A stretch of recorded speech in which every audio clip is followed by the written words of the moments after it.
Chapter 16. Tom's Mistress and Her Opinions. "And now, Marie," said St. Clair, "your golden days are dawning. Here is our practical, business-like New England cousin, who will take the whole budget of cares off your shoulders, and give you time to refresh yourself, and grow young and handsome. The ceremony of delivering the keys had better come off forthwith." This remark was made at the breakfast-table a few mornings after Miss Ophelia had arrived. "I'm sure she's welcome," said Marie, leaning her head languidly on her hand. "I think she'll find one thing if she does, and that is, that it's we mistresses that are the slaves down here." "Oh, certainly, she will discover that, and a world of wholesome truths besides, no doubt," said St. Clair. "Talk about our keeping slaves as if we did it for our convenience," said Marie. "I'm sure if we consulted that, we might let them all go at once." Evangeline fixed her large, serious eyes on her mother's face with an earnest and perplexed expression, and said simply, "What do you keep them for, Mamma?" "I don't know, I'm sure, except for a plague. They are the plague of my life. I believe that more of my ill health is caused by them than by any one thing. And ours, I know, are the very worst that ever anybody was plagued with." "Oh, come, Marie, you've got the blues this morning," said St. Clair. "You know 'tisn't so. There's Mammy, the best creature living. What could you do without her?"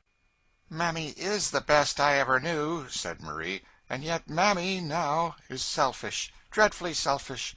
It's the fault of the whole race." "Selfishness is a dreadful fault," said St. Clair gravely. "Well, now, there's Mammy," said Marie. "I think it's selfish of her to sleep so sound nights. She knows I need little attentions almost every hour, when my worst turns are on, and yet she's so hard to wake. I absolutely am worse, this very morning, for the efforts I had to make to wake her last night." "Hasn't she sat up with you a good many nights lately, Mamma?" said Eva. "How should you know that?" said Marie sharply. "She's been complaining, I suppose." "She didn't complain. She only told me what bad nights you'd had. So many in succession." "Why don't you let Jane or Rosa take her place a night or two," said St. Clair, "and let her rest?"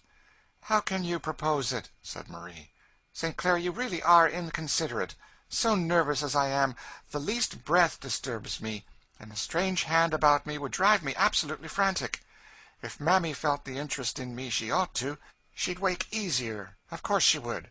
I've heard of people who had such devoted servants, but it never was my luck." And Marie sighed. Miss Ophelia had listened to this conversation with an air of shrewd, observant gravity, and she still kept her lips tightly compressed, as if determined fully to ascertain her longitude and position before she committed herself. "Now, Mammy has a sort of goodness," said Marie. "She's smooth and respectful, but she's selfish at heart. Now, she never will be done fidgeting and worrying about that husband of hers. You see, when I was married and came to live here, of course I had to bring her with me, and her husband, my father, couldn't spare. He was a blacksmith, and of course very necessary, and I thought and said at the time that Mammy and he had better give each other up, as it wasn't likely to be convenient for them ever to live together again. I wish now I'd insisted on it, and married Mammy to somebody else. But I was foolish and indulgent, and didn't want to insist. I told Mammy at the time that she mustn't ever expect to see him more than once or twice in her life again, for the air of Father's place doesn't agree with my health, and I can't go there, and I advised her to take up with somebody else. But no, she wouldn't. Mammy has a kind of obstinacy about her, in spots, that everybody don't see as I do." "Has she children?" said Miss Ophelia. "Yes, she has two." "I suppose she feels the separation from them?" "Well, of course, I couldn't bring them. They were little dirty things. I couldn't have them about. And, besides, they took up too much of her time. But I believe that Mammy has always kept up a sort of sulkiness about this. She won't marry anybody else, and I do believe now, though she knows how necessary she is to me, and how feeble my health is, she would go back to her husband tomorrow if she only could. I do, indeed," said Marie. "They are just so selfish, now, the best of them." "It's distressing to reflect upon," said St. Clair dryly.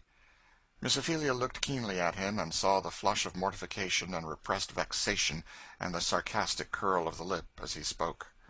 "Now, Mammy has always been a pet with me," said Marie. "I wish some of your northern servants could look at her closets of dresses, silks, and muslins, and one real linen cambric she has hanging there. I've worked sometimes whole afternoons trimming her caps, and getting her ready to go to a party. As to abuse, she don't know what it is. She never was whipped more than once or twice in her whole life. She has her strong coffee or tea every day, with white sugar in it. It's abominable, to be sure, but St. Clair will have high life below stairs, and they, every one of them, live just as they please. The fact is, our servants are overindulged. I suppose it is partly our fault that they are selfish, and act like spoiled children, but I've talked to St. Clair till I'm tired." "And I, too," said St. Clair, taking up the newspaper. Eva, the beautiful Eva, had stood listening to her mother with that expression of deep and mystic earnestness which was peculiar to her. She walked softly round to her mother's chair, and put her arms round her neck. "Well, Eva, what now?" said Marie. "Mamma, couldn't I take care of you one night, just one? I know I shouldn't make you nervous, and I shouldn't sleep. I often lie awake nights, thinking." "Oh, nonsense, child, nonsense," said Marie. "You are such a strange child." "But may I, mamma? I think," she said timidly, "that Mammy isn't well. She told me her head ached all the time lately." "Oh, that's just one of Mammy's fidgets. Mammy is just like all the rest of them. Makes such a fuss about every little headache or finger ache. It'll never do to encourage it, never. I'm principled about this matter," said she, turning to Miss Ophelia. "You'll find the necessity of it. If you encourage servants in giving way to every little disagreeable feeling, and complaining of every little ailment, you'll have your hands full. I never complain myself. Nobody knows what I endure. I feel it a duty to bear it quietly, and I do." Miss Ophelia's round eyes expressed an undisguised amazement at this peroration, which struck St. Clair as so supremely ludicrous that he burst into a loud laugh. "St. Clair always laughs when I make the least allusion to my ill health," said Marie, with the voice of a suffering martyr. "I only hope the day won't come when he'll remember it."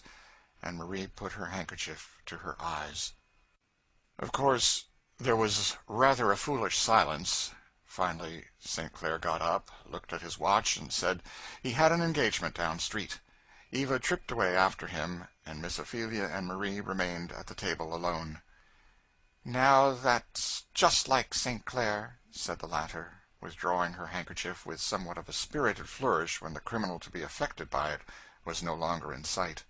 "He never realizes, never can, never will, what I suffer, and have for years. If I was one of the complaining sort, or ever made any fuss about my ailments, there would be some reason for it. Men do get tired, naturally, of a complaining wife. But I've kept things to myself, and borne, till St. Clair has got in the way of thinking I can bear anything." Miss Ophelia did not exactly know what she was expected to answer to this.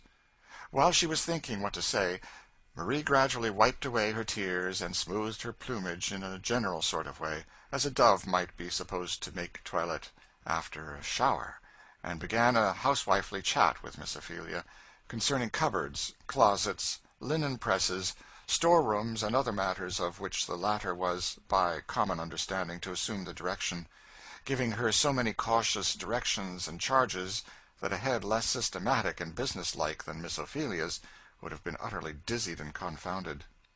"And now," said Marie, "I believe I've told you everything, so that when my next sick turn comes on, you'll be able to go forward entirely without consulting me.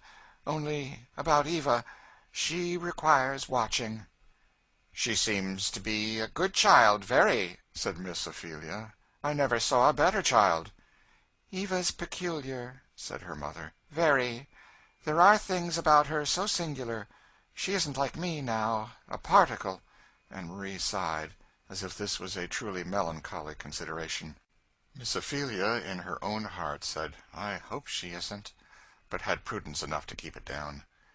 Eva always was disposed to be with servants, and I think that well enough with some children. Now, I always played with father's little negroes. It never did me any harm. But Eva somehow always seems to put herself on an equality with every creature that comes near her. It's a strange thing about the child. I never have been able to break her of it. St. Clair, I believe, encourages her in it. The fact is, St. Clair indulges every creature under this roof but his own wife." Again Miss Ophelia sat in blank silence.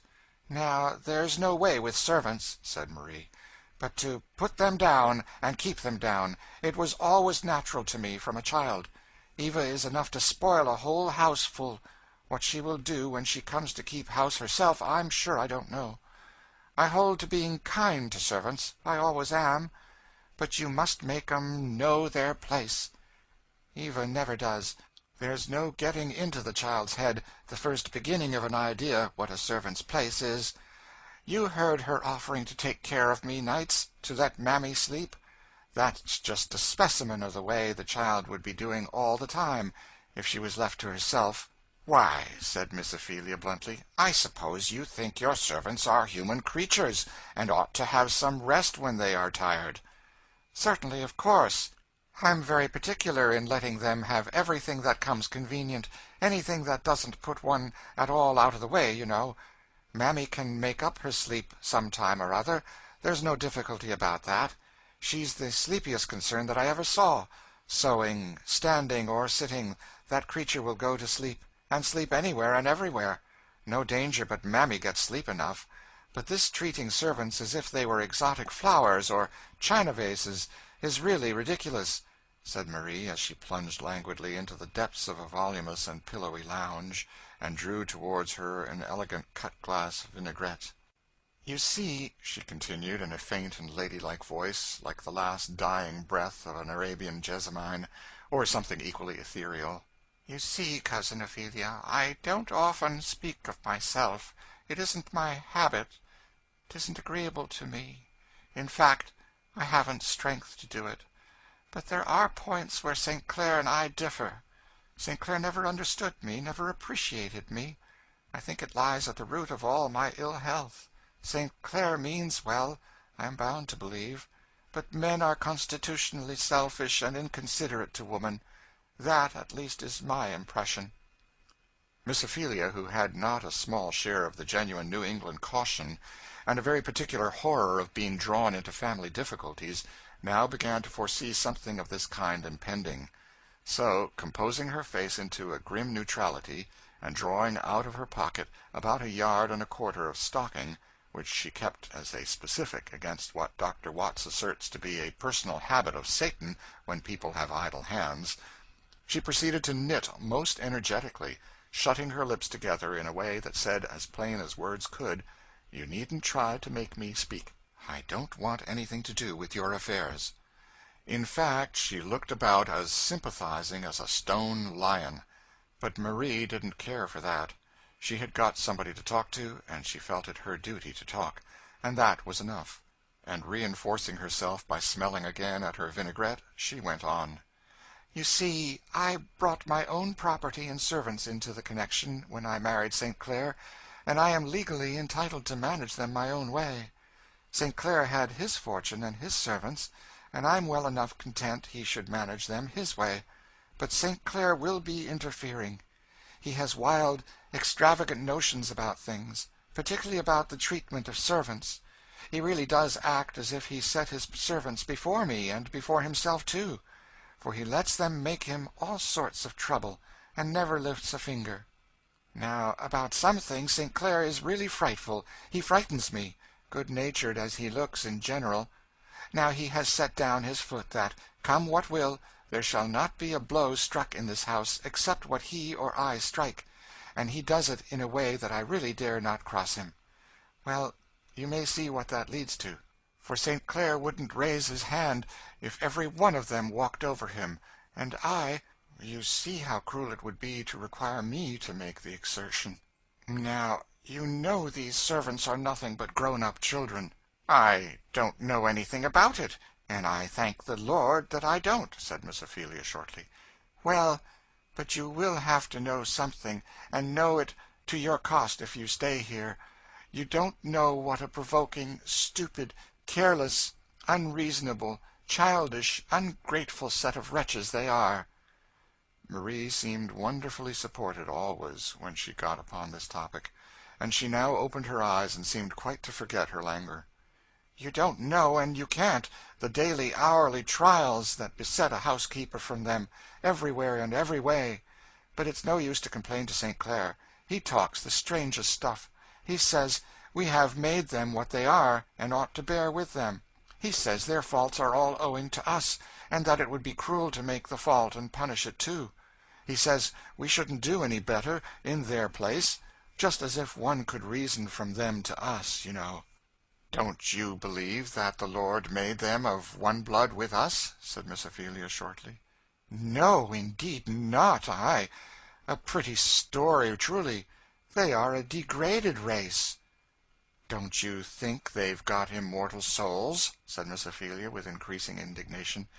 "Oh, well," said Marie, yawning, "that, of course, nobody doubts that. But as to putting them on any sort of equality with us, you know, as if we could be compared, why, it's impossible. Now, St. Clair really has talked to me as if keeping Mammy from her husband was like keeping me from mine. There's no comparing in this way. Mammy couldn't have the feelings that I should. It's a different thing altogether. Of course it is. And yet St. Clair pretends not to see it. And just as if Mammy could love her little dirty babies as I love Eva.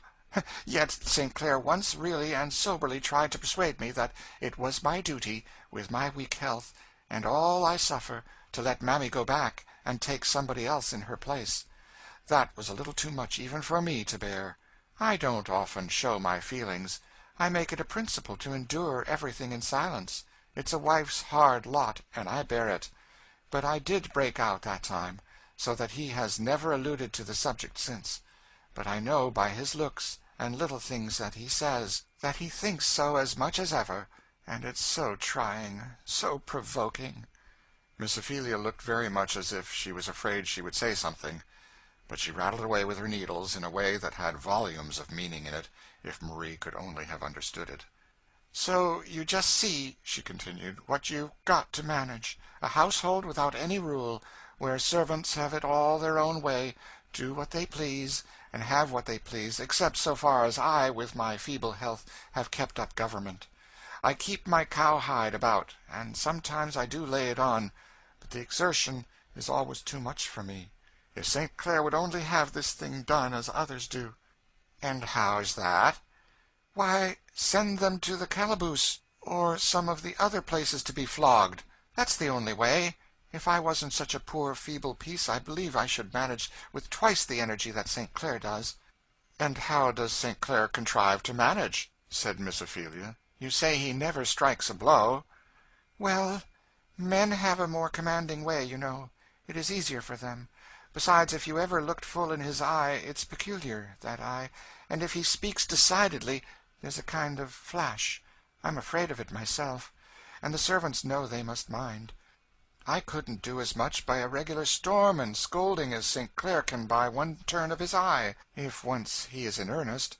Oh, there's no trouble about St. Clair. That's the reason he's no more feeling for me. But you'll find, when you come to manage, that there's no getting along without severity. They are so bad, so deceitful, so lazy." "The old tune," said St. Clair, sauntering in. "What an awful account these wicked creatures will have to settle at last, especially for being lazy. You see, cousin," said he, as he stretched himself at full length on the lounge opposite to Marie, "it's wholly inexcusable in them, in the light of the example that Marie and I set them, this laziness." "Come, now, St. Clair, you are too bad," said Marie. "Am I, now? Why, I thought I was talking good, quite remarkably for me. I try to enforce your remarks, Marie, always."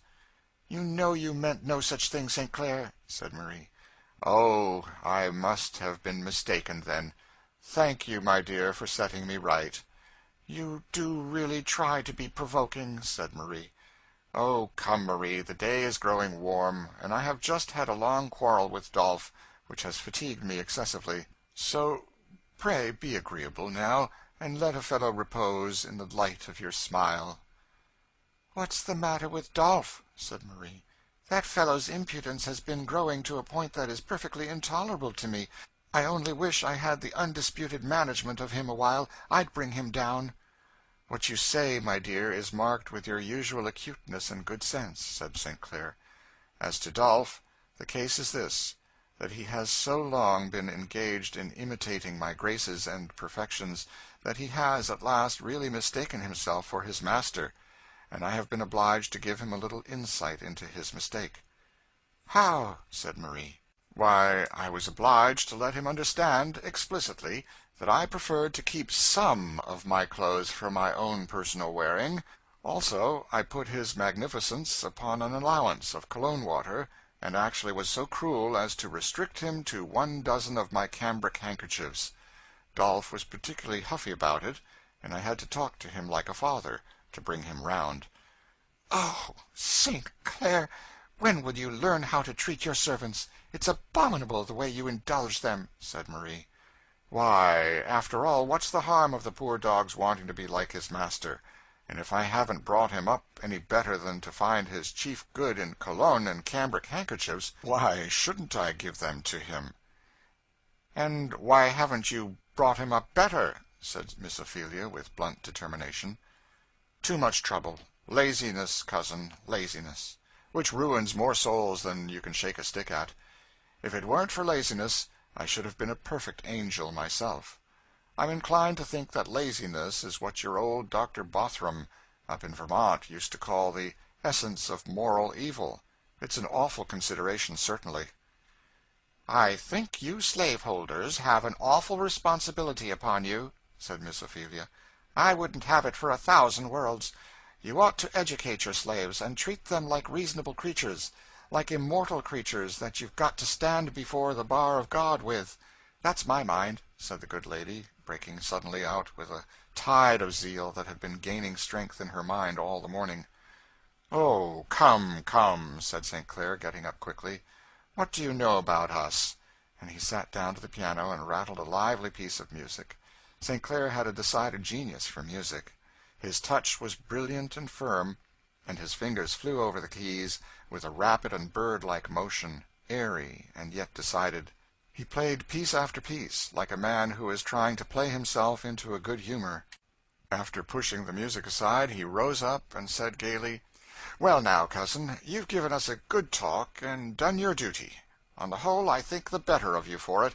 I make no manner of doubt that you threw a very diamond of truth at me, though you see it hit me so directly in the face that it wasn't exactly appreciated at first."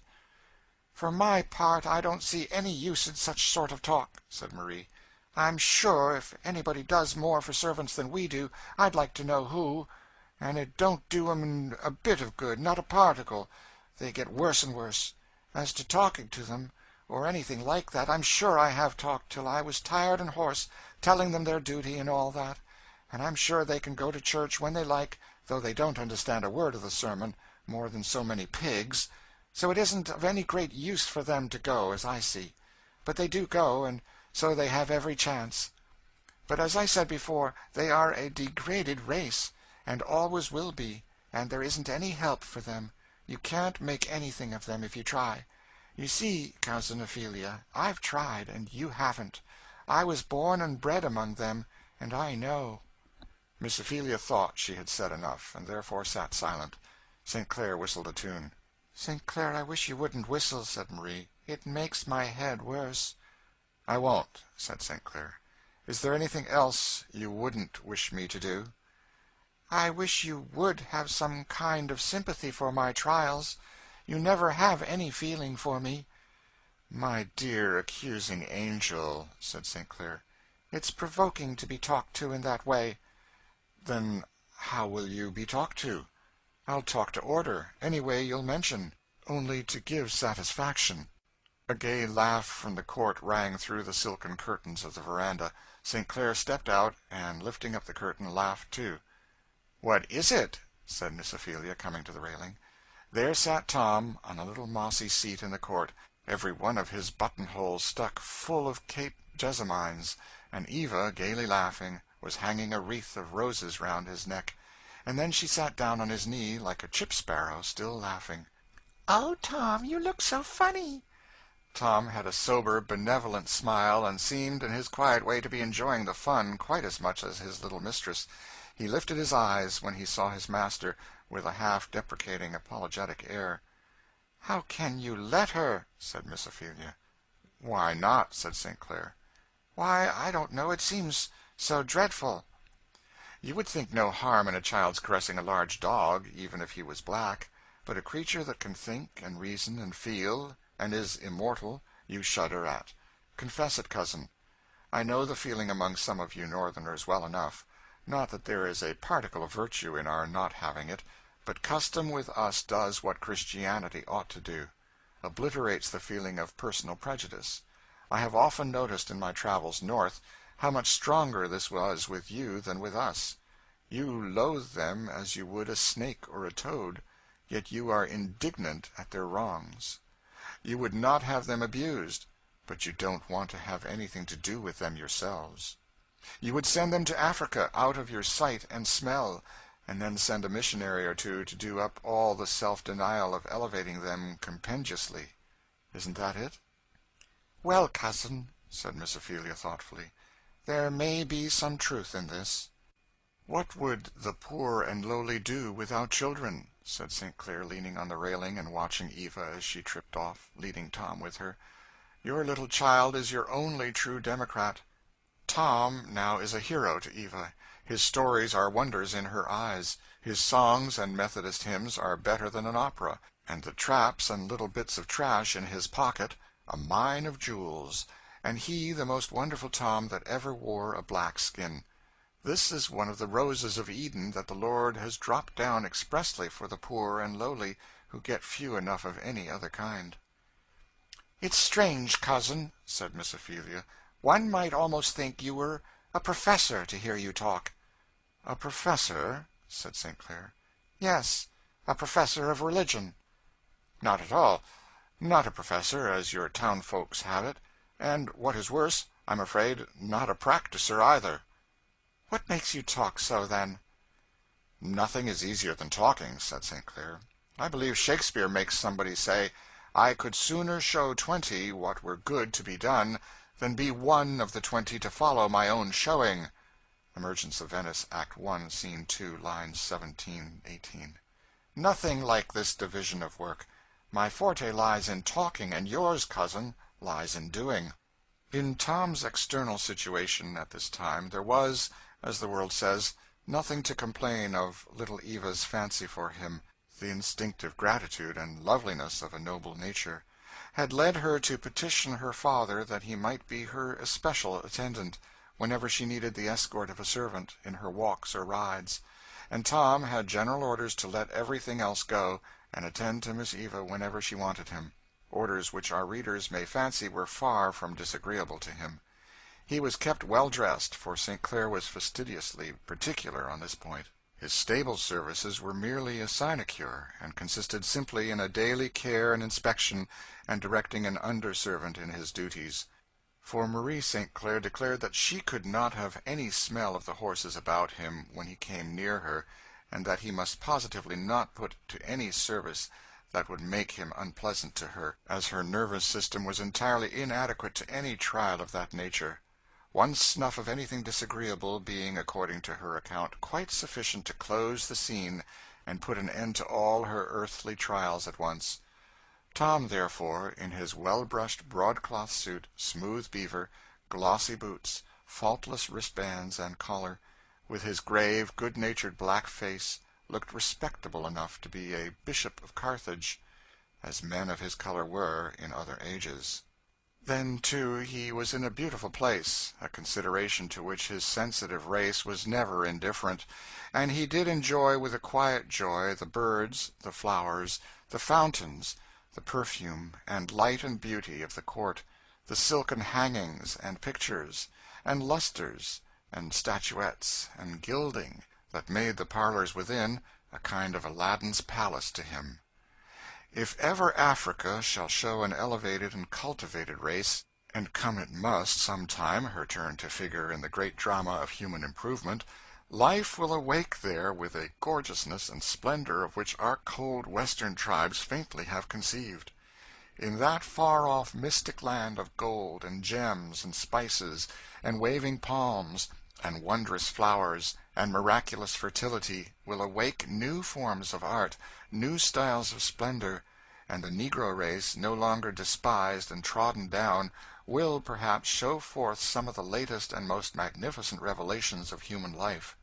Certainly they will, in their gentleness, their lowly docility of heart, their aptitude to repose on a superior mind and rest on a higher power, their childlike simplicity of affection and facility of forgiveness. In all these they will exhibit the highest form of the peculiarly Christian life, and perhaps, as God chasteneth whom he loveth, he hath chosen poor Africa in the furnace of affliction to make her the highest and noblest in that kingdom which he will set up, when every other kingdom has been tried and failed. For the first shall be last, and the last first. Was this what Marie St. Clair was thinking of as she stood, gorgeously dressed, on the veranda, on Sunday morning, clasping a diamond bracelet on her slender wrist? Most likely it was. Or if it wasn't, it was something else. For Marie patronized good things, and she was going now in full force, diamonds, silk, and lace, and jewels, and all, to a fashionable church, to be very religious. Marie always made a point to be very pious on Sundays. There she stood, so slender, so elegant, so airy and undulating in all her motions, her lace scarf enveloping her like a mist. She looked a graceful creature, and she felt very good and very elegant indeed. Miss Ophelia stood at her side, a perfect contrast. It was not that she had not as handsome a silk dress and shawl, and as fine a pocket handkerchief, but stiffness and squareness and bolt uprightness enveloped her as indefinite yet appreciable a presence as did grace her elegant neighbor. Not the grace of God, however. That is quite another thing. "Where's Eva?" said Marie. "The child stopped on the stairs to say something to Mammy." And what was Eva saying to Mammy on the stairs? Listen, reader, and you will hear, though Marie does not. "Dear Mammy, I know your head is aching dreadfully." "Lord bless you, Miss Eva, my head allers aches lately. You don't need to worry." "Well, I'm glad you're going out. And here," and the little girl threw her arms round her, "Mammy, you shall take my vinaigrette." "What? Your beautiful gold thing, thar, with them diamonds? Lor, miss, 'twouldn't be proper no ways." "Why not? You need it, and I don't. Mamma always uses it for headache, and it'll make you feel better. No, you shall take it, to please me, now." "Do hear the darlin' talk," said Mammy, as Eva thrust it into her bosom, and kissing her ran downstairs to her mother. "What were you stopping for?" "I was just stopping to give Mammy my vinaigrette to take to church with her." "Eva," said Marie, stamping impatiently, "Your gold vinaigrette to Mammy? When will you learn what's proper? Go right and take it back this moment." Eva looked downcast and aggrieved, and turned slowly. "I say, Marie, let the child alone. She shall do as she pleases," said St. Clair. "St. Clair, how will she ever get along in the world?" said Marie. "The Lord knows," said St. Clair, "but she'll get along in heaven better than you or I." "Oh, Papa, don't," said Eva, softly touching his elbow. "It troubles Mother." "Well, cousin, are you ready to go to meeting?" said Miss Ophelia, turning square about on St. Clair. "I'm not going, thank you." "I do wish St. Clair ever would go to church," said Marie. "But he hasn't a particle of religion about him. It really isn't respectable." "I know it," said St. Clair. "You ladies go to church to learn how to get along in the world, I suppose, and your piety sheds respectability on us. If I did go at all, I would go where Mammy goes. There's something to keep a fellow awake there, at least." "What? Those shouting Methodists? Horrible!" said Marie. "Anything but the Dead Sea of your respectable churches, Marie. Positively, it's too much to ask of a man. Eva, do you like to go? Come, stay at home and play with me." "Thank you, Papa, but I'd rather go to church." "Isn't it dreadful tiresome?" said St. Clair. "I think it is tiresome some," said Eva. and I am sleepy, too, but I try to keep awake." "What do you go for, then?" "Why, you know, Papa," she said in a whisper, "Cousin told me that God wants to have us, and he gives us everything, you know, and it isn't much to do it, if he wants us to. It isn't so very tiresome, after all." "You sweet little obliging soul," said St. Clair, kissing her. "Go along, that's a good girl, and pray for me." "Certainly I always do," said the child, as she sprang after her mother into the carriage. St. Clair stood on the steps and kissed his hand to her as the carriage drove away. Large tears were in his eyes. "Oh, Evangeline, rightly named," he said, "hath not God made thee an evangel to me?" So he felt a moment, and then he smoked a cigar, and read the Picayune, and forgot his little gospel. Was he much unlike other folks? "You see, Evangeline," said her mother, "it's always right and proper to be kind to servants, but it isn't proper to treat them just as we would our relations, or people in our own class of life. Now, if Mammy was sick, you wouldn't want to put her in your own bed." "I should feel just like it, Mamma," said Eva, "because then it would be handier to take care of her, and because, you know, my bed is better than hers." Marie was in utter despair at the entire want of moral perspective evinced in this reply. "What can I do to make this child understand me?" she said. "Nothing," said Miss Ophelia significantly. Eva looked sorry and disconcerted for a moment, but children, luckily, do not keep to one impression long, and in a few moments she was merrily laughing at various things she saw from the coach windows as they rattled along. "Well, ladies," said St. Clair, as they were comfortably seated at the dinner table, "and what was the bill of fare at church today?" "Oh, Dr. G. preached a splendid sermon," said Marie. "It was just such a sermon as you ought to hear. It expressed all my views exactly." "It must have been very improving," said St. Clair. "The subject must have been an extensive one." "Well, I mean all my views about society and such things," said Marie. "The text was, 'He hath made everything beautiful in its season.' And he showed how all the orders and distinctions in society came from God, and that it was so appropriate, you know, and beautiful, that some should be high and some low, and that some were born to rule and some to serve, and all that, you know. And he applied it so well to all this ridiculous fuss that is made about slavery, and he proved distinctly that the Bible was on our side, and supported all our institutions so convincingly. I only wish you'd heard him." "Oh, I didn't need it," said St. Clair. "I can learn what does me as much good as that from the Picayune any time, and smoke a cigar besides, which I can't do, you know, in a church." "Why," said Miss Ophelia, "don't you believe in these views?" "Who, I? You know I'm such a graceless dog that these religious aspects of such subjects don't edify me much. If I was to say anything on this slavery matter, I would say out, fair and square, we're in for it, we've got 'em, and mean to keep 'em. It's for our convenience and our interest. For that's the long and short of it. That's just the whole of what all this sanctified stuff amounts to, after all, and I think that it will be intelligible to everybody, everywhere." "I do think, Augustine, you are so irreverent," said Marie. "I think it's shocking to hear you talk." "Shocking? It's the truth. This religious talk on such matters, why don't they carry it a little further, and show the beauty, in its season, of a fellow's taking a glass too much, and sitting a little too late over his cards, and various providential arrangements of that sort, which are pretty frequent among us young men? We'd like to hear that those are right and godly, too."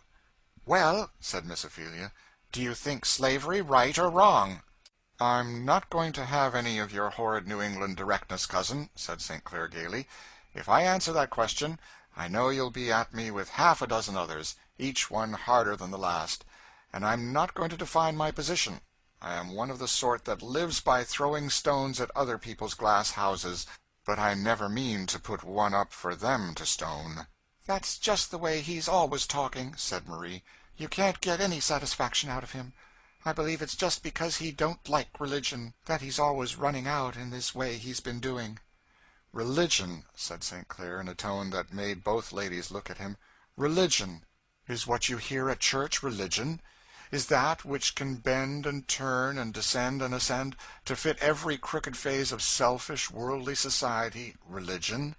Is that religion which is less scrupulous, less generous, less just, less considerate for man than even my own ungodly, worldly, blinded nature? No. When I look for a religion, I must look for something above me, and not something beneath. Then you don't believe that the Bible justifies slavery, said Miss Ophelia. The Bible was my mother's book, said St. Clair. By it she lived and died, and I would be very sorry to think it did. I'd as soon desire to have it proved that my mother could drink brandy, chew tobacco, and swear, by way of satisfying me that I did right in doing the same.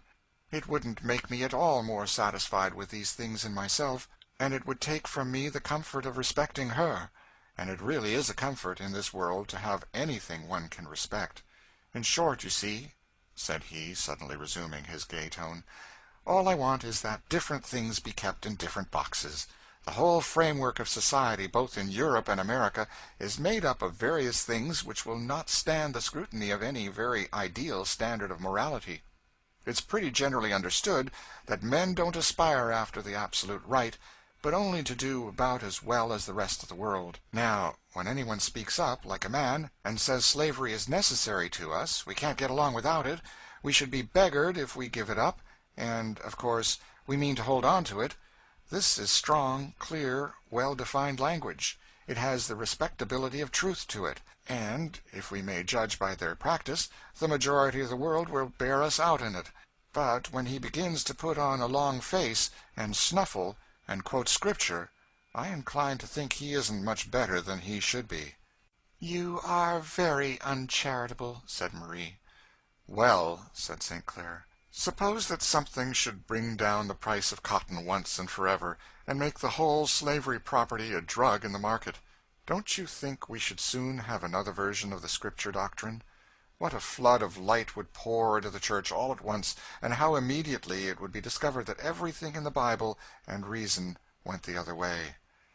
Well, at any rate, said Marie, as she reclined herself on a lounge, I'm thankful I'm born where slavery exists, and I believe it's right. Indeed, I feel it must be. And at any rate, I'm sure I couldn't get along without it. I say, what do you think, Pussy? Said her father to Eva, who came in at this moment with a flower in her hand. What about, Papa? Why, which do you like the best? To live as they do at your uncle's, up in Vermont, or to have a house full of servants as we do? Oh, of course, our way is the pleasantest, said Eva. Why so? Said St. Clair, stroking her head. Why, it makes so many more round you to love, you know, said Eva, looking up earnestly. Now, that's just like Eva, said Marie, just one of her odd speeches. Is it an odd speech, Papa? Said Eva whisperingly, as she got upon his knee. Rather, as this world goes, Pussy, said St. Clair. But where has my little Eva been all dinner-time? Oh, I've been up in Tom's room, hearing him sing, and Aunt Dinah gave me my dinner. Hearing Tom sing, hey? Oh, yes, he sings such beautiful things about the New Jerusalem, and bright angels, and the land of Canaan. I dare say. It's better than the opera, isn't it? Yes, and he's going to teach them to me. Singing lessons, hey? You are coming on. Yes, he sings for me, and I read to him in my Bible, and he explains what it means, you know. On my word, said Marie, laughing, that is the latest joke of the season. Tom isn't a bad hand now at explaining Scripture, I'll dare swear, said St. Clair. Tom has a natural genius for religion. I wanted the horses out early this morning, and I stole up to Tom's cubiculum there, over the stables, and there I heard him holding a meeting by himself. And in fact I haven't heard anything quite so savory as Tom's prayer this some time. He put in for me with a zeal that was quite apostolic. Perhaps he guessed you were listening. I've heard of that trick before. If he did, he wasn't very polite, for he gave the Lord his opinion of me pretty freely. Tom seemed to think there was decidedly room for improvement in me, and seemed very earnest that I should be converted. I hope you'll lay it to heart, said Miss Ophelia. I suppose you are much of the same opinion, said St. Clair.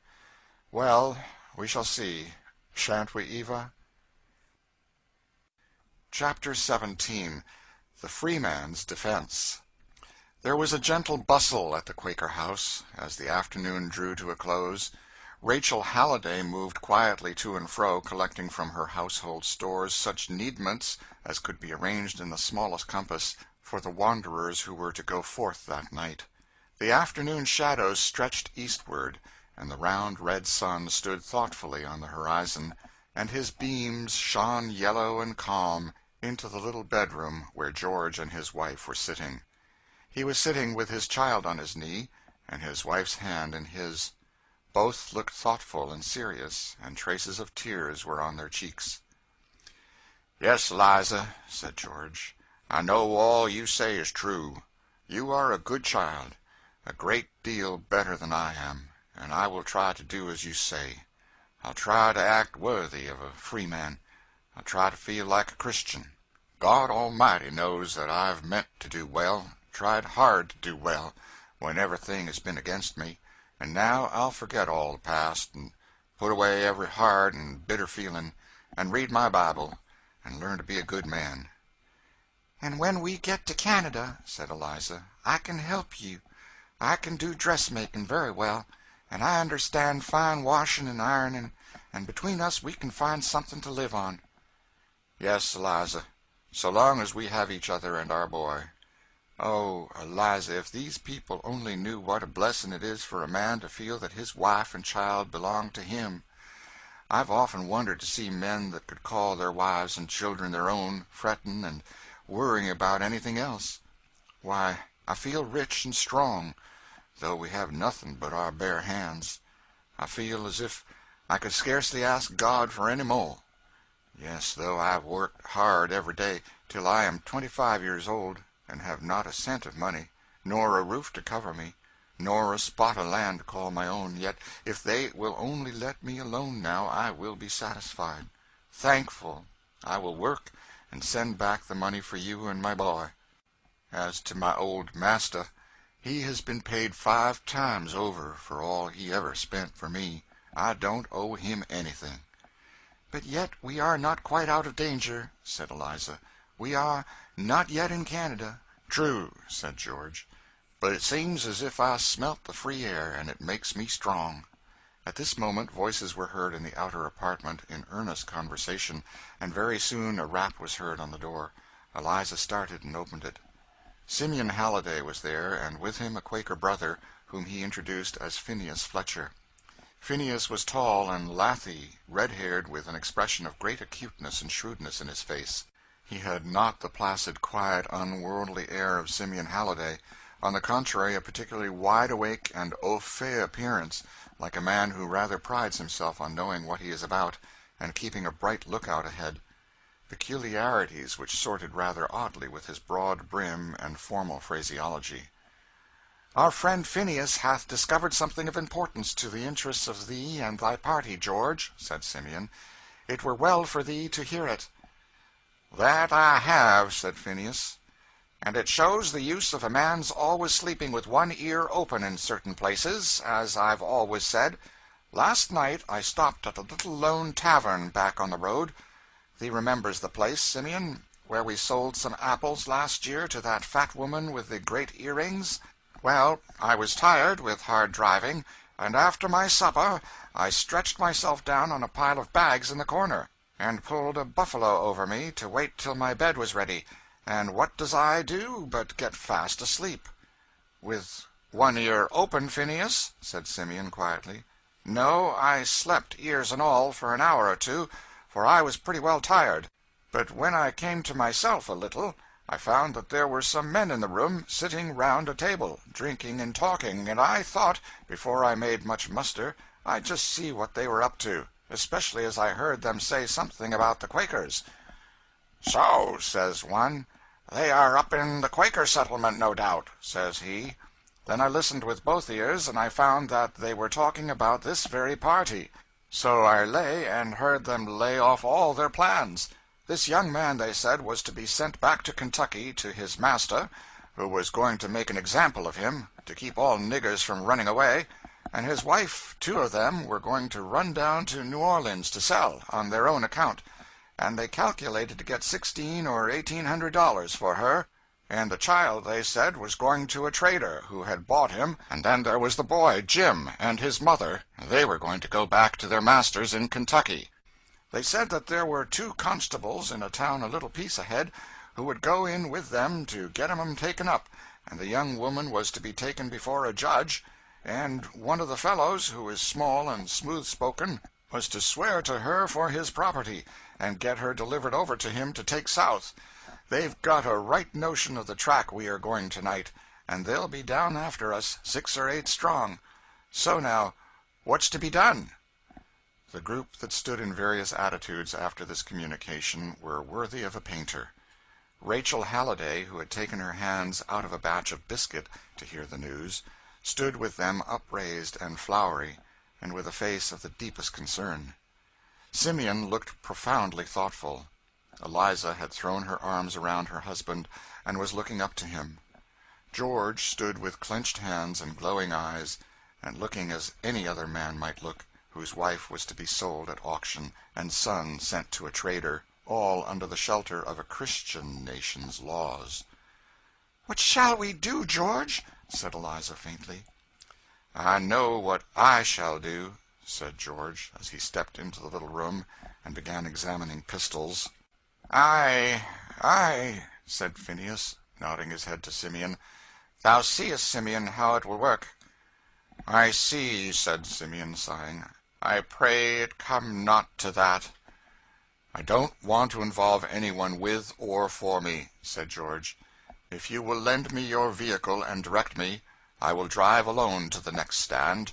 Jim is a giant in strength, and brave as death and despair, and so am I." "Ah, well, friend," said Phineas, "but thee'll need a driver for all that. Thee's quite welcome to do all the fighting, thee knows, but I know a thing or two about the road, and thee doesn't." "But I don't want to involve you," said George. "Involve," said Phineas, with a curious and keen expression of face. "When thee does involve me, please do let me know." "Phineas is a wise and skilful man," said Simeon. "Thee does well, George, to abide by his judgment. And," he added, laying his hand kindly on George's shoulder and pointing to the pistols, "be not over hasty with these. Young blood is hot." "I will attack no man," said George. "All I ask of this country is to be let alone, and I will go out peaceably. But," he paused, and his brow darkened and his face worked, "I've had a sister sold in that New Orleans market. I know what they are sold for, and I am going to stand by and see them take my wife and sell her when God has given me a pair of strong arms to defend her? No, God help me, I'll fight to the last breath before they shall take my wife and son. Can you blame me?" "Mortal man cannot blame thee, George. Flesh and blood could not do otherwise," said Simeon. "Woe unto the world because of offenses, but woe unto them through whom the offense cometh." "Would not even you, sir, do the same in my place?" "I pray that I be not tried," said Simeon. "The flesh is weak." "I think my flesh would be pretty tolerable strong in such a case," said Phineas, stretching out a pair of arms like the sails of a windmill. "I ain't sure, friend George, that I shouldn't hold a fellow for thee if thee had any accounts to settle with him." "If man should ever resist evil," said Simeon, "then George should feel free to do it now. But the leaders of our people taught a more excellent way. For the wrath of man worketh not the righteousness of God, but it goes sorely against the corrupt will of man, and none can receive it save they to whom it is given. Let us pray the Lord that we be not tempted." "And so do I," said Phineas. "But if we are tempted too much, why, let them look out, that's all." "It's quite plain thee wasn't born a friend," said Simeon, smiling. "The old nature hath its way in thee pretty strong as yet." To tell the truth, Phineas had been a hearty, two-fisted backwoodsman, a vigorous hunter, and a dead shot at a buck, but having wooed a pretty Quakeress, had been moved by the power of her charms to join the society in his neighborhood, and though he was an honest, sober, and efficient member, and nothing particular could be alleged against him, Yet the more spiritual among them could not but discern an exceeding lack of savor in his developments. "Friend Phineas will ever have ways of his own," said Rachel Halliday, smiling, "but we all think that his heart is in the right place after all." "Well," said George, "isn't it best that we hasten our flight?" "I got up at 4 o'clock and came on with all speed, full 2 or 3 hours ahead of them, if they start at the time they planned. It isn't safe to start till dark, at any rate, for there are some evil persons in the villages ahead that might be disposed to meddle with us if they saw our wagon, and that would delay us more than the waiting, but in 2 hours I think we may venture.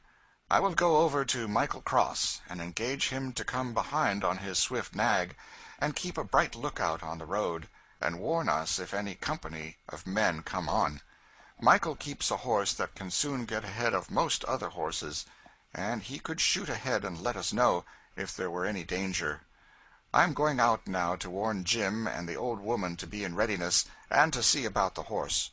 We have a pretty fair start, and stand a good chance to get to the stand before they can come up with us. So, have good courage, friend George. This isn't the first ugly scrape that I've been in with thy people," said Phineas as he closed the door. "Phineas is pretty shrewd," said Simeon. "He will do the best that can be done for thee, George." "All I am sorry for," said George, "is the risk to you." "Thee'll much oblige us, friend George, to say no more about that. What we do we are conscience bound to do. We can do no other way. And now, mother," said he, turning to Rachel, "hurry thy preparations for these friends, for we must not send them away fasting." And while Rachel and her children were busy making corn cake, and cooking ham and chicken, and hurrying on the et ceteras of the evening meal, George and his wife sat in their little room, with their arms folded about each other, in such talk as husband and wife have when they know that a few hours may part them forever. "Eliza," said George, "people that have friends and houses and lands and money, and all those things, can't love as we do, who have nothing but each other. Till I knew you, Eliza, no creature had loved me but my poor, heart-broken mother and sister. I saw poor Emily that morning the trader carried her off. She came to the corner where I was lying asleep, and said, 'Poor George, your last friend is going. What will become of you, poor boy?' And I got up and threw my arms round her, and cried and sobbed, and she cried too. And those were the last kind words I got for 10 long years, and my heart all withered up, and felt as dry as ashes, till I met you. And your loving me, why, it was almost like raising one from the dead. I've been a new man ever since. And now, Eliza, I'll give my last drop of blood, but they shall not take you from me. Whoever gets you must walk over my dead body." "Oh, Lord, have mercy," said Eliza, sobbing. "If he will only let us get out of this country together, that is all we ask." "Is God on their side?" said George, speaking less to his wife than pouring out his own bitter thoughts. "Does he see all they do? Why does he let such things happen?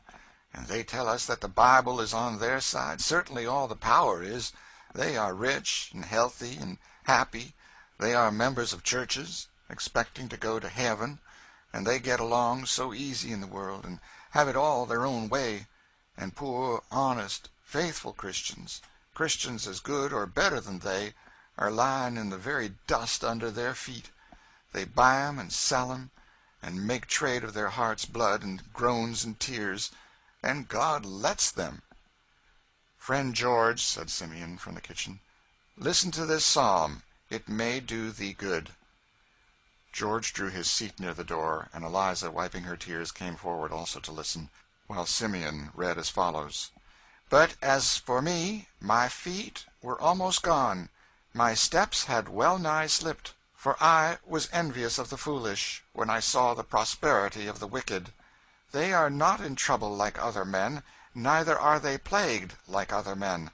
Therefore pride compasseth them as a chain, violence covereth them as a garment.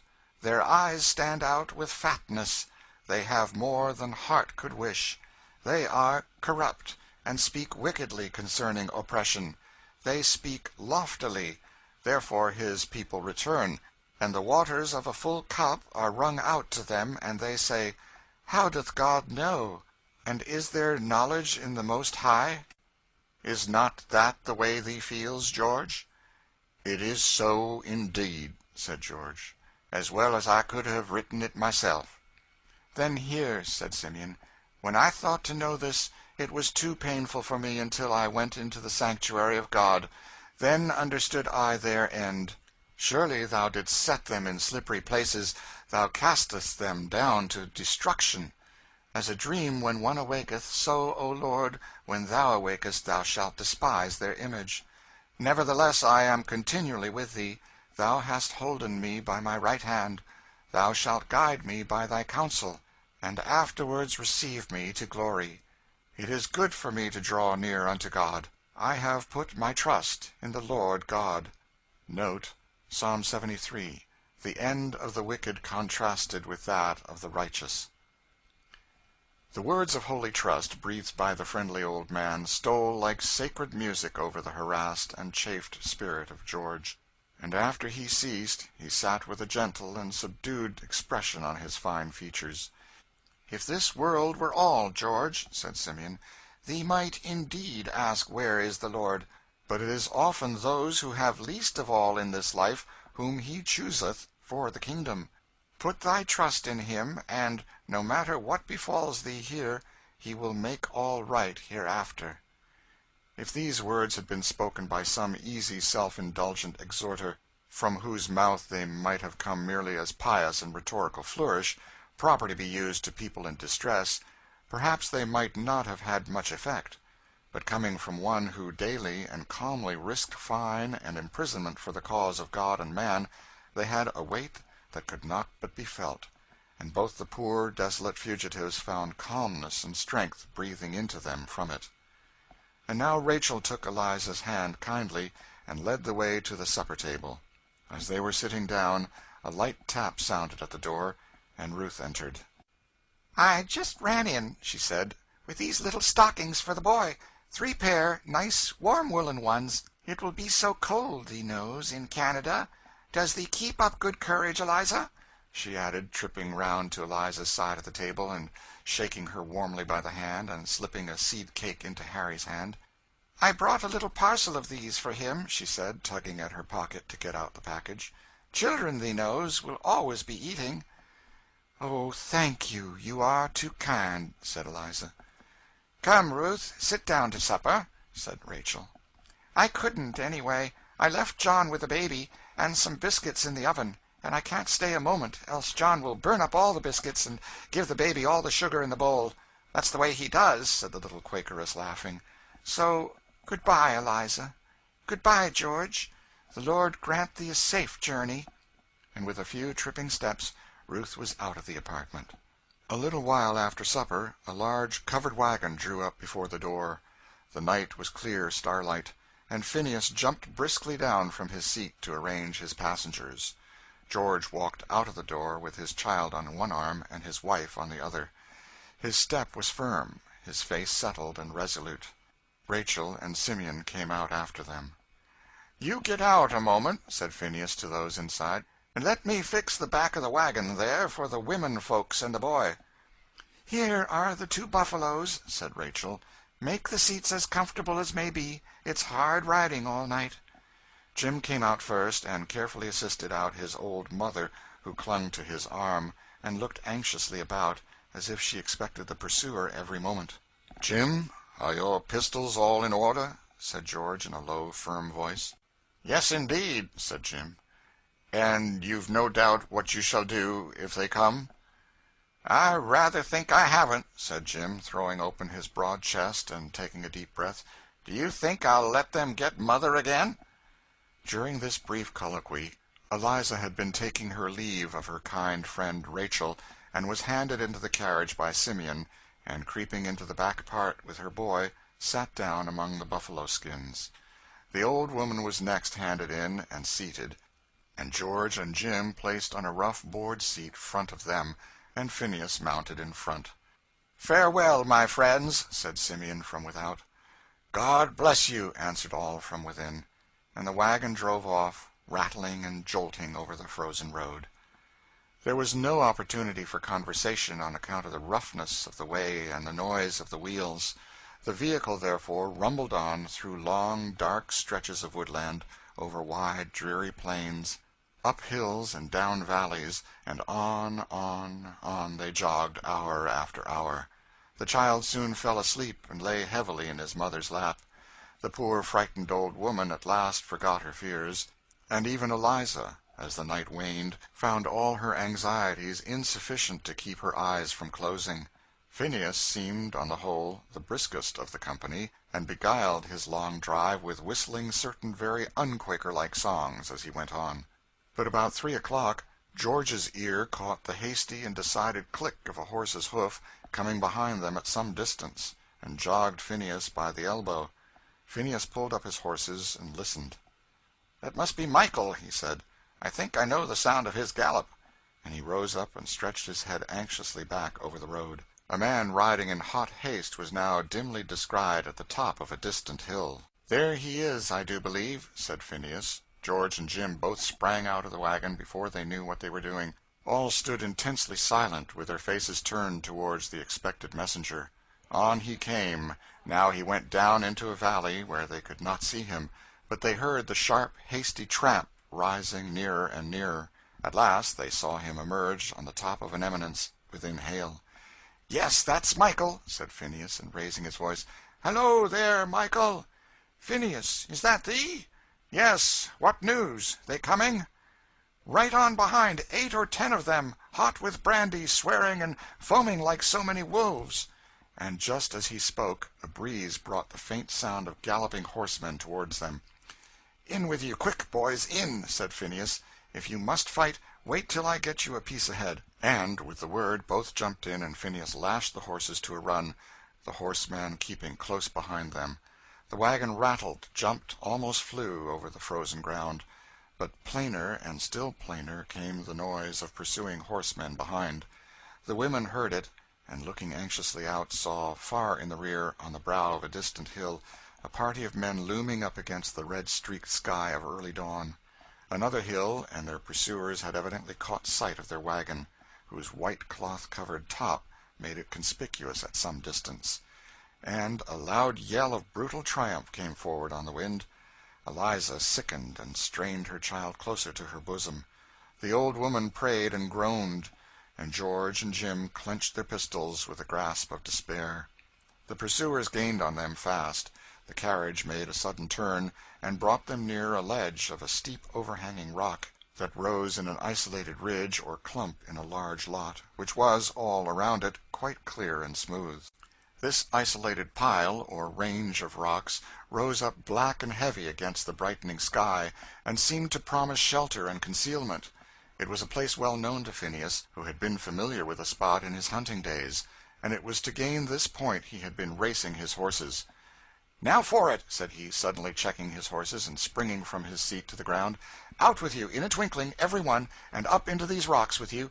Michael, thee tie thy horse to the wagon, and drive ahead to Amariah's, and get him and his boys to come back and talk to these fellows." In a twinkling they were all out of the carriage. "There," said Phineas, catching up Harry, "you, each of you, see to the women, and run, now, if you ever did run." They needed no exhortation. Quicker than we can say it, the whole party were over the fence, making with all speed for the rocks, while Michael, throwing himself from his horse and fastening the bridle to the wagon, began driving it rapidly away. "Come ahead," said Phineas, as they reached the rocks, and saw in the mingled starlight and dawn the traces of a rude but plainly marked footpath leading up among them. "This is one of our old hunting dens. Come up." Phineas went before, springing up the rocks like a goat, with the boy in his arms. Jim came second, bearing his trembling old mother over his shoulder, and George and Eliza brought up the rear. The party of horsemen came up to the fence, and with mingled shouts and oaths were dismounting, to prepare to follow them. A few moments' scrambling brought them to the top of the ledge. The path then passed between the narrow defile, where only one could walk at a time, till suddenly they came to a rift or chasm more than a yard in breadth, and beyond which lay a pile of rocks, separate from the rest of the ledge, standing full 30 feet high, with its sides steep and perpendicular as those of a castle. Phineas easily leapt the chasm, and sat down the boy on the smooth, flat platform of crisp white moss that covered the top of the rock. "Over with you!" he called. "Spring now, once, for your lives!" said he, as one after another sprang across. Several fragments of loose stone formed a kind of breastwork which sheltered their position from the observation of those below. "Well, here we all are," said Phineas, peeping over the stone breastwork to watch the assailants, who were coming tumultuously up under the rocks. "Let 'em get us if they can. Whoever comes here has to walk single file between those two rocks, in fair range of your pistols, boys. D'ye see?" "I do see," said George. "And now, as this matter is ours, let us take all the risk and do all the fighting." "Thee's quite welcome to do the fighting, George," said Phineas, chewing some checkerberry leaves as he spoke. "But I may have the fun of looking on, I suppose. But see, these fellows are kind of debating down there, and looking up, like hens when they are going to fly up onto the roost. Hadn't thee better give 'em a word of advice before they come up, just to tell 'em handsomely they'll be shot if they do?" The party beneath, now more apparent in the light of the dawn, consisted of our old acquaintances, Tom Locker and Marks, with 2 constables, and a posse consisting of such rowdies at the last tavern as could be engaged by a little brandy to go and help the fun of trapping a set of niggers. "Well, Tom, your coons are fairly treed," said one. "Yes, I see 'em go right up here," said Tom. "And here's a path. I'm for going right up. They can't jump down in a hurry, and it won't take long to ferret 'em out." "But, Tom, they might fire at us from behind the rocks," said Marks. "That would be ugly, you know." "Ugh," said Tom with a sneer. "Always for saving your skin, Marks. No danger. Niggers are too plaguey scared."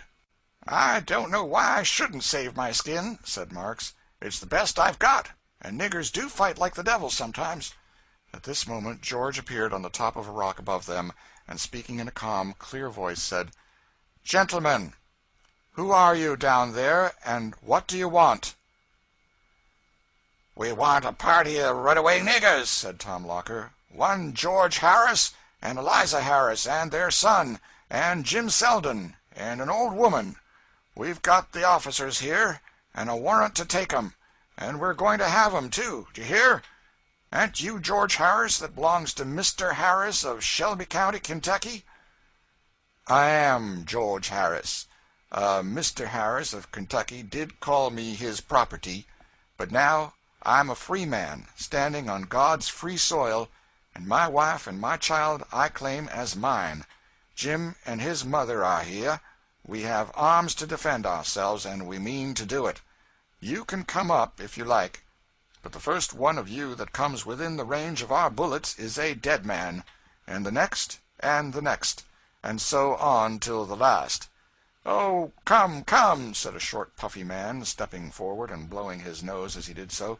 "Young man, this ain't no kind of talk at all for you. You see, we're officers of justice. We've got the law on our side, and the power, and so forth. So you'd better give up peaceably, you see, for you'll certainly have to give up at last." "I know very well that you've got the law on your side, and the power," said George bitterly. "You mean to take my wife to sell in New Orleans, and put my boy like a calf in a trader's pen, and send Jim's old mother to the brute that whipped and abused her before, because he couldn't abuse her son. You want to send Jim and me back to be whipped and tortured and ground down under the heels of them that you call masters, and your laws will bear you out in it. More shame for you and them. But you haven't got us. We don't own your laws. We don't own your country. We stand here as free, under God's sky, as you are, and by the great God that made us, we'll fight for our liberty till we die." George stood out in fair sight on the top of the rock as he made his declaration of independence. The glow of dawn gave a flush to his swarthy cheek, and bitter indignation and despair gave fire to his dark eye. And, as if appealing from man to the justice of God, he raised his hand to heaven as he spoke. If it had been only a Hungarian youth, now bravely defending in some mountain fastness the retreat of fugitives escaping from Austria into America, this would have been sublime heroism. But as it was a youth of African descent, defending the retreat of fugitives through America into Canada. Of course we are too well instructed and patriotic to see any heroism in it, and if any of our readers do, they must do it on their own private responsibility. When despairing Hungarian fugitives make their way, against all the search warrants and authorities of their lawful government, to America, press and political cabinet ring with applause and welcome.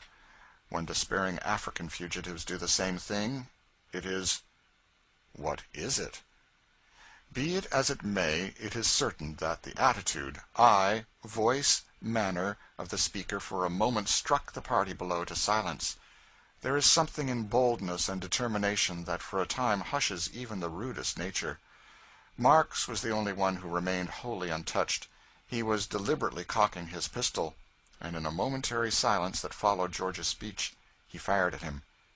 "You see, you get just as much for him dead as alive in Kentucky," he said coolly as he wiped his pistol on his coat sleeve. George sprang backward. Eliza uttered a shriek. The ball had passed close to his hair, had nearly grazed the cheek of his wife, and struck in a tree above. "It's nothing, Eliza," said George quickly. "Thee'd better keep out of sight with thy speechifying," said Phineas. "They're mean scamps." "Now, Jim," said George, "look that your pistols are all right, and watch that pass with me. First man that shows himself I fire at. You take the second, and so on. It won't do, you know, to waste 2 shots on one." "But what if you don't hit?" "I shall hit," said George coolly. "Good. Now there's stuff in that fellow," muttered Phineas between his teeth. The party below, after Marks had fired, stood for a moment rather undecided. "I think you must have hit some of 'em," said one of the men. "I heard a squeal." "I'm going right up for one," said Tom. "I never was afraid of niggers, and I ain't going to be now. Who goes after?" he said, springing up the rocks. George heard the words distinctly. He drew up his pistol, examined it, pointed it towards that point in the defile where the first man would appear. One of the most courageous of the party followed Tom, and, the way being thus made, the whole party began pushing up the rock, the hindermost pushing the front ones faster than they would have gone of themselves. On they came, and in a moment the burly form of Tom appeared in sight almost at the verge of the chasm. George fired. The shot entered his side, but though wounded, he would not retreat. But with a yell like that of a mad bull, he was leaping right across the chasm into the party. "Friend," said Phineas, suddenly stepping to the front and meeting him with a push from his long arms, "thee isn't wanted here." Down he fell into the chasm, crackling down among the trees, bushes, logs, loose stones, till he lay bruised and groaning 30 feet below. The fall might have killed him, had it not been broken and moderated by his clothes catching in the branches of a large tree. But he came down with some force, however, more than was at all agreeable or convenient. "Lord help us, they are perfect devils," said Marks, heading the retreat down the rocks with much more of a will than he had joined the ascent, while all the party came tumbling precipitately after him, the fat constable in particular, blowing and puffing in a very energetic manner. "I say, fellows," said Marks, "you just go round and pick up Tom there, while I run and get on to my horse to go back for help. That's you." And without minding the hootings and jeers of his company, Marks was as good as his word, and was soon seen galloping away. "Was ever such a sneaking varmint," said one of the men, "to come on his business, and he clear out and leaves us this yar way." "Wal, we must pick up that feller," said another. "Cuss me if I much care whether he is dead or alive." The men, led by the groans of Tom, scrambled and crackled through stumps, logs, and bushes, to where that hero lay groaning and swearing with alternate vehemence. "Ye keep it a-going pretty loud, Tom," said one. "Ye much hurt?" "Don't know. Gimme up, can't you? Blast that infernal Quaker. If it hadn't been for him, I'd have pitched some of 'em down here. See how they liked it." With much labor and groaning, the fallen hero was assisted to rise, and with one holding him up under each shoulder, they got him as far as the horses. "If you could only get me a mile back to that 'ere tavern, give me a handkerchief or something to stuff into this place and stop this infernal bleeding." George looked over the rocks and saw them trying to lift the burly form of Tom into the saddle. After 2 or 3 ineffectual attempts, he reeled and fell heavily to the ground. "Oh, I hope he isn't killed," said Eliza, who, with all the party, stood watching the proceeding. "Why not?" said Phineas. "Serves him right." "Because after death comes the judgment," said Eliza. "Yes," said the old woman, who had been groaning and praying in her Methodist fashion during all the encounter. "It's an awful case for the poor critter's soul." "On my word, they're leaving him, I do believe," said Phineas. It was true, for after some appearance of irresolution and consultation, the whole party got on their horses and rode away. When they were quite out of sight, Phineas began to bestir himself. "Well, we must go down and walk a piece," he said. "I told Michael to go forward and bring help, and be along back here with the wagon, but we shall have to walk a piece along the road, I reckon, to meet them. The Lord grant he be along soon. It's early in the day. There won't be much travel afoot yet awhile. We aren't much more than 2 miles from our stopping place. If the road hadn't been so rough last night, we could have outrun 'em entirely." As the party neared the fence, they discovered in the distance along the road their own wagon coming back, accompanied by some men on horseback. "Well, now, there's Michael and Stephen and Amariah," exclaimed Phineas joyfully. "Now we are made as safe as we'd got there." "Well, do stop, then," said Eliza, "and do something for that poor man. He's groaning dreadfully." "It would be no more than Christian," said George. "Let's take him up and carry him on." "And doctor him up among the Quakers," said Phineas. "Pretty well, that. Well, I don't care if we do. Here, let's have a look at him," said Phineas, who in the course of his hunting and backwoods life had acquired some rude experience of surgery, kneeled down by the wounded man, and began a careful examination of his condition. "Marks," said Tom feebly. "Is that you, Marks?" "No, I reckon 'tain't, friend," said Phineas. "Much Marks cares for thee, if his own skin's safe. He's off, long ago." "I believe I'm done for," said Tom. "The cussed sneaking dog, to leave me to die alone.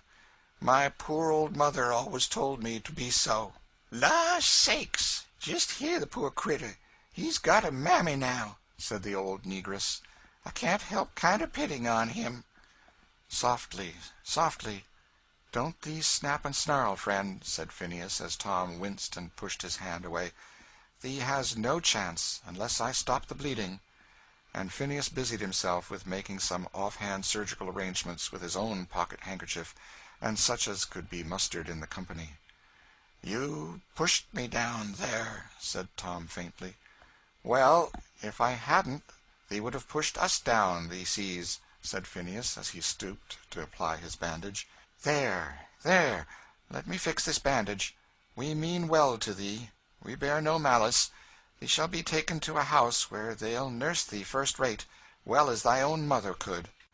Tom groaned and shut his eyes.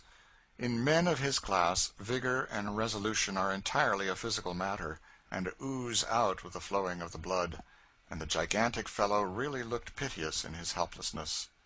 The other party now came up. The seats were taken out of the wagon. The buffalo skins, doubled in fours, were spread all along one side, and 4 men with great difficulty lifted the heavy form of Tom into it. Before he was gotten in, he fainted entirely. The old negress, in the abundance of her compassion, sat down on the bottom, and took his head in her lap. Eliza, George, and Jim bestowed themselves, as well they could, in the remaining space, and the whole party set forward. "What do you think of him?" said George, who sat by Phineas in front. "Well, it's only a pretty deep flesh wound, but then, tumbling and scratching down that place didn't help him much. It has bled pretty freely. Pretty much drained him out, courage and all. But he'll get over it, and may be learn a thing or two by it." "I'm glad to hear you say so," said George. "It would always be a heavy thought to me if I'd caused his death, even in a just cause." "Yes," said Phineas, "killing is an ugly operation any way they'll fix it, man or beast. I've seen a buck that was shot down and a-dying look that way on a feller with his eye that it really most made a feller feel wicked for killing on him. And human creatures is a more serious consideration yet, being, as thy wife says, that the judgment comes to 'em after death. So I don't know as our people's notions on these matters is too strict, and, considering how I was raised, I fell in with them pretty considerably." "What shall you do with this poor fellow?" said George. "Oh, carry him along to Amariah's. There's old Grandman Stevens there. Dorcas, they call her. She's most an amazing nurse. She takes to nursing real natural, and ain't never better suited than when she gets a sick body to tend. We may reckon on turning him over to her for a fortnight or so." A ride of about an hour more brought the party to a neat farmhouse, where the weary travelers were received to an abundant breakfast.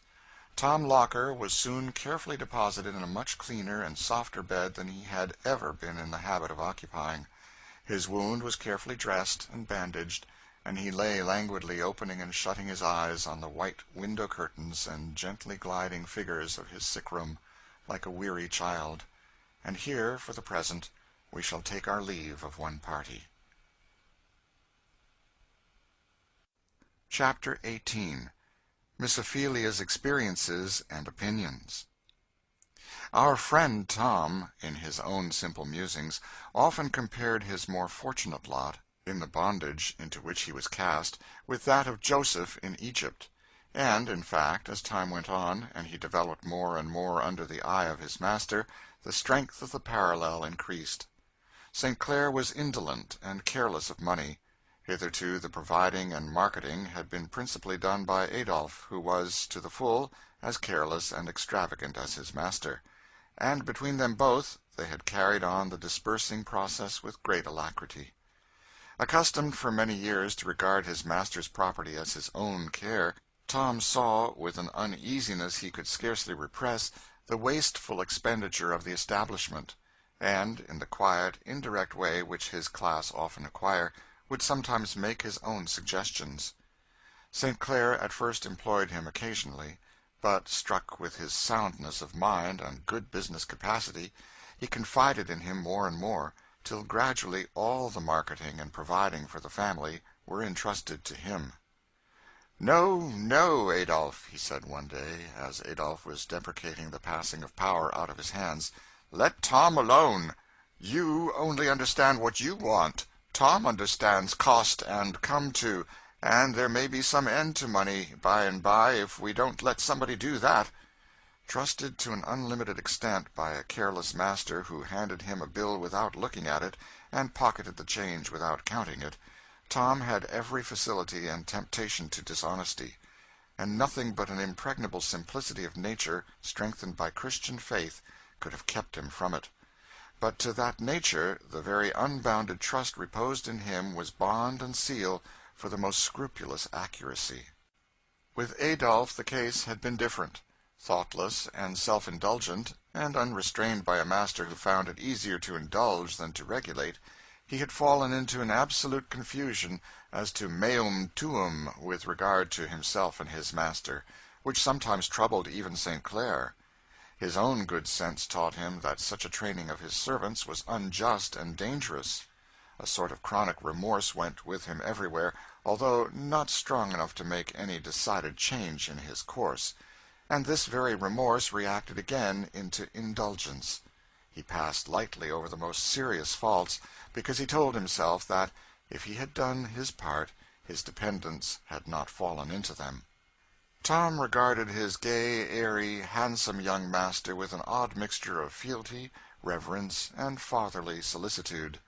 That he never read the Bible, never went to church, that he jested and made free with any and everything that came in the way of his wits, that he spent his Sunday evenings at the opera or theater, that he went to wine parties and clubs and suppers oftener than was at all expedient, were all things that Tom could see as plainly as anybody, and on which he based a conviction that "Massa wasn't a Christian," a conviction, however, which he would have been very slow to express to anyone else, but on which he founded many prayers, in his own simple fashion, when he was by himself in his little dormitory. Not that Tom had not his own way of speaking his mind occasionally, with something of the tact often observable in his class. As, for example, the very day after the Sabbath we have described, St. Clair was invited out to a convivial party of choice spirits, and was helped home, between 1 and 2 o'clock at night, in a condition when the physical had decidedly attained the upper hand of the intellectual. Tom and Adolphe assisted to get him composed for the night, the latter in high spirits, evidently regarding the matter as a good joke, and laughing heartily at the rusticity of Tom's horror, who really was simple enough to lie awake most of the rest of the night praying for his young master. "Well, Tom, what are you waiting for?" said St. Clair the next day as he sat in his library in dressing-gown and slippers.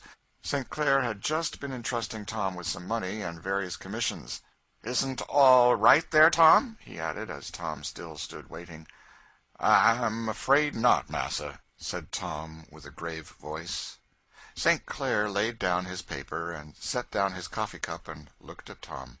"Why, Tom, what's the case? You look as solemn as a coffin." "I feel very bad, massa. I always have thought that massa would be good to everybody." "Well, Tom, haven't I been? Come now, what do you want? There's something you haven't got, I suppose, and this is the preface." "Massa always been good to me. I haven't nothing to complain of on that head, but there is one that massa isn't good to." "Why, Tom, what's got into you? Speak out. What do you mean?" "Last night, between 1 and 2, I thought so. I studied upon the matter then. Massa isn't good to himself." Tom said this with his back to his master and his hand on the door-knob. St. Clair felt his face flush crimson, but he laughed. "Oh, that's all, is it?" he said gaily. "All?" said Tom, turning suddenly round and falling on his knees. "Oh, my dear young master, I'm afraid it will be loss of all body and soul. The good book says, 'It biteth like a serpent and stingeth like an adder,' my dear massa." Tom's voice choked and the tears ran down his cheeks. "You poor silly fool," said St. Clair, with tears in his own eyes. "Get up, Tom. I'm not worth crying over." But Tom wouldn't rise, and looked imploringly. "Well, I won't go to any more of their cursed nonsense, Tom," said St. Clair. "On my honor, I won't. I don't know why I haven't stopped long ago. I've always despised it, and myself for it. So, now, Tom, wipe up your eyes, and go about your errands. Come, come," he added. "No blessings. I'm not so wonderfully good now," he said, as he gently pushed Tom to the door. "There, I'll pledge my honor to you, Tom, you don't see me so again," he said, and Tom went off, wiping his eyes with great satisfaction. "I'll keep my faith with him, too," said St. Clair as he closed the door. And St. Clair did so, for gross sensualism in any form was not the peculiar temptation of his nature. But all this time, who shall detail the tribulations manifold of our friend Miss Ophelia, who had begun the labors of a Southern housekeeper? There is all the difference in the world in the servants of Southern establishments, according to the character and capacity of the mistresses who have brought them up. South, as well as North, there are women who have an extraordinary talent for command and tact in educating. Such are enabled, with apparent ease, and without severity, to subject to their will and bring into harmonious and systematic order the various members of their small estate, to regulate their peculiarities, and to balance and compensate the deficiencies of one by the excess of another, as to produce a harmonious and orderly system. Such a housekeeper was Mrs. Shelby, whom we have already described, and such our readers may remember to have met with. If they are not common at the South, it is because they are not common in the world. They are to be found there as often as anywhere, and, when existing, find in that peculiar state of society a brilliant opportunity to exhibit their domestic talent. Such a housekeeper Marie St. Clair was not, nor her mother before her. Indolent and childish, unsystematic and improvident, it was not to be expected that servants trained under her care should not be so likewise, and she had very justly described to Miss Ophelia the state of confusion she would find in the family, though she had not ascribed it to the proper cause. The first morning of her regency, Miss Ophelia was up at 4 o'clock, and having attended to all the adjustments of her own chamber, as she had done ever since she came there, to the great amazement of the chambermaid, she prepared for a vigorous onslaught on the cupboards and closets of the establishment, of which she had the keys. The storeroom, the linen presses, the china closet, the kitchen and the cellar, that day all went under an awful review. Hidden things of darkness were brought to light to an extent that alarmed all the principalities and powers of kitchen and chamber, and caused many wonderings and murmurings about "Dese yere northern ladies," from the domestic cabinet. Old Dinah, the head cook, and principle of all rule and authority in the kitchen department, was filled with wrath at what she considered an invasion of privilege. No feudal baron in Magna Carta times could have more thoroughly resented some incursion of the crown. Dinah was a character in her own way, and it would be injustice to her memory not to give the reader a little idea of her. She was a native and essential cook, as much as Aunt Chloe, cooking being an indigenous talent of the African race. But Chloe was a trained and methodical one who moved in an orderly domestic harness, while Dinah was a self-taught genius, and, like geniuses in general, was positive, opinionated, and erratic to the last degree. Like a certain class of modern philosophers, Dinah perfectly scorned logic and reason in every shape, and always took refuge in intuitive certainty, and here she was perfectly impregnable. No possible amount of talent, or authority, or explanation could ever make her believe that any other way was better than her own, or that the course she had pursued in the smallest matter could be in the least modified. This had been a conceded point with her old mistress, Marie's mother, and Miss Marie, as Dinah always called her young mistress, even after her marriage, found it easier to submit than contend, and so Dinah had ruled supreme. This was the easier in that she was perfect mistress of that diplomatic art which unites the utmost subservience of manner with the utmost inflexibility as to measure. Dinah was mistress of the whole art and mystery of excuse-making, in all its branches. Indeed, it was an axiom with her that the cook can do no wrong, and a cook in a Southern kitchen finds abundance of heads and shoulders on which to lay off every sin and frailty, so as to maintain her own immaculateness entire. If any part of the dinner was a failure, there were 50 indisputably good reasons for it, and it was the fault undeniably of 50 other people, whom Dinah berated with unsparing zeal. But it was very seldom that there was any failure in Dinah's last results. Though her mode of doing everything was peculiarly meandering and circuitous, and without any sort of calculation as to time and place, though her kitchen generally looked as if it had been arranged by a hurricane blowing through it, and she had about as many places for each cooking utensil as there were days in the year, yet, if one would have patience to wait her own good time, up would come her dinner in perfect order, and in a style of preparation with which an epicure could find no fault. It was now the season of incipient preparation for dinner. Dinah, who required large intervals of reflection and repose, and was studious of ease in all her arrangements, was seated on the kitchen floor, smoking a short stumpy pipe, to which she was much addicted, and which she always kindled up as a sort of censer whenever she felt the need of an inspiration in her arrangements. It was Dinah's mode of invoking the domestic muses.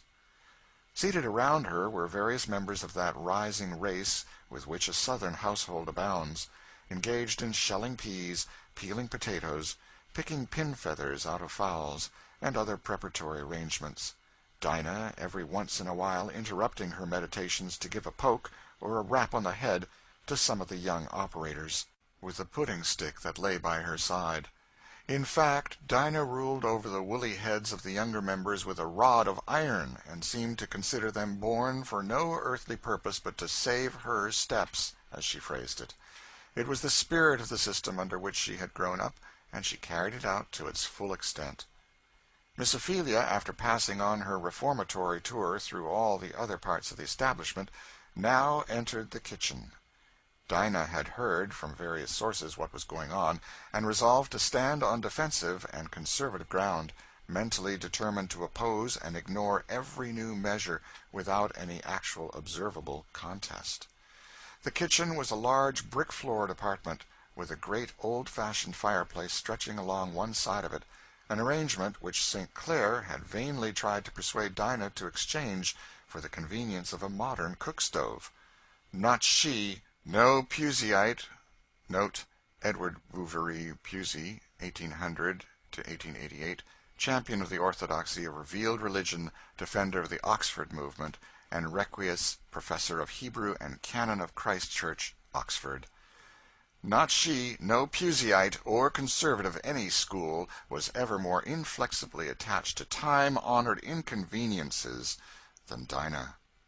When St. Clair had first returned from the North, impressed with the system and order of his uncle's kitchen arrangements, he had largely provided his own with an array of cupboards, drawers, and various apparatus to induce systematic regulation, under the sanguine illusion that it would be of any possible assistance to Dinah in her arrangements. He might as well have provided them for a squirrel or a magpie. The more drawers and closets there were, the more hiding-holes could Dinah make for the accommodation of old rags, hair-combs, old shoes, ribbons, cast-off artificial flowers, and other articles of vertu wherein her soul delighted. When Miss Ophelia entered the kitchen, Dinah did not rise, but smoked on in sublime tranquillity, regarding her movements obliquely out of the corner of her eye, but apparently intent only on the operations around her.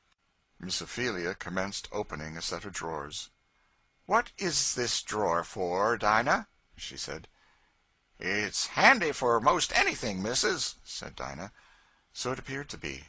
From the variety it contained, Miss Ophelia pulled out first a fine damask tablecloth stained with blood, having evidently been used to envelop some raw meat.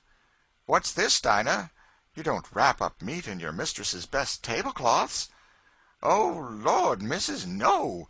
The towels was all a-missing, so I just did it. I laid out to wash that, that's why I put it there."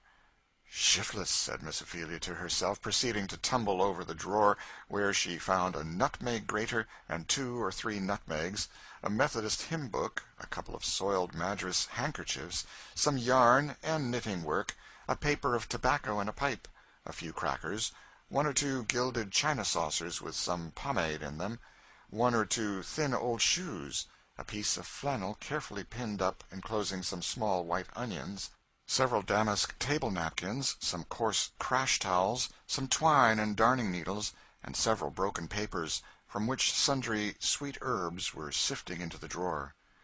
"Where do you keep your nutmegs, Dinah?" said Miss Ophelia, with the air of one who prayed for patience. "Most anywhere, missus.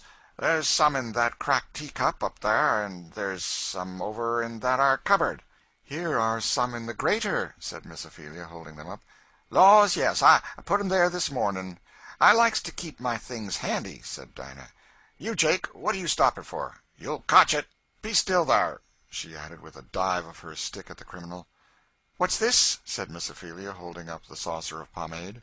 "Law, it's my grease. I put it there to have it handy." "Do you use your mistress's best saucers for that?" "Law, it was 'cause I was driv in sich a hurry. I was gwine to change it this very day." "Here are 2 damask table napkins." "Them table napkins I put there to get 'em washed out some day." "Don't you have some place here on purpose for things to be washed?" "Well, Massa St. Clair got that ar chest, he said, for that. But I likes to mix up biscuits and have my things on it some days, and then it ain't handy a lifting up the lid." "Why don't you mix your biscuits on the pastry table there?" "Law, miss, it gets sot so full of dishes, and one thing and another, and there ain't no room no way." "But you should wash your dishes and clear them away." "Wash my dishes!" said Dinah, in a high key, as her wrath began to rise over her habitual respect of manner. "What does ladies know about work, I want to know? When'd master ever get his dinner if I was to spend all my time a-washing and putting up dishes? Miss Marie never telled me so, nohow." "Well, here are these onions." "Laws, yes," said Dinah. "There is where I put 'em now. I couldn't remember. Them's particular onions I was a-saving for dis yar very stew. I'd forgot they was in that ar old flannel." Miss Ophelia lifted out the sifting papers of sweet herbs. "I wish missus wouldn't touch them. I likes to keep my things where I knows where to go to 'em," said Dinah, rather decidedly. "But you don't want these holes in the papers?" "Them is handy for sifting on out," said Dinah. "But you see it spills all over the drawer." "Laws, yes. If missus will go a-tumbling things all up so, it will. Missus has spilt lots dat ar way," said Dinah, coming uneasily to the drawers. If Mrs. only will go upstairs till my clarin' up time comes, I'll have everything right, but I can't do nothing when ladies is round a-hinderin'. You, Sam, don't you give the baby that ar sugar bowl. I'll crack you over if you don't mind. I'm going through the kitchen and going to put everything in order once, Dinah, and then I'll expect you to keep it so. Lord, now, Miss Phelia, that ar ain't no way for ladies to do. I never did see ladies doing no sich. My old missus, nor Miss Marie never did, and I don't see no kinder need on't. And Dinah stalked indignantly about while Miss Ophelia piled and sorted dishes, emptied dozens of scattering bowls of sugar into one receptacle, sorted napkins, tablecloths, and towels for washing, wiping, and arranging with her own hands, and with a speed and alacrity which perfectly amazed Dinah. Lord, now, if dat ar de way dem northern ladies do, dey ain't ladies nohow, she said to some of her satellites when at a safe hearing distance. I has things as straight as anybody when my clarin' up times comes, but I don't want ladies round a-hinderin' and getting my things all where I can't find 'em. To do Dinah justice, she had, at irregular periods, paroxysms of reformation and arrangement, which she called clarin' up times, when she would begin with great zeal and turn every drawer and closet wrong side outward onto the floor or tables, and make the ordinary confusion sevenfold more confounded.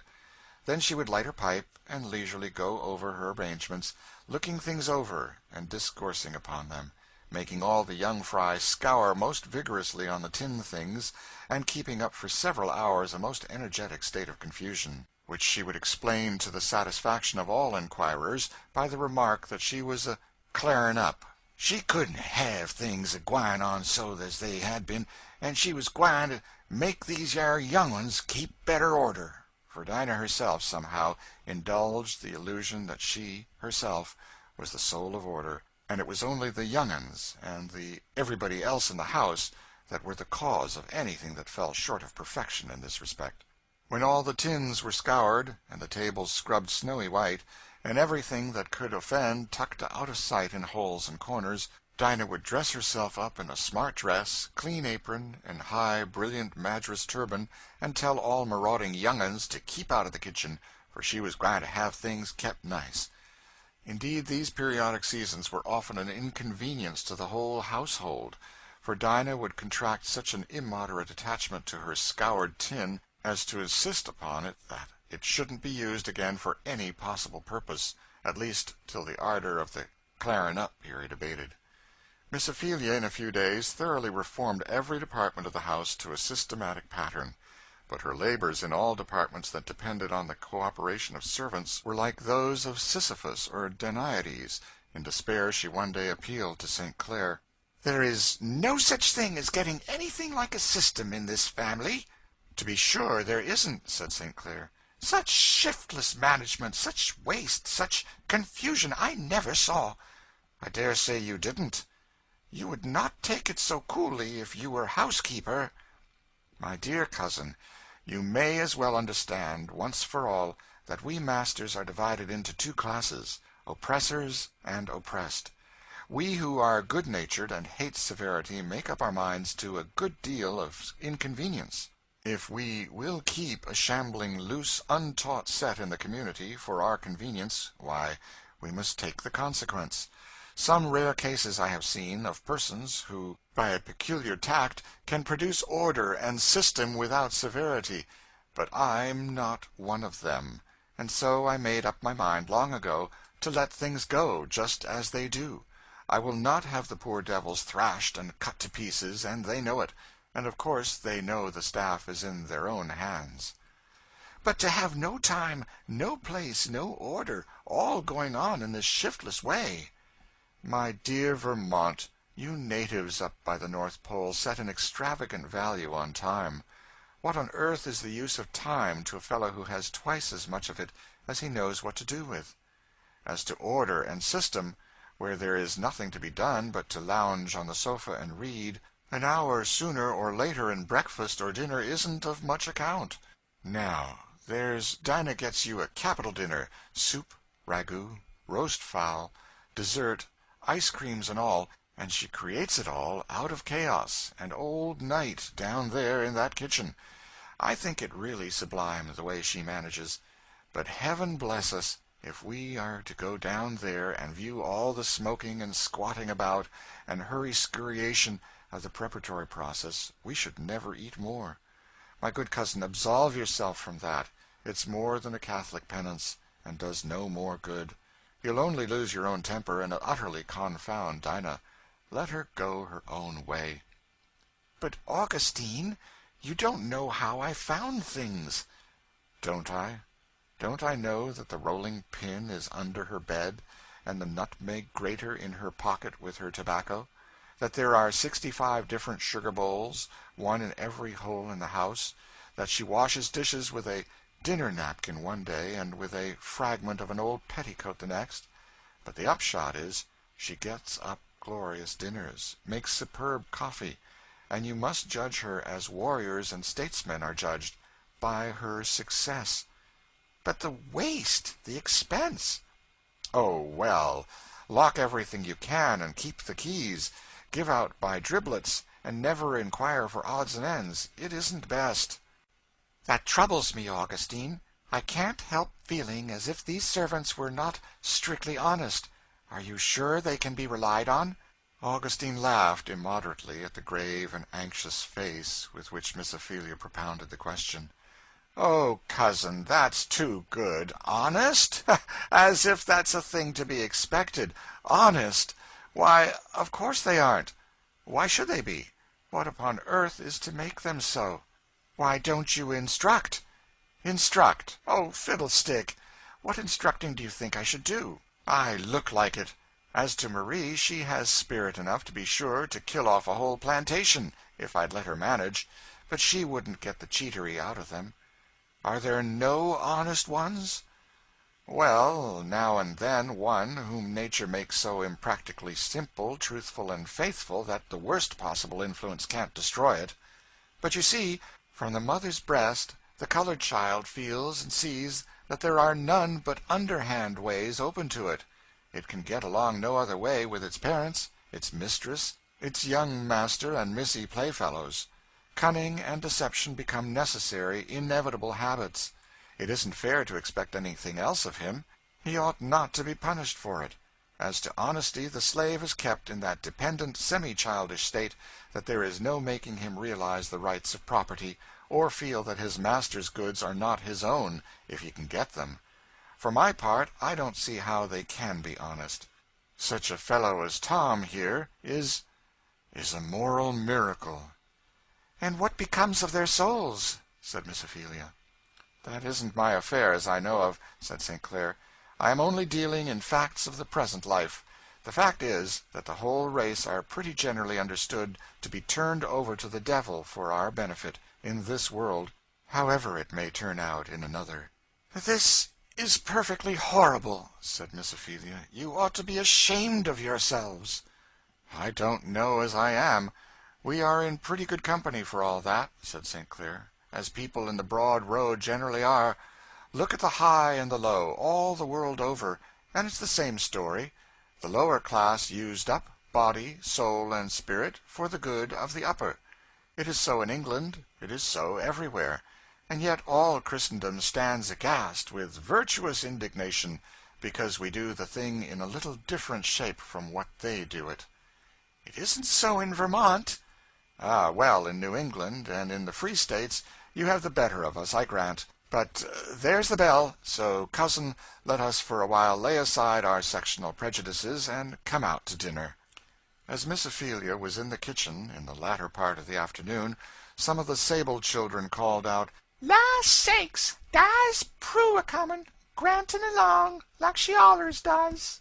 A tall, bony colored woman now entered the kitchen, bearing on her head a basket of rusks and hot rolls. "How, Prue, you come?" said Dinah. Prue had a peculiar scowling expression of countenance, and a sullen, grumbling voice. She set down her basket, squatted herself down, and, resting her elbows on her knees, said, "Oh, Lord, I wisht I was dead." "Why do you wish you were dead?" said Miss Ophelia. "I'd be out of my misery," said the woman gruffly, without taking her eyes from the floor. "What need you getting drunk, then, and cutting up, Prue?" said a spruce quadroon chambermaid, dangling as she spoke a pair of coral eardrops. The woman looked at her with a sour, surly glance. "Maybe you'll come to it one of these yardays. I'd be glad to see you, I would. Then you'll be glad of a drop like me to forget your misery." "Come, Prue," said Dinah, "let's look at your rusks. Here's Missus will pay for 'em." Miss Ophelia took out a couple of dozen. "There's some tickets in that are old cracked jug on the top shelf," said Dinah. "You, Jake, climb up and get it down." "Tickets? What are they for?" said Miss Ophelia. "We buy tickets of her massa, and she gives us bread for 'em. And they counts my money and tickets when I gets home, to see if I's got the change, and if I hadn't, they half kills me." "And serves you right," said Jane, the pert chambermaid. "If you will take their money to get drunk on, that's what she does, missus. And that's what I will do. I can't live no other ways. Drink and forget my misery." "You are very wicked and very foolish," said Miss Ophelia, "to steal your master's money to make yourself a brute with." "It's mighty likely, missus, but I will do it. Yes, I will. Oh, Lord, I wish I's dead, I do. I wish I's dead and out of my misery."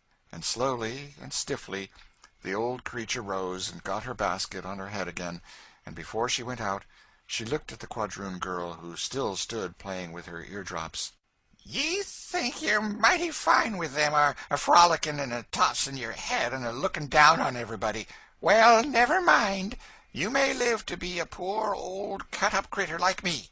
Hope to Lord you will, I do. Then see if you won't drink. Drink yourself into torment, and sarve you right, too, And with a malignant howl the woman left the room. "Disgusting old beast," said Adolphe, who was getting his master's shaving water. "If I was her master, I'd cut her up worse than she is." "Ye couldn't do that, no way," said Dinah. "Her back's a far sight now. She can't never get a dress together over it."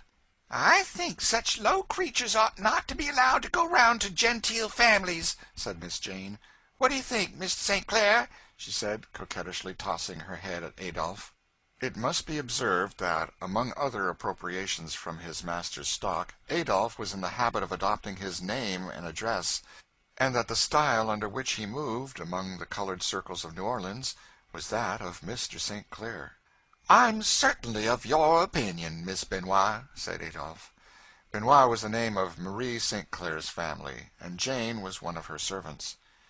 "Pray, Miss Benoit, may I be allowed to ask if those drops are for the ball tomorrow night? They are certainly bewitching." "I wonder now, Mr. St. Clair, what the impudence of you men will come to," said Jane, tossing her pretty head till the eardrops twinkled again. "I shan't dance with you for a whole evening if you go to asking me any more questions." "Oh, you couldn't be so cruel, now. I was just dying to know whether you would appear in your pink tarletan," said Adolphe. "What is it?" said Rosa, a bright, piquant little quadroon who came skipping downstairs at this moment. "Why, Mr. St. Clair's so impudent." "On my honor," said Adolphe, "I'll leave it to Miss Rosa now." "I know he's always a saucy creature," said Rosa, poising herself on one of her little feet, and looking maliciously at Adolphe. "He's always getting me so angry with him." "Oh, ladies, you will certainly break my heart between you," said Adolphe. "I shall be found dead in my bed some morning, and you'll have it to answer for." "Do hear the horrid creature talk," said both ladies, laughing immoderately. "Come and clear out, you. I can't have you cluttering up the kitchen," said Dinah. "In my way, fooling round here." "Aunt Dinah's glum because she can't go to the ball," said Rosa.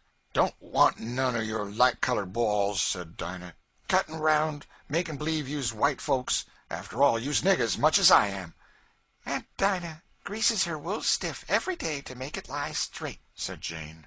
"It will be wool, after all," said Rosa, maliciously shaking down her long, silky curls. "Well, in the Lord's sight, ain't wool as good as bar any time?" said Dinah. "I'd like to have Missus say which is worth the most. A couple such as you, or one like me. Get out with you trumpery. I won't have you round." Here the conversation was interrupted in a twofold manner.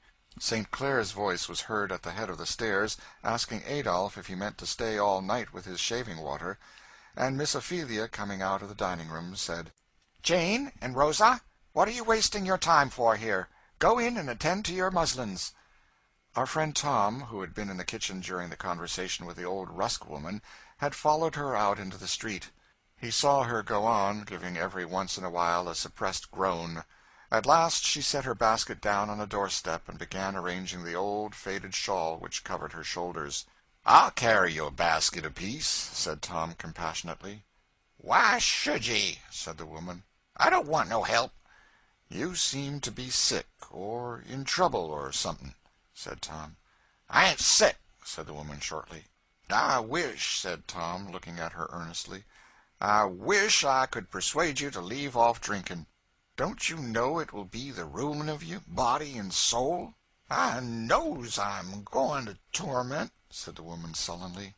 "You don't need to tell me that, I's ugly, I's wicked, I's gwine straight to torment. Oh, Lord, I wisht I's thar." Tom shuddered at these frightful words, spoken with a sullen, impassioned earnestness. "Oh, Lord, have mercy on you, poor critter. Ha'n't you never heard of Jesus Christ?" "Jesus Christ? Who's he?" "Why, he's the Lord," said Tom. "I think I've hearn tell o' the Lord, and the judgment and torment. I heard that." "But didn't anybody ever tell you of the Lord Jesus, that loved us poor sinners and died for us?" "Don't know nothing about that," said the woman. "Nobody hadn't never loved me since my old man died." "Where was you raised?" said Tom. "Up in Kentuck. A man kept me to breed chillun for market, and sold 'em as fast as they got big enough. Last of all he sold me to a speculator, and my massa got me o' him." "What set you into this bad way of drinking?" "To shet out my misery. I had one child after I come here, and I thought that I'd have one to raise, 'cause massa wasn't a speculator. It was the peertest little thing, and missus she seemed to think a heap on't at first. It never cried. It was likely and fat. But missus tuck sick, and I tended her, and I took the fever, and my milk all left me, and the child it pined to skin and bone, and missus wouldn't buy milk for it. She wouldn't hear to me when I telled her I hadn't milk. She said she knowed I could feed it on what other folks eat, and the child kinder pined and cried and cried and cried, day and night, and got all gone to skin and bones, and missus got sot agin it, and she said 'twasn't nothing but crossness. She wished it was dead, she said, and she wouldn't let me have it o' nights, 'cause she said it kept me awake and made me good for nothing. She made me sleep in her room, and I had to put it away off in a little kind o' garret, and thar it cried itself to death one night. It did, and I tuck to drinking to keep its crying out of my ears, I did. And I will drink. I will, if I do go to torment for it. Massa says I shall go to torment, and I tell him I've got thar now." "Oh, ye poor critter," said Tom. "Hadn't nobody never telled you how the Lord Jesus loved you, and died for you? Hadn't they telled you that he'll help you, and ye can go to heaven and have rest at last?" "I looks like gwine to heaven," said the woman. "Ain't thar where white folks is gwine? S'pose they's have me thar? I'd rather go to torment, and get away from Massa and Missus.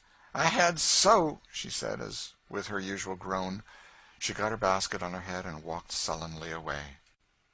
Tom turned and walked sorrowfully back to the house. In the court he met little Eva, a crown of tuberoses on her head, and her eyes radiant with delight.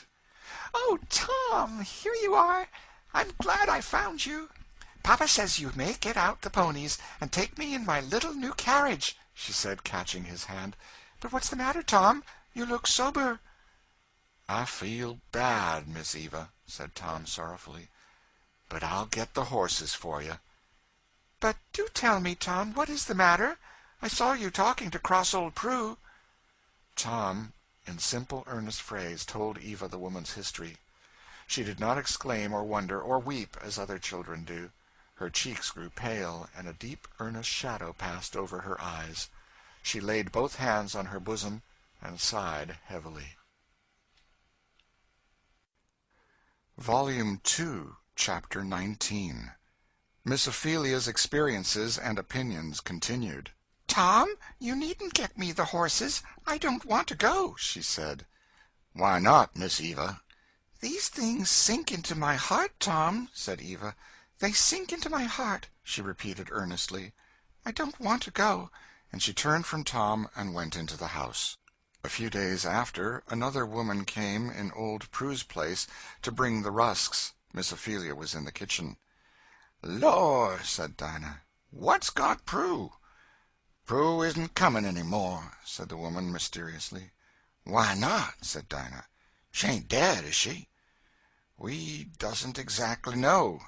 She's down cellar," said the woman, glancing at Miss Ophelia. After Miss Ophelia had taken the rusks, Dinah followed the woman to the door. "What has got Prue, anyhow?" she said. The woman seemed desirous, yet reluctant to speak, and answered in low, mysterious tone. "Well, you mustn't tell nobody. Prue, she got drunk again, and they had her down cellar, and thar they left her all day. And I hearn 'em say that the flies had got to her, and she's dead." Dinah held up her hands, and, turning, saw close by her side the spirit-like form of Evangeline, her large mystic eyes dilated with horror, and every drop of blood driven from her lips and cheeks. "Lord bless us, Miss Eva's gwine faint away. What got us all to let her hear such talk? Her pa'll be rail mad." "I shan't faint, Dinah," said the child firmly. "And why shouldn't I hear it? It ain't so much for me to hear it as for poor Prue to suffer it. Lor' sakes, it isn't for sweet delicate young ladies like you. These yer stories isn't. It's enough to kill 'em." Eva sighed again and walked upstairs with a slow and melancholy step. Miss Ophelia anxiously inquired the woman's story. Dinah gave a very garrulous version of it, to which Tom added the particulars which he had drawn from her that morning. "An abominable business, perfectly horrible!" she exclaimed as she entered the room where St. Clair lay reading his paper. "Pray, what iniquity has turned up now?" said he. "What now? Why, those folks have whipped Prue to death," said Miss Ophelia, going on with great strength of detail into the story and enlarging on its most shocking particulars. "I thought it would come to that some time," said St. Clair, going on with his paper. "Thought so? Aren't you going to do anything about it?" said Miss Ophelia. "Haven't you got any selectmen or anybody to interfere and look after such matters?" "It's commonly supposed that the property interest is a sufficient guard in these cases. If people choose to ruin their own possessions, I don't know what's to be done. It seems the poor creature was a thief and a drunkard, and so there won't be much hope to get up sympathy for her." "It is perfectly outrageous! It is horrid, Augustine! It will certainly bring down vengeance upon you." "My dear cousin, I didn't do it, and I can't help it. I would if I could. If low-minded, brutal people will act like themselves, what am I to do?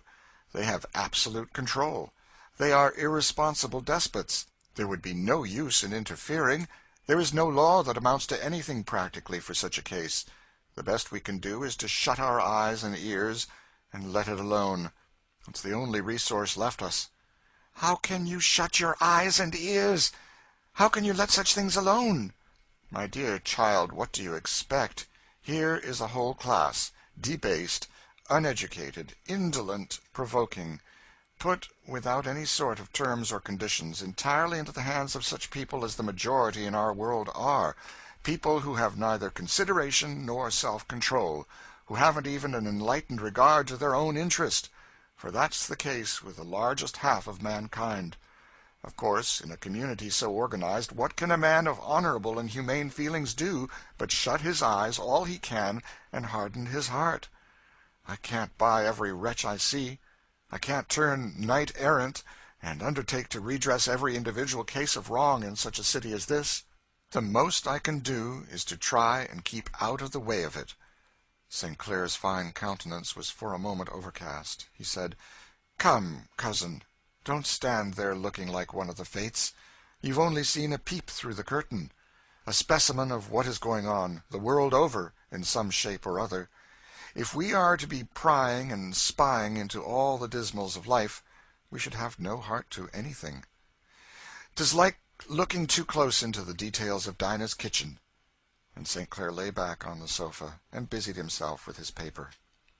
Miss Ophelia sat down and pulled out her knitting work, and sat there grim with indignation. She knit and knit, but while she mused the fire burned. At last she broke out, "I tell you, Augustine, I can't get over things so, if you can. It's a perfect abomination for you to defend such a system. That's my mind." "What now?" said St. Clair, looking up. "At it again, hey?" "I say it's perfectly abominable for you to defend such a system," said Miss Ophelia, with increasing warmth. "I defend it, my dear lady? Whoever said I did defend it?" said St. Clair. "Of course you defend it. You all do, all you Southerners. What do you have slaves for if you don't?" "Are you such a sweet innocent as to suppose nobody in this world ever does what they don't think is right? Don't you, or didn't you ever, do anything that you did not think quite right?" "If I do, I repent of it, I hope," said Miss Ophelia, rattling her needles with energy. "So do I," said St. Clair, peeling his orange. "I'm repenting of it all the time." "What do you keep on doing it for?" "Didn't you ever keep on doing wrong after you'd repented, my good cousin?" "Well, only when I've been very much tempted," said Miss Ophelia. "Well, I'm very much tempted," said St. Clair. "That's just my difficulty." "But I always resolve I won't, and I try to break off." "Well, I have been resolving I won't, off and on, these 10 years," said St. Clair, "but I haven't, somehow, got clear. Have you got clear of all your sins, cousin?"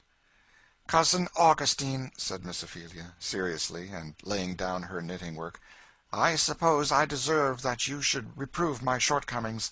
I know all you say is true enough. Nobody else feels them more than I do. But it does seem to me, after all, there is some difference between me and you. It seems to me I would cut off my right hand sooner than keep on, from day to day, doing what I thought was wrong.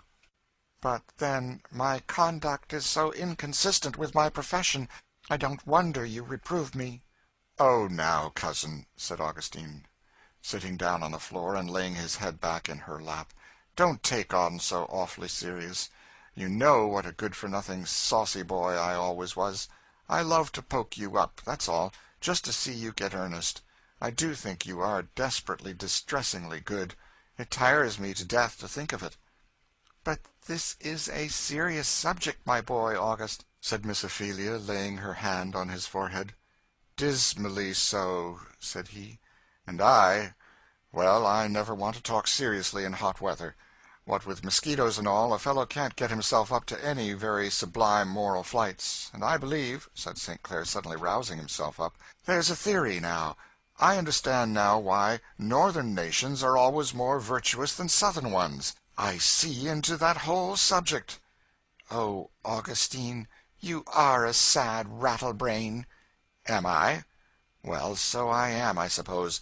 But for once I will be serious, now. But you must hand me that basket of oranges. You see, you'll have to stay me with flagons and comfort me with apples, if I'm going to make this effort. Now," said Augustine, drawing the basket up, "I'll begin. When in the course of human events it becomes necessary for a fellow to hold 2 or 3 dozen of his fellow-worms in captivity, a decent regard to the opinions of society requires—" "I don't see that you are growing more serious," said Miss Ophelia. "Wait, I'm coming on, you'll hear. The short of the matter is, cousin," said he, his handsome face suddenly settling into an earnest and serious expression, "on this abstract question of slavery there can, as I think, be but one opinion. Planters who have money to make by it, clergymen who have planters to please, politicians who want to rule by it, may warp and bend language and ethics to a degree that shall astonish the world at their ingenuity. They can press nature and the Bible, and nobody knows what else, into the service. But, after all, neither they nor the world believe in it one particle the more. It comes from the devil, that's the short of it. And to my mind it's a pretty respectable specimen of what he can do in his own line." Miss Ophelia stopped her knitting and looked surprised, and St. Clair, apparently enjoying her astonishment, went on, "You seem to wonder, but if you will get me fairly at it, I'll make a clean breast of it. This cursed business, accursed of God and man, what is it? Strip it of all its ornament, run it down to the root and nucleus of the whole, and what is it? Why, because my brother Quashy is ignorant and weak, and I am intelligent and strong, because I know how and can do it. Therefore I may steal all he has, keep it, and give him only such and so much as suits my fancy. Whatever is too hard, too dirty, too disagreeable for me, I may set Quashy to doing. Because I don't like work, Quashy shall work. Because the sun burns me, Quashy shall stay in the sun. Quashy shall earn the money, and I will spend it. Quashy shall lie down in every puddle, that I may walk over dry shod. Quashy shall do my will, and not his, all the days of his mortal life, and have such chance of getting to heaven, at last, as I find convenient. This I take to be about what slavery is. I defy anybody on earth to read our slave code as it stands in our law books, and make anything else of it. Talk of the abuses of slavery! Humbug! The thing itself is the essence of all abuse. And the only reason why the land don't sink under it, like Sodom and Gomorrah, is because it is used in a way infinitely better than it is. For pity's sake, for shame's sake, because we are men born of women and not savage beasts, many of us do not, and dare not. We would scorn to use the full power which our savage laws put into our hands. And he who goes the furthest and does the worst only uses, within limits, the power that the law gives him. St. Clair has started up, and, as his manner was when excited, was walking, with hurried steps, up and down the floor. His fine face, classic as that of a Greek statue, seemed actually to burn with the fervor of his feelings. His large blue eyes flashed, and he gestured with an unconscious earnestness. Miss Ophelia had never seen him in this mood before, and she sat perfectly silent. "I declare to you," said he, suddenly stopping before his cousin, "it's no sort of use to talk or to feel on this subject, but I declare to you there have been times when I have thought, if the whole country would sink, and hide all this injustice and misery from the light, I would willingly sink with it. When I have been traveling up and down on our boats, or about on my collecting tours, and reflected that every brutal, disgusting, mean, low-lived fellow I met was allowed by our laws to become absolute despot of as many men, women, and children as he could cheat, steal, or gamble money enough to buy, when I have seen such men in actual ownership of helpless children, of young girls and women, I have been ready to curse my country, to curse the human race." "Augustine, Augustine," said Miss Ophelia, "I'm sure you've said enough. I never in my life heard anything like this even at the North." "At the North," said St. Clair, with a sudden change of expression, and resuming something of his habitual careless tone. "Pooh! Your Northern folk are cold-blooded. You are cool in everything. You can't begin to curse uphill and down as we can, when we get fairly at it." "Well, but the question is," said Miss Ophelia. "Oh, yes, to be sure, the question is, and a deuce of a question it is, how came you in this state of sin and misery? Well, I shall answer in the good old words you used to teach me Sundays. I came so by ordinary generation. My servants were my father's, and, what is more, my mother's, and now they are mine, they and their increase, which bids fair to be a pretty considerable item. My father, you know, came first from New England, and he was just such another man as your father, a regular old Roman, upright, energetic, noble-minded, with an iron will. Your father settled down in New England, to rule over rocks and stones and to force an existence out of nature, and mine settled in Louisiana, to rule over men and women, and force existence out of them. My mother," said St. Clair, getting up and walking to a picture at the end of the room, and gazing upward with a face fervent with veneration, "she was divine. Don't look at me so. You know what I mean. She probably was of mortal birth, but, as far as ever I could observe, there was no trace of any human weakness or error about her, and everybody that lives to remember her, whether bond or free, servant, acquaintance, relation, all say the same. Why, cousin, that mother has been all that has stood between me and utter unbelief for years." She was a direct embodiment and personification of the New Testament, a living fact to be accounted for, and to be accounted for in no other way than by its truth. "Oh, mother, mother," said St. Clair, clasping his hands in a sort of transport, and then suddenly checking himself, he came back, and seating himself on an ottoman, he went on. "My brother and I were twins, and they say, you know, that twins ought to resemble each other, but we were in all points a contrast. He had black, fiery eyes, coal-black hair, a strong, fine, Roman profile, and a rich brown complexion. I had blue eyes, golden hair, a Greek outline, and fair complexion. He was active and observing, I dreamy and inactive. He was generous to his friends and equals, but proud, dominant, overbearing to inferiors, and utterly unmerciful to whatever set itself up against him. Truthful we both were, he from pride and courage, I from a sort of abstract ideality. We loved each other, about as boys generally do, off and on, and in general. He was my father's pet, and I my mother's. There was a morbid sensitiveness and acuteness of feeling in me on all possible subjects, of which he and my father had no kind of understanding, and with which they could have no possible sympathy. But mother did. And so, when I had quarreled with Alfred, and father looked sternly on me, I used to go off to mother's room and sit by her. I remember just how she used to look, with her pale cheeks, her deep, soft, serious eyes, her white dress. She always wore white, and I used to think of her whenever I read in Revelations about the saints that were arrayed in fine linen, clean and white. She had a great deal of genius of one sort and another, particularly in music, and she used to sit at her organ, playing fine old majestic music of the Catholic Church, and singing with a voice more like an angel than a mortal woman. And I would lay my head down on her lap, and cry, and dream, and feel, oh, immeasurably, things that I had no language to say. In those days this matter of slavery had never been canvassed as it has now. Nobody dreamed of any harm in it. My father was a born aristocrat. I think, in some pre-existent state, he must have been in the higher circles of spirits, and brought all his old court pride along with him. For it was in grain, bred in the bone, though he was originally of poor and not in any way of noble family. My brother was begotten in his image. Now, an aristocrat, you know, the world over, has no human sympathies, beyond a certain line in society. In England the line is in one place, in Burma in another, and in America in another. But the aristocrat of all these countries never goes over it.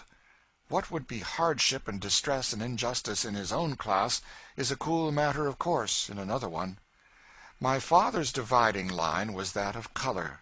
Among his equals never was a man more just and generous, but he considered the Negro, through all possible gradations of color, as an intermediate link between man and animals, and graded all his ideas of justice or generosity on this hypothesis.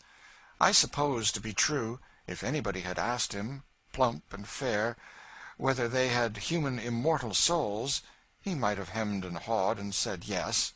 But my father was not a man much troubled with spiritualism. Religious sentiment he had none, beyond a veneration for God, as decidedly the head of the upper classes. Well, my father worked some 500 negroes. He was an inflexible, driving, punctilious businessman. Everything was to move by system, to be sustained with unfailing accuracy and precision. Now, if you take into account that all this was to be worked out by a set of lazy, twaddling, shiftless laborers, who had grown up all their lives in the absence of every possible motive to learn how to do anything but shirk, as you Vermonters say, and you'll see that there might naturally be, on his plantation, a great many things that looked horrible and distressing to a sensitive child like me. Besides all, he had an overseer, great, tall, slab-sided, two-fisted renegade son of Vermont, begging your pardon, who had gone through a regular apprenticeship in hardness and brutality, and taken his degree to be admitted to practice. My mother never could endure him, nor I, but he obtained an entire ascendancy over my father, and this man was the absolute despot of the estate. I was a little fellow then, but I had the same love that I have now for all kinds of human things, a kind of passion for the study of humanity, come in what shape it would.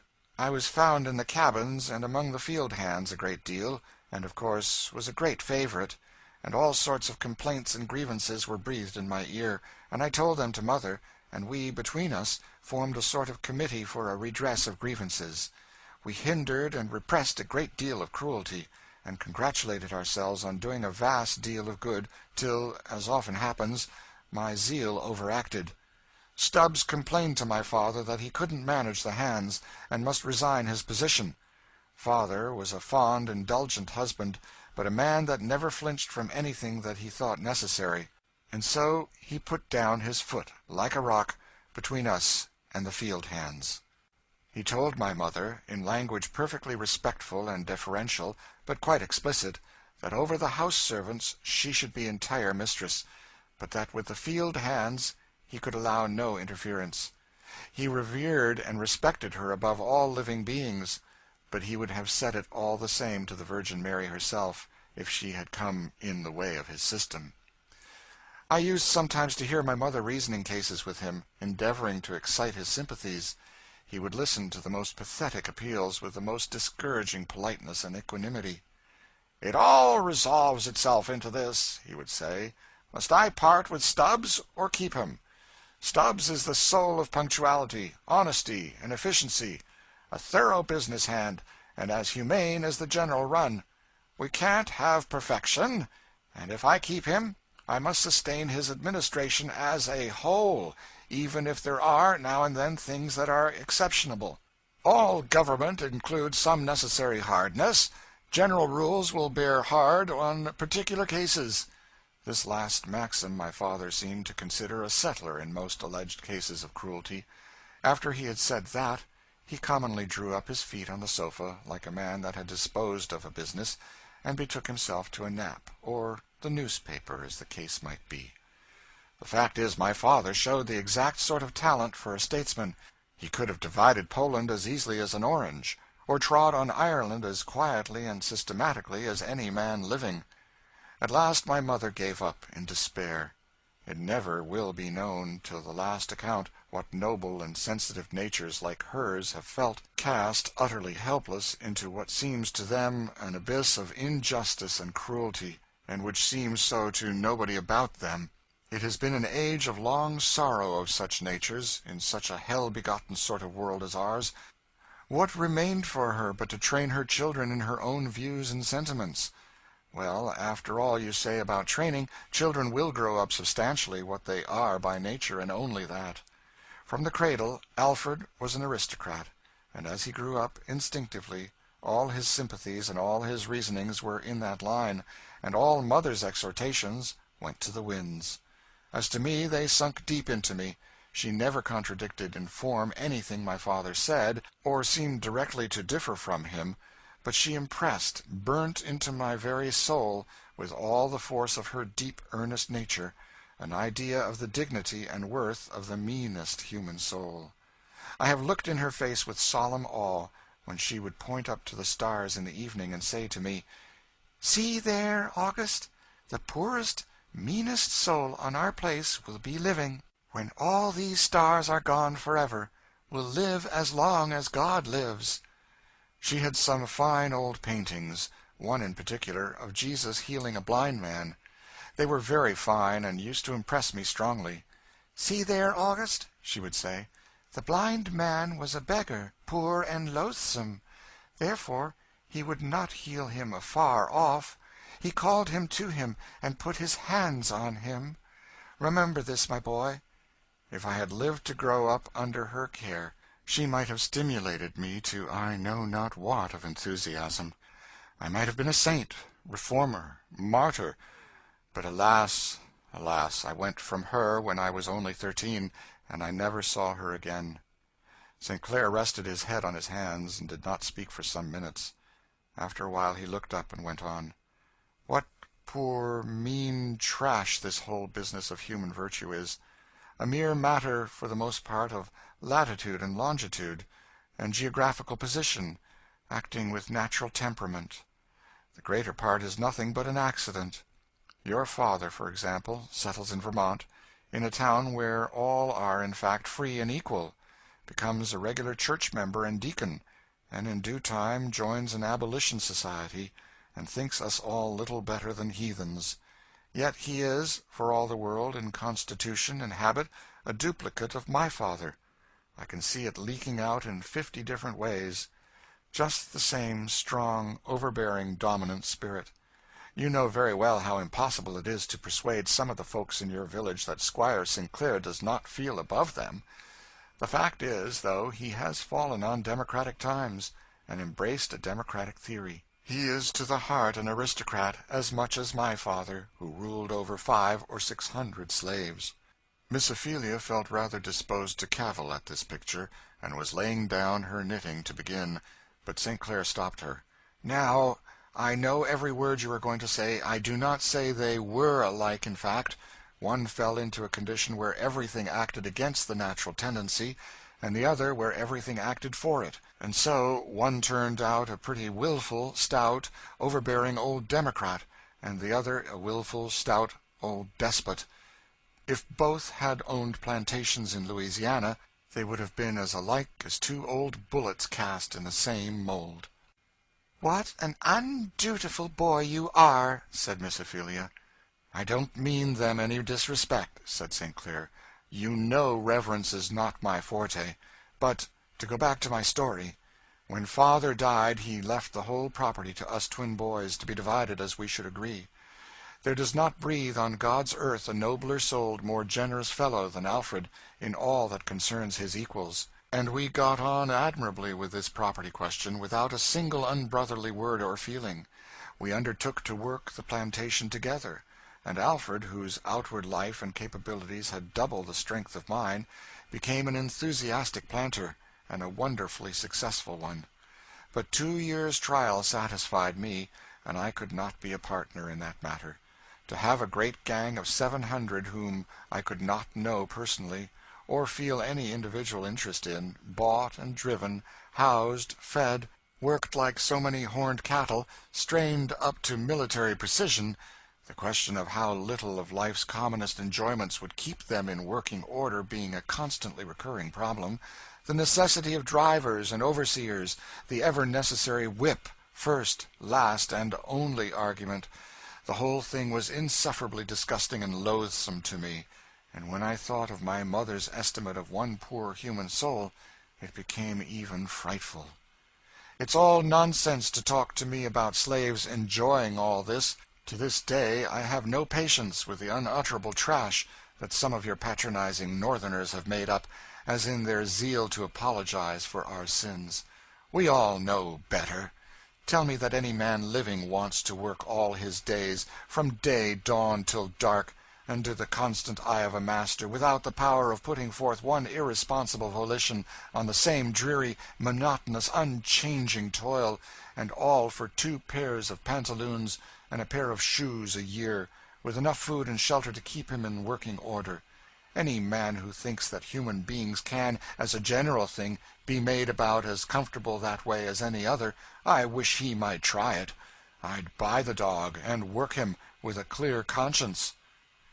"I always have supposed," said Miss Ophelia, "that you, all of you, approved of these things and thought them right, according to Scripture." "Humbug! We are not quite reduced to that yet. Alfred, who is as determined a despot as ever walked, does not pretend to this kind of defense. No, he stands, high and haughty, on that good old respectable ground, the right of the strongest. And he says, and I think quite sensibly, that the American planter is only doing in another form what the English aristocracy and capitalists are doing by the lower classes. That is, I take it, appropriating them, body and bone, soul and spirit, to their use and convenience. He defends both, and I think at least consistently. He says that there can be no high civilization without enslavement of the masses, either nominal or real. There must, he says, be a lower class, given up to physical toil and confined to an animal nature, and a higher one thereby acquires leisure and wealth for a more expanded intelligence and improvement, and becomes the directing soul of the lower. So he reasons, because, as I said, he is born an aristocrat. So I don't believe, because I was born a democrat. "How in the world can the two things be compared?" said Miss Ophelia. "The English laborer is not sold, traded, parted from his family, whipped." "He is as much at the will of his employer as if he were sold to him. The slave owner can whip his refractory slave to death. The capitalist can starve him to death. As to family security, it is hard to say which is the worst, to have one's children sold, or see them starve to death at home." "But it's no kind of apology for slavery, to prove that it isn't worse than some other bad thing." "I didn't give it for one. Nay, I'll say, besides, that ours is the more bold and palpable infringement of human rights. Actually buying a man up like a horse, looking at his teeth, cracking his joints, and trying his paces, and then paying down for him. Having spectaculars, breeders, traders, and brokers in human bodies and souls, sets the thing before the eyes of the civilized world in a more tangible form, though the thing done be, after all, in its nature the same. That is, appropriating one set of human beings to the use and improvement of another, without any regard to their own." "I never thought of the matter in this light," said Miss Ophelia. "Well, I've traveled in England some, and I've looked over a good many documents as to the state of their lower classes, and I really think there is no denying Alfred when he says that his slaves are better off than a large class of the population of England. You see, you must not infer from what I have told you that Alfred is what is called a hard master, for he isn't.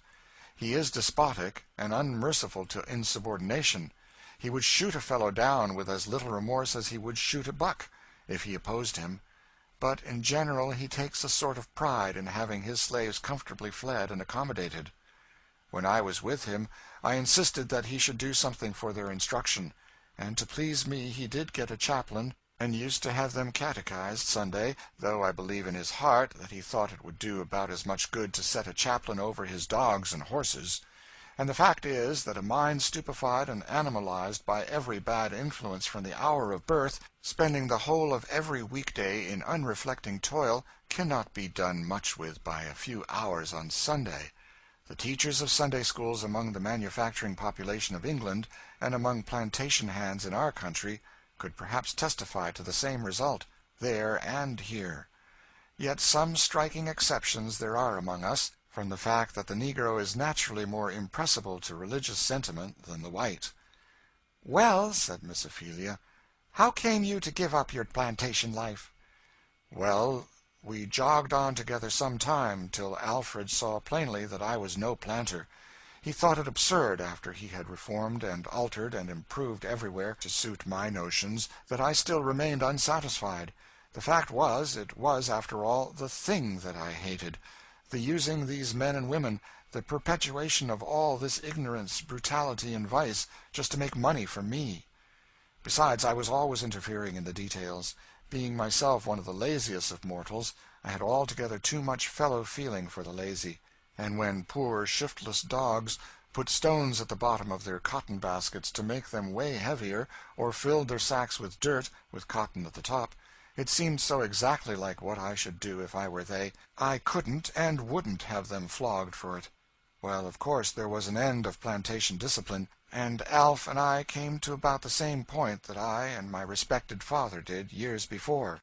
So he told me that I was a womanish sentimentalist, and would never do for business life, and advised me to take the bank stock and the New Orleans family mansion, and go to writing poetry, and let him manage the plantation. So we parted, and I came here. "But why didn't you free your slaves?" "Well, I wasn't up to that. To hold them as tools for money-making, I could not. Have them to help spend money, you know, didn't look quite so ugly to me. Some of them were old house-servants, to whom I was much attached, and the younger ones were children to the old. All were well satisfied to be as they were." He paused, and walked reflectively up and down the room. "There was," said St. Clair, "a time in my life when I had plans and hopes of doing something in this world more than to float and drift. I had vague, indistinct yearnings to be a sort of emancipator, to free my native land from this spot and stain. All young men have had such fever fits, I suppose, some time. But then—" "Why didn't you?" said Miss Ophelia. "You ought not to put your hand to the plow and look back." "Oh, well, Things didn't go with me as I expected, and I got the despair of living that Solomon did. I suppose it was a necessary incident to wisdom in us both. But, somehow or other, instead of being actor and regenerator in society, I became a piece of driftwood, and have been floating and eddying about ever since. Alfred scolds me every time we meet, and he has the better of me, I grant, for he really does something. His life is a logical result of his opinions, and mine is a contemptible non sequitur. My dear cousin, can you be satisfied with such a way of spending your probation? Satisfied? Was I not just telling you I despised it? But then, to come back to this point, we were on this liberation business. I don't think my feelings about slavery are peculiar. I find many men who in their hearts think of it just as I do. The land groans under it, and, bad as it is for the slave, it is worse, if anything, for the master. It takes no spectacles to see that a great class of vicious, improvident, degraded people among us are an evil to us, as well as to themselves. The capitalist and aristocrat of England cannot feel that as we do, because they do not mingle with the class they degrade as we do. They are in our homes, they are the associates of our children, and they form their minds faster than we can, for they are a race that children always will cling to and assimilate with. If Eva now was not more angel than ordinary, she would be ruined. We might as well allow the smallpox to run among them, and think our children would not take it, as to let them be uninstructed and vicious, and think our children will not be affected by that. Yet our laws positively and utterly forbid any efficient general educational system, and they do it wisely, too, for just begin and thoroughly educate one generation, and the whole thing would be blown sky high. If we did not give them liberty, they would take it. "And what do you think will be the end of this?" said Miss Ophelia. "I don't know. One thing is certain, that there is a mustering among the masses the world over, and there is a dies irae coming on sooner or later. The same thing is working in Europe, in England, and in this country. My mother used to tell me of a millennium that was coming, when Christ should reign and all men should be free and happy, and she taught me, when I was a boy, to pray, 'Thy kingdom come.' Sometimes I think all this sighing and groaning and stirring among the dry bones foretells what she used to tell me was coming. But who may abide the day of his appearing?" "Augustine, sometimes I think you are not far from the kingdom," said Miss Ophelia, laying down her knitting and looking anxiously at her cousin. "Thank you for your good opinion, but it's up and down with me, up to heaven's gate in theory, down in earth's dust in practice. But there's the tea-bell. Do let's go. And don't say now I haven't had one downright serious talk, for once in my life." At table, Marie alluded to the incident of Prue. "I suppose you'll think, cousin," she said, "that we are all barbarians." "I think that's a barbarous thing," said Miss Ophelia, "but I don't think you are all barbarians." "Well, now," said Marie, "I know it's impossible to get along with some of these creatures. They are so bad they ought not to live. I don't feel a particle of sympathy for such cases. If they'd only behave themselves, it would not happen." "But, mamma," said Eva, "the poor creature was unhappy. That's what made her drink." "Oh, fiddlestick!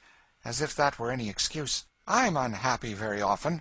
I presume," she said pensively, "that I've had greater trials than ever she had. It's just because they are so bad. There's some of them that you cannot break in by any kind of severity. I remember father had a man that was so lazy he would run away just to get rid of work, and lie round in the swamps, stealing and doing all sorts of horrid things. That man was caught and whipped, time and again, and it never did him any good. And the last time he crawled off, though he couldn't but just go, and died in the swamp. There was no sort of reason for it, for father's hands were always treated kindly." "I broke a fellow in once," said St. Clair, "that all the overseers and masters had tried their hands on in vain." "You?" said Marie. "Well, I'd be glad to know when you ever did anything of the sort." "Well, he was a powerful, gigantic fellow, a native-born African, and he appeared to have the rude instinct of freedom in him to an uncommon degree. He was a regular African lion. They called him Scipio. Nobody could do anything with him, and he was sold round from overseer to overseer, till at last Alfred bought him because he thought he could manage him. Well, one day he knocked down the overseer and was fairly off into the swamps. I was on a visit to Alf's plantation, for it was after we had dissolved partnership. Alfred was greatly exasperated, but I told him that it was his own fault, and laid him any wager that I could break the man, and finally it was agreed that, if I caught him, I should have him to experiment on. So they mustered out a party of some 6 or 7 with guns and dogs for the hunt. People, you know, can get up as much enthusiasm in hunting a man as a deer, if it is only customary. In fact, I got a little excited myself, though I had only put in as a sort of mediator in case he was caught. Well, the dogs bayed and howled, and we rode and scampered, and finally we started him. He ran and bounded like a buck, and kept us well in the rear for some time, but at last he got caught in an impenetrable thicket of cane. Then he turned to bay, and I tell you he fought the dogs right gallantly. He dashed them to right and left, and actually killed 3 of them with only his naked fist, when a shot from a gun brought him down, and he fell, wounded and bleeding, almost at my feet. The poor fellow looked up at me, with manhood and despair both in his eye. I kept back the dogs and the party, as they came pressing up, and claimed him as my prisoner. It was all I could do to keep them from shooting him in the flush of success, but I persisted in my bargain, and Alfred sold him to me. Well, I took him in hand, and in 1 fortnight I had him tamed down as submissive and tractable as heart could desire. "What in the world did you do to him?" said Marie. Well, it was quite a simple process. I took him to my own room, had a good bed made for him, dressed his wounds, and tended him myself until he got fairly on his feet again, and, in process of time, I had free papers made out for him, and told him he might go where he liked. "And did he go?" said Miss Ophelia. "No. The foolish fellow tore the paper in 2, and absolutely refused to leave me. I never had a braver, better fellow, trusty and true as steel. He embraced Christianity afterwards, and became as gentle as a child. He used to oversee my place on the lake, and did it capitally, too. I lost him the first cholera season. In fact, he laid down his life for me, for I was sick almost to death, and when, through the panic, everybody else fled, Scipio worked for me like a giant, and actually brought me back into life again. But, poor fellow, he was taken right after, and there was no saving him. I never felt anybody's loss more." Eva had come gradually nearer and nearer to her father as he told the story, her small lips apart, her eyes wide and earnest with absorbing interest. As he finished, she suddenly threw her arms around his neck, burst into tears, and sobbed convulsively. "Eva, dear child, what is the matter?" said St. Clair, as the child's small frame trembled and shook with the violence of her feelings. "This child," he added, "ought not to hear any of this kind of thing. She's nervous." "No, papa, I'm not nervous," said Eva, controlling herself suddenly, with a strength of resolution singular in such a child. "I'm not nervous, but these things sink into my heart." "What do you mean, Eva?" "I can't tell you, papa. I think a great many thoughts. Perhaps some day I shall tell you." "Well, think away, dear. Only don't cry and worry your papa," said St. Clair. "Look here. See what a beautiful peach I have got for you." Eva took it and smiled, though there was still a nervous twitching about the corners of her mouth. "Come, look at the goldfish," said St. Clair, taking her hand and stepping onto the veranda. A few moments, and merry laughs were heard through the silken curtains, as Eva and St. Clair were pelting each other with roses, and chasing each other among the alleys of the court. There is danger that our humble friend Tom be neglected amid the adventures of the higher born, but if our readers will accompany us up to a little loft over the stable, they may perhaps learn a little of his affairs. It was a decent room, containing a bed, a chair, and a small rough stand, where lay Tom's Bible and hymn book, and where he sits at present, with his slate before him, intent on something that seems to cost him a great deal of anxious thought. The fact was, that Tom's home yearnings had become so strong that he had begged a sheet of writing paper of Eva, and, mustering up all his small stock of literary attainment, acquired by Massa George's instructions, he conceived the bold idea of writing a letter, and he was busy now, on his slate, getting out his first draft. Tom was in a good deal of trouble, for the forms of some of the letters he had forgotten entirely, and of what he did remember he did not know exactly what to use. And while he was working, and breathing very hard in his earnestness, Eva alighted, like a bird, on the round of his chair behind him, and peeped over his shoulder. "Oh, Uncle Tom, what funny things you are making there!" "I'm trying to write to my poor old woman, Miss Eva, and my little children," said Tom, drawing the back of his hand over his eyes, "but somehow I'm feared I shan't make it out." "I wish I could help you, Tom. I've learned to write some. Last year I could make all the letters, but I'm afraid I've forgotten."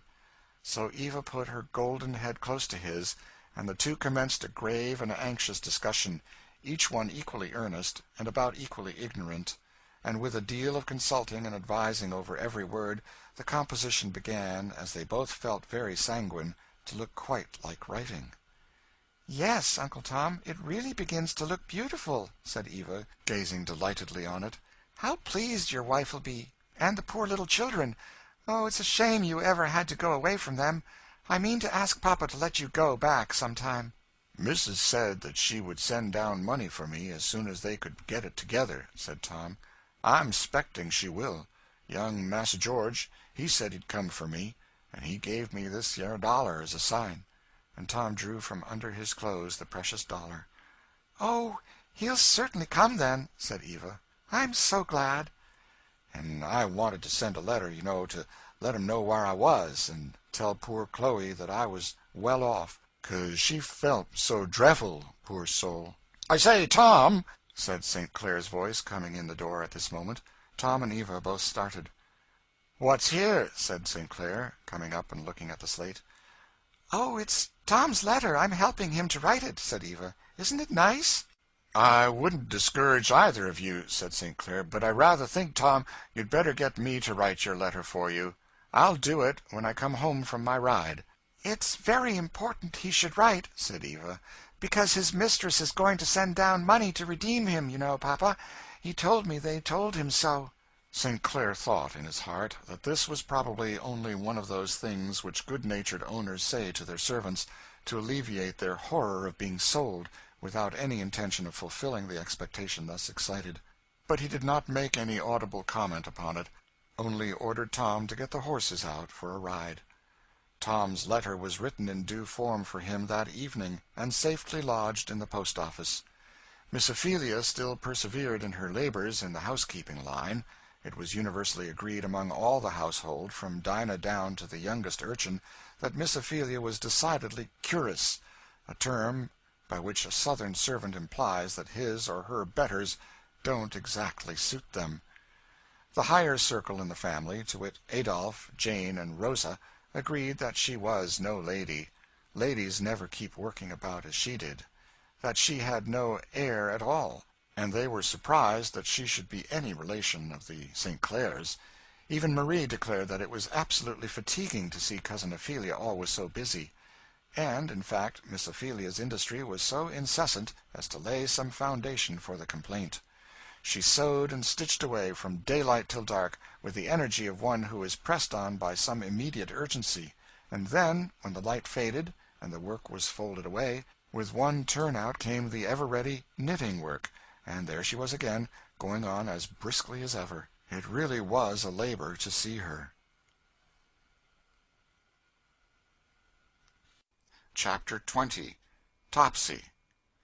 One morning, while Miss Ophelia was busy in some of her domestic cares, St. Clair's voice was heard, calling her at the foot of the stairs. "Come down here, cousin. I've something to show you." "What is it?" said Miss Ophelia, coming down with her sewing in her hand. "I've made a purchase for your department. See here," said St. Clair, and with that word he pulled along a little negro girl about 8 or 9 years of age. She was one of the blackest of her race, and her round shining eyes, glittering as glass beads, moved with quick and restless glances over everything in the room. Her mouth, half open with astonishment at the wonders of the new master's parlor, displayed a white and brilliant set of teeth. Her woolly hair was braided in sundry little tails, which stuck out in every direction. The expression of her face was an odd mixture of shrewdness and cunning, over which was oddly drawn, like a kind of veil, an expression of the most doleful gravity and solemnity. She was dressed in a single filthy, ragged garment made of bagging, and stood with her hands demurely folded before her. Altogether there was something odd and goblin-like about her appearance, something, as Miss Ophelia afterwards said, so heathenish as to inspire that good lady with utter dismay, and turning to St. Clair she said, "Augustine, what in the world have you brought that thing here for?" "For you to educate, to be sure, and train in the way she should go. I thought she was rather a funny specimen in the Jim Crow line. Here, Topsy," he added, giving a whistle, as a man would to call the attention of a dog, "give us a song now, and show us some of your dancing."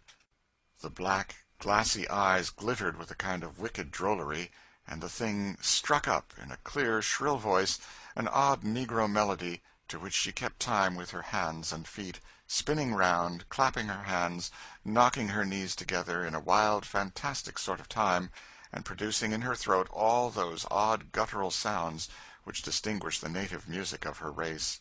And finally, turning a somerset or two, and giving a prolonged closing note, as odd and unearthly as that of a steam-whistle, she came suddenly down on the carpet, and stood with her hands folded, and a most sanctimonious expression of meekness and solemnity over her face, only broken by the cunning glances which she shot askance from the corners of her eyes. Miss Ophelia stood silent, perfectly paralyzed with amazement. St. Clair, like a mischievous fellow as he was, appeared to enjoy her astonishment, and, addressing the child again, said, "Topsy, this is your new mistress. I'm going to give you up to her. See now that you behave yourself." "Yes, massa," said Topsy, with sanctimonious gravity, her wicked eyes twinkling as she spoke. "You're going to be good, Topsy, you understand?" said St. Clair. "Oh, yes, massa," said Topsy with another twinkle, her hands still devoutly folded. "Now, Augustine, what upon earth is this for?" said Miss Ophelia. "Your house is so full of these little plagues now that a body can't set down their foot without treading on 'em.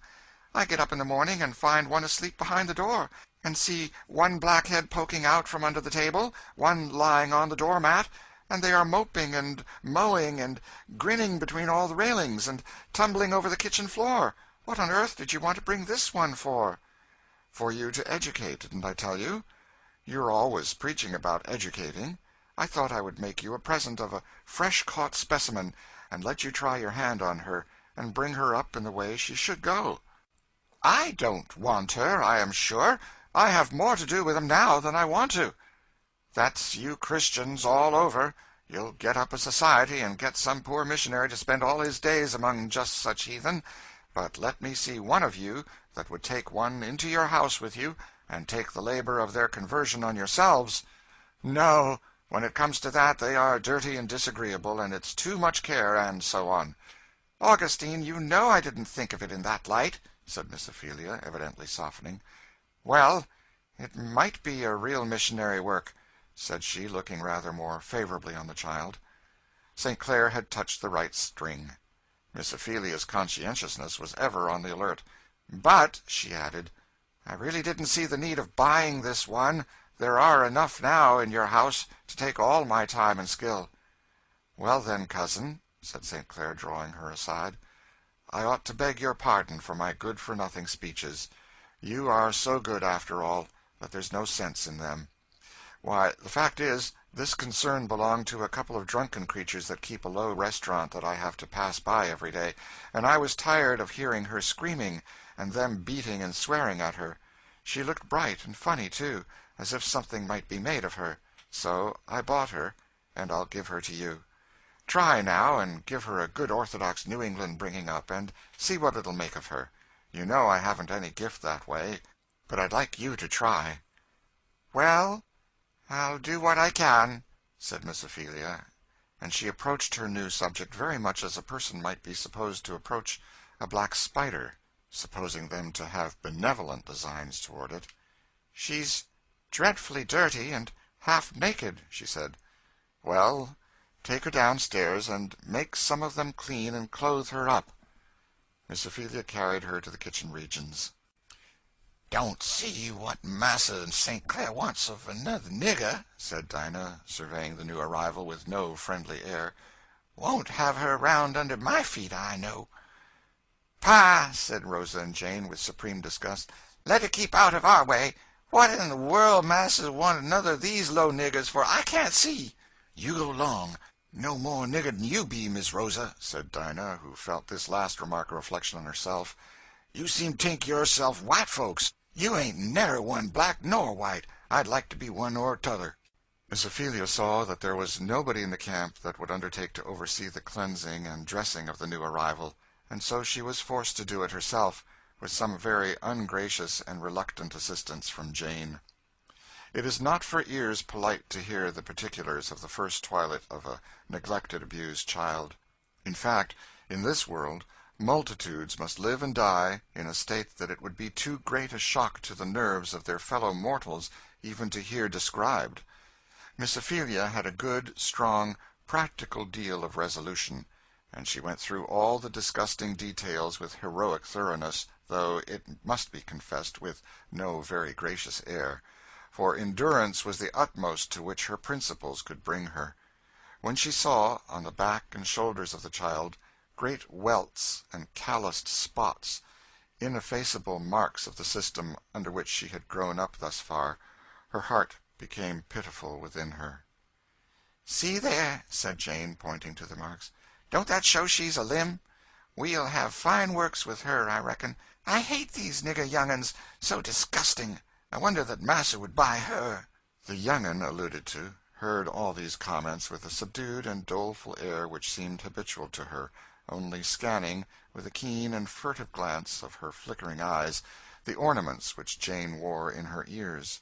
When arrayed at last in a suit of decent and whole clothing, her hair cropped short to her head, Miss Ophelia, with some satisfaction, said she looked more Christian-like than she did, and in her own mind began to mature some plans for her instruction.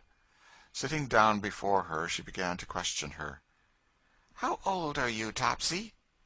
"Dunno, missus," said the image, with a grin that showed all her teeth. "Don't know how old you are? Didn't anybody ever tell you? Who was your mother?" "Never had none," said the child, with another grin. "Never had any mother? What do you mean? Where were you born?" "Never was born," persisted Topsy, with another grin that looked so goblin-like that, if Miss Ophelia had been at all nervous, she might have fancied that she had got hold of some sooty gnome from the land of diablerie. But Miss Ophelia was not nervous, but plain and businesslike, and she said, with some sternness, "You mustn't answer me in that way, child. I'm not playing with you. Tell me where you were born, and who your father and mother were." "Never was born," reiterated the creature more emphatically. "Never had no father nor mother nor nothing. I was raised by a speculator, with lots of others. Old Aunt Sue used to take care on us." The child was evidently sincere, and Jane, breaking into a short laugh, said, "Laws, missus, there's heaps of 'em. Speculators buys 'em up cheap, when they's little, and gets 'em raised for market." "How long have you lived with your master and mistress?" "Don't know, missus." "Is it a year, or more, or less?" "Don't know, missus."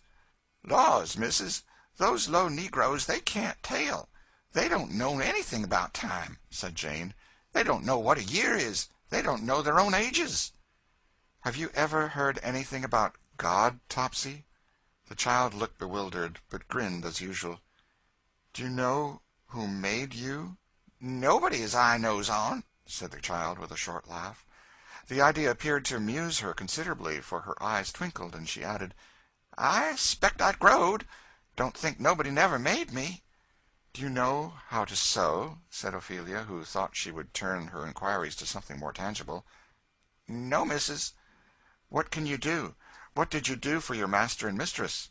"Fetch water, and wash dishes, and rub knives, and wait on folks." "Were they good to you?" "'Spect they was," said the child, scanning Miss Ophelia cunningly. Miss Ophelia rose from this encouraging colloquy. St. Clair was leaning over the back of her chair. "You find virgin soil there, cousin. Put in your own ideas. You won't find many to pull up." Miss Ophelia's ideas of education, like all her other ideas, were very set and definite, and of the kind that prevailed in New England a century ago, and which are still preserved in some very retired and unsophisticated parts where there are no railroads. As nearly as could be expressed, they could be comprised in very few words: to teach them to mind when they were spoken to teach them the catechism, sewing and reading, and to whip them if they told lies. And though, of course, in the flood of light that is now poured on education, these are left far away in the rear, yet it is an undisputed fact that our grandmothers raised some tolerably fair men and women under this regime, as many of us can remember and testify. At all events, Miss Ophelia knew of nothing else to do, and therefore applied her mind to her heathen with the best diligence she could command. The child was announced and considered in the family as Miss Ophelia's girl, and, as she was looked upon with no gracious eye in the kitchen, Miss Ophelia resolved to confine her sphere of operation and instruction chiefly to her own chamber. With a self-sacrifice which some of our readers will appreciate, she resolved, instead of comfortably making her own bed, sweeping and dusting her own chamber, which she had hitherto done, in utter scorn of all offers of help from the chambermaid of the establishment, to condemn herself to the martyrdom of instructing Topsy to perform these operations. Ah, woe the day! Did any of our readers ever do the same, they will appreciate the amount of her self-sacrifice. Miss Ophelia began with Topsy by taking her into her chamber the first morning, and solemnly commencing a course of instruction in the art and mystery of bed-making.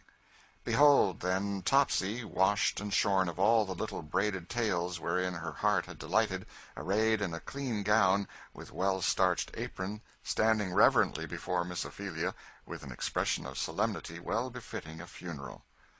"Now, Topsy, I'm going to show you just how my bed is to be made. I am very particular about my bed. You must learn exactly how to do it."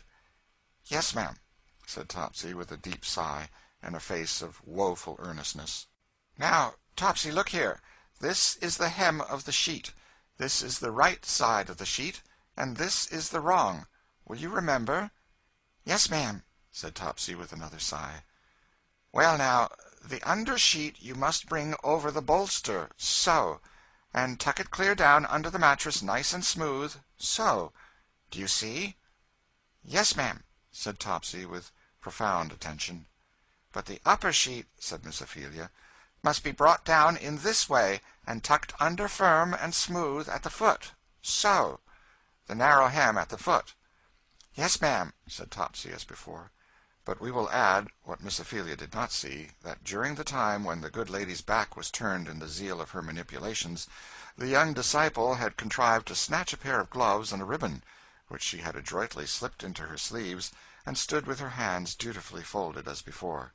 "Now, Topsy, let's see you do this," said Miss Ophelia, pulling off the clothes and seating herself. Topsy, with great gravity and adroitness, went through the exercise completely to Miss Ophelia's satisfaction, smoothing the sheets, patting out every wrinkle, and exhibiting through the whole process a gravity and seriousness with which her instructress was greatly edified. By an unlucky slip, however, a fluttering fragment of the ribbon hung out of one of her sleeves, just as she was finishing, and caught Miss Ophelia's attention. Instantly she pounced upon it. "What's this? You naughty, wicked child! You've been stealing this!" The ribbon was pulled out of Topsy's own sleeve, yet was she not in the least disconcerted. She only looked at it with an air of the most surprised and unconscious innocence. "Laws, why, that ar's Miss Feely's ribbon, ain't it? How could it 'a' got caught in my sleeve? Topsy, you naughty girl, don't you tell me a lie. You stole that ribbon." "Missus, I declare for it I didn't.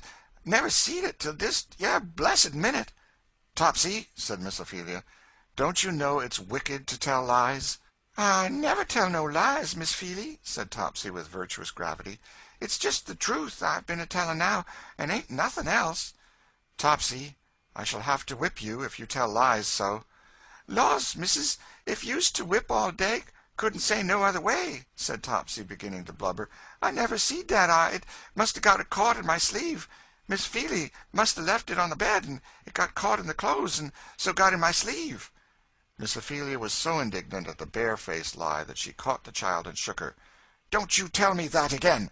The shake brought the glove on the floor from the other sleeve. "There, you," said Miss Ophelia. "Will you tell me now you didn't steal the ribbons?" Topsy now confessed to the gloves, but still persisted in denying the ribbon. "Now, Topsy," said Miss Ophelia, "if you'll confess all about it, I won't whip you this time." Thus adjured, Topsy confessed to the ribbon and gloves, with woeful protestations of penitence. "Well, now tell me.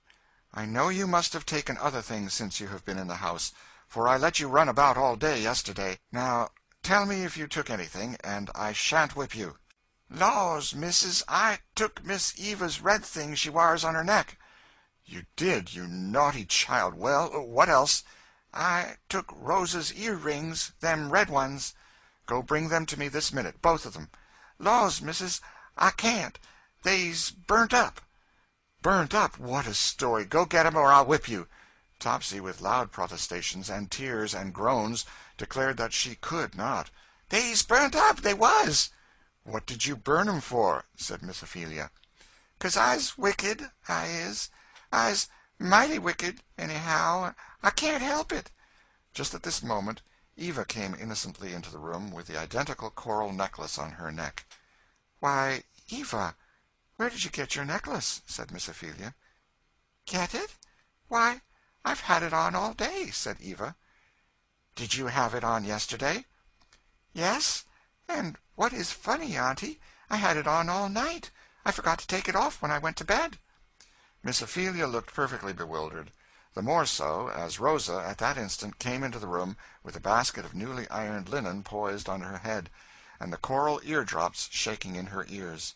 "I'm sure I can't tell anything what to do with such a child," she said in despair. "What in the world did you tell me you took those things for, Topsy?" "Why, missus said I must fess, and I couldn't think of nothing else to fess," said Topsy, rubbing her eyes. "But, of course, I didn't want you to confess things you didn't do," said Miss Ophelia. "That's telling a lie just as much as the other." "Laws, now, is it?" said Topsy, with an air of innocent wonder. "La, there ain't any such thing as truth in that limb," said Rosa, looking indignantly at Topsy. "If I was Massa St. Clair, I'd whip her till the blood run, I would. I'd let her catch it." "No, no, Rosa," said Eva, with an air of command, which the child could assume at times. "You mustn't talk so, Rosa. I can't bear to hear it." "Law sakes, Miss Eva, you's so good you don't know nothing how to get along with niggers.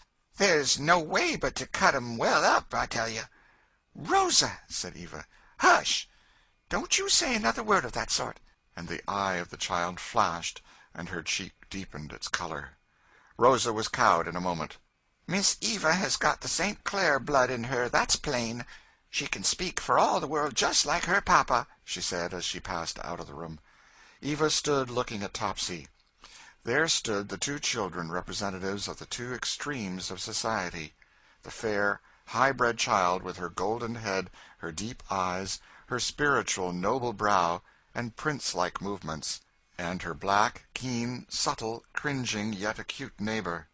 They stood, the representatives of their races: the Saxon, born of ages of cultivation, command, education, physical and moral eminence, and the Afric, born of ages of oppression, submission, ignorance, toil, and vice.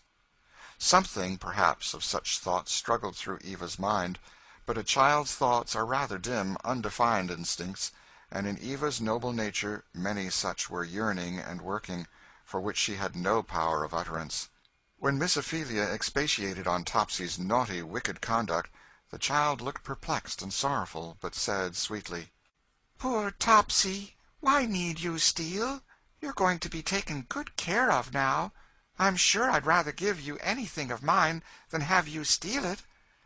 It was the first word of kindness the child had ever heard in her life, and the sweet tone and manner struck strangely on the wide, rude heart, and a sparkle of something like a tear shone in the keen, round, glittering eye. But it was followed by the short laugh and habitual grin. No, the ear that has never heard anything but abuse is strangely incredulous of anything so heavenly as kindness. and Topsy only thought Eva's speech something funny and inexplicable.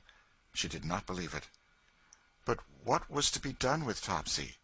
Miss Ophelia found the case a puzzler. Her rules for bringing up didn't seem to apply.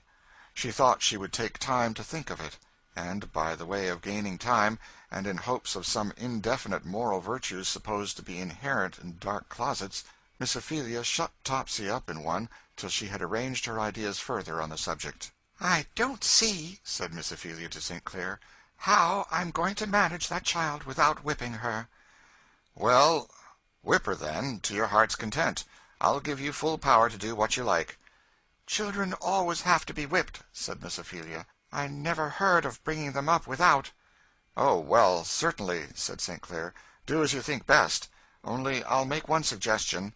I've seen this child whipped with a poker, knocked down with a shovel or tongs, whichever came handiest, etc., and seeing that she is used to that style of operation, I think your whippings will have to be pretty energetic to make much impression." "What is to be done with her, then?" said Miss Ophelia. "You have started a serious question," said St. Clair. "I wish you'd answer it. What is to be done with a human being that can be governed only by the lash? That fails. It's a very common state of things down here." "I'm sure I don't know. I never saw such a child as this." "Such children are very common among us, and such men and women, too. How are they to be governed?" said St. Clair. "I'm sure it's more than I can say," said Miss Ophelia. "Or I either," said St. Clair. "The horrid cruelties and outrages that once in a while find their way into the papers, such cases as Prue's, for example, what do they come from? In many cases it is a gradual hardening process on both sides, the owner growing more and more cruel, as the servant more and more callous. Whipping and abuse are like laudanum. You have to double the dose as the sensibilities decline. I saw this very early when I became an owner, and I resolved never to begin, because I did not know when I should stop, and I resolved at least to protect my own moral nature. The consequence is that my servants act like spoiled children, but I think that better than for us both to be brutalized together. You have talked a great deal about our responsibilities in educating, cousin. I really wanted you to try with one child, who is a specimen of thousands among us." "It is your system makes such children," said Miss Ophelia. "I know it, but they are made, they exist, and what is to be done with them?" "Well, I can't say I thank you for the experiment, but then as it appears to be a duty, I shall persevere and try, and do the best I can," said Miss Ophelia. And Miss Ophelia, after this, did labor with a commendable degree of zeal and energy on her new subject. She instituted regular hours and employments for her, and undertook to teach her to read and sew. In the former art the child was quick enough. She learned her letters as if by magic, and was very soon able to read plain reading. But the sewing was a more difficult matter. The creature was as lithe as a cat, and as active as a monkey, and the confinement of sewing was her abomination. So she broke her needles, threw them slyly out of the window, or down in chinks of the walls. She tangled, broke, and dirtied her thread, or, with a sly movement, would throw a spool away altogether. Her motions were almost as quick as those of a practised conjurer, and her command of her face quite as great, and though Miss Ophelia could not help feeling that so many accidents could not possibly happen in succession, yet she could not, without a watchfulness which would leave her no time for anything else, detect her. Topsy was soon a noted character in the establishment. Her talent for every species of drollery, grimace, and mimicry, for dancing, tumbling, climbing, singing, whistling, imitating every sound that hit her fancy, seemed inexhaustible. In her play hours she invariably had every child in the establishment at her heels, open-mouthed with admiration and wonder, not excepting Miss Eva, who appeared to be fascinated by her wild diablerie, as a dove is sometimes charmed by a glittering serpent. Miss Ophelia was uneasy that Eva should fancy Topsy's society so much, and implored St. Clair to forbid it. "Pooh, let the child alone," said St. Clair. "Topsy will do her good." "But so depraved a child, are you not afraid she will teach her some mischief?" "She can't teach her mischief. She might teach it to some children, but evil rolls off Eva's mind like dew off a cabbage leaf. Not a drop sinks in. "Don't be too sure," said Miss Ophelia. "I know I'd never let a child of mine play with Topsy." "Well, your children needn't," said St. Clair, "but mine may. If Eva could have been spoiled, it would have been done years ago." Topsy was at first despised and contemned by the upper servants. They soon found reason to alter their opinion. It was very soon discovered that whoever cast an indignity on Topsy was sure to meet with some inconvenient accident shortly after. Either a pair of earrings or some cherished trinket would be missing, or an article of dress would be suddenly found utterly ruined, or the person would stumble accidentally into a pail of hot water, or a libation of dirty slop would unaccountably deluge them from above when in full gala dress. And on all these occasions, when investigation was made, there was nobody found to stand sponsor for the indignity. Topsy was cited and had up before all the domestic judicatories, time and again, but always sustained her examinations with most edifying innocence and gravity of appearance. Nobody in the world ever doubted who did the things, but not a scrap of any direct evidence could be found to establish the suppositions, and Miss Ophelia was too just to feel at liberty to proceed to any length without it. The mischiefs done were always so nicely timed, also, as further to shelter the aggressor. Thus the times for revenge on Rosa and Jane, the two chambermaids, were always chosen in those seasons when, as not unfrequently happened, they were in disgrace with their mistress, when any complaint from them would of course meet with no sympathy. In short, Topsy soon made the household understand the propriety of letting her alone, and she was let alone accordingly. Topsy was smart and energetic in all manual operations, learning everything that was taught her with surprising quickness. With a few lessons she had learned to do the proprieties of Miss Ophelia's chamber in a way with which even that particular lady could find no fault. Mortal hands could not lay spread smoother, adjust pillows more accurately, sweep and dust and arrange more perfectly than Topsy when she chose, but she didn't very often choose. If Miss Ophelia, after 3 or 4 days of careful patient supervision, was so sanguine as to suppose that Topsy had at last fallen into her way, could do without overlooking, and so go off and busy herself about something else. Topsy would hold a perfect carnival of confusion for some 1 or 2 hours. Instead of making the bed, she would amuse herself with pulling off the pillowcases, butting her woolly head among the pillows, till it would sometimes be grotesquely ornamented with feathers sticking out in various directions. She would climb the posts, and hang head downward from the tops, flourish the sheets and spreads all over the apartment, dress the bolster up in Miss Ophelia's night-clothes, and enact various performances with that, singing and whistling and making grimaces at herself in the looking-glass. In short, as Miss Ophelia phrased it, raising Cain generally. On one occasion, Miss Ophelia found Topsy with her very best scarlet India Canton crape shawl wound round her head for a turban, going on with her rehearsals before the glass in great style. Miss Ophelia having, with carelessness most unheard of in her, left the key, for once, in her drawer. "Topsy," she would say, when at the end of all patience, "what does make you act so?" "Dunno, missus. I spect 'cause I so wicked." "I don't know anything what I shall do with you, Topsy." "Law, missus, you must whip me. My old missus allers whip me. I ain't used to work unless I gets whipped." "Why, Topsy, I don't want to whip you. You can do well, if you've a mind to. What is the reason you won't?" "Laws, missus, I used to whippin'. I spects it's good for me." Miss Ophelia tried the recipe, and Topsy invariably made a terrible commotion, screaming, groaning, and imploring, though half an hour afterwards, when roosted on some projection of the balcony, and surrounded by a flock of admiring young-uns, she would express the utmost contempt of the whole affair. "Law, Miss Feely whip! Wouldn't kill a skeeter, her whippin's. Oughter see how old Massa made the flesh fly. Old Massa knowed how." Topsy always made great capital of her own sins and enormities, evidently considering them as something peculiarly distinguishing. "Law, you niggers," she would say to some of her auditors, "does you know you's all sinners? Well, you is, everybody is. White folks is sinners, too. Miss Feely says so, but I spects niggers is the biggest ones. But, Lord, you ain't any on you up to me. I's so awful wicked, there can't nobody do nothing with me.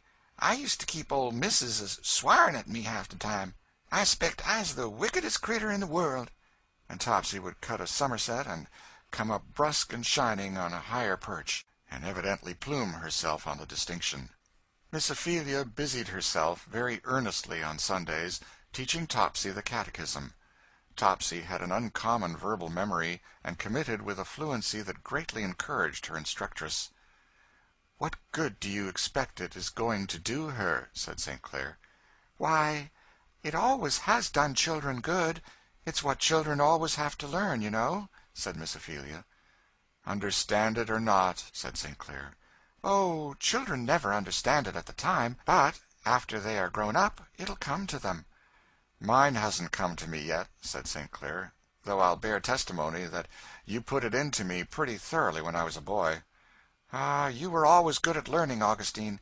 I used to have great hopes of you," said Miss Ophelia. "Well, haven't you now?" said St. Clair. "I wish you were as good as you were when you were a boy, Augustine." "So do I, that's a fact, cousin," said St. Clair. "Well, go ahead and catechize, Topsy. Maybe you'll make out something yet." Topsy, who had stood like a black statue during this discussion, with hands decently folded, now at a signal from Miss Ophelia went on. "Our first parents, being left to the freedom of their own will, fell from the state wherein they were created." Topsy's eyes twinkled, and she looked inquiringly. "What is it, Topsy?" said Miss Ophelia. "Please, missus, was that our state Kentuck?" "What state, Topsy?" "Dat state they fell out of.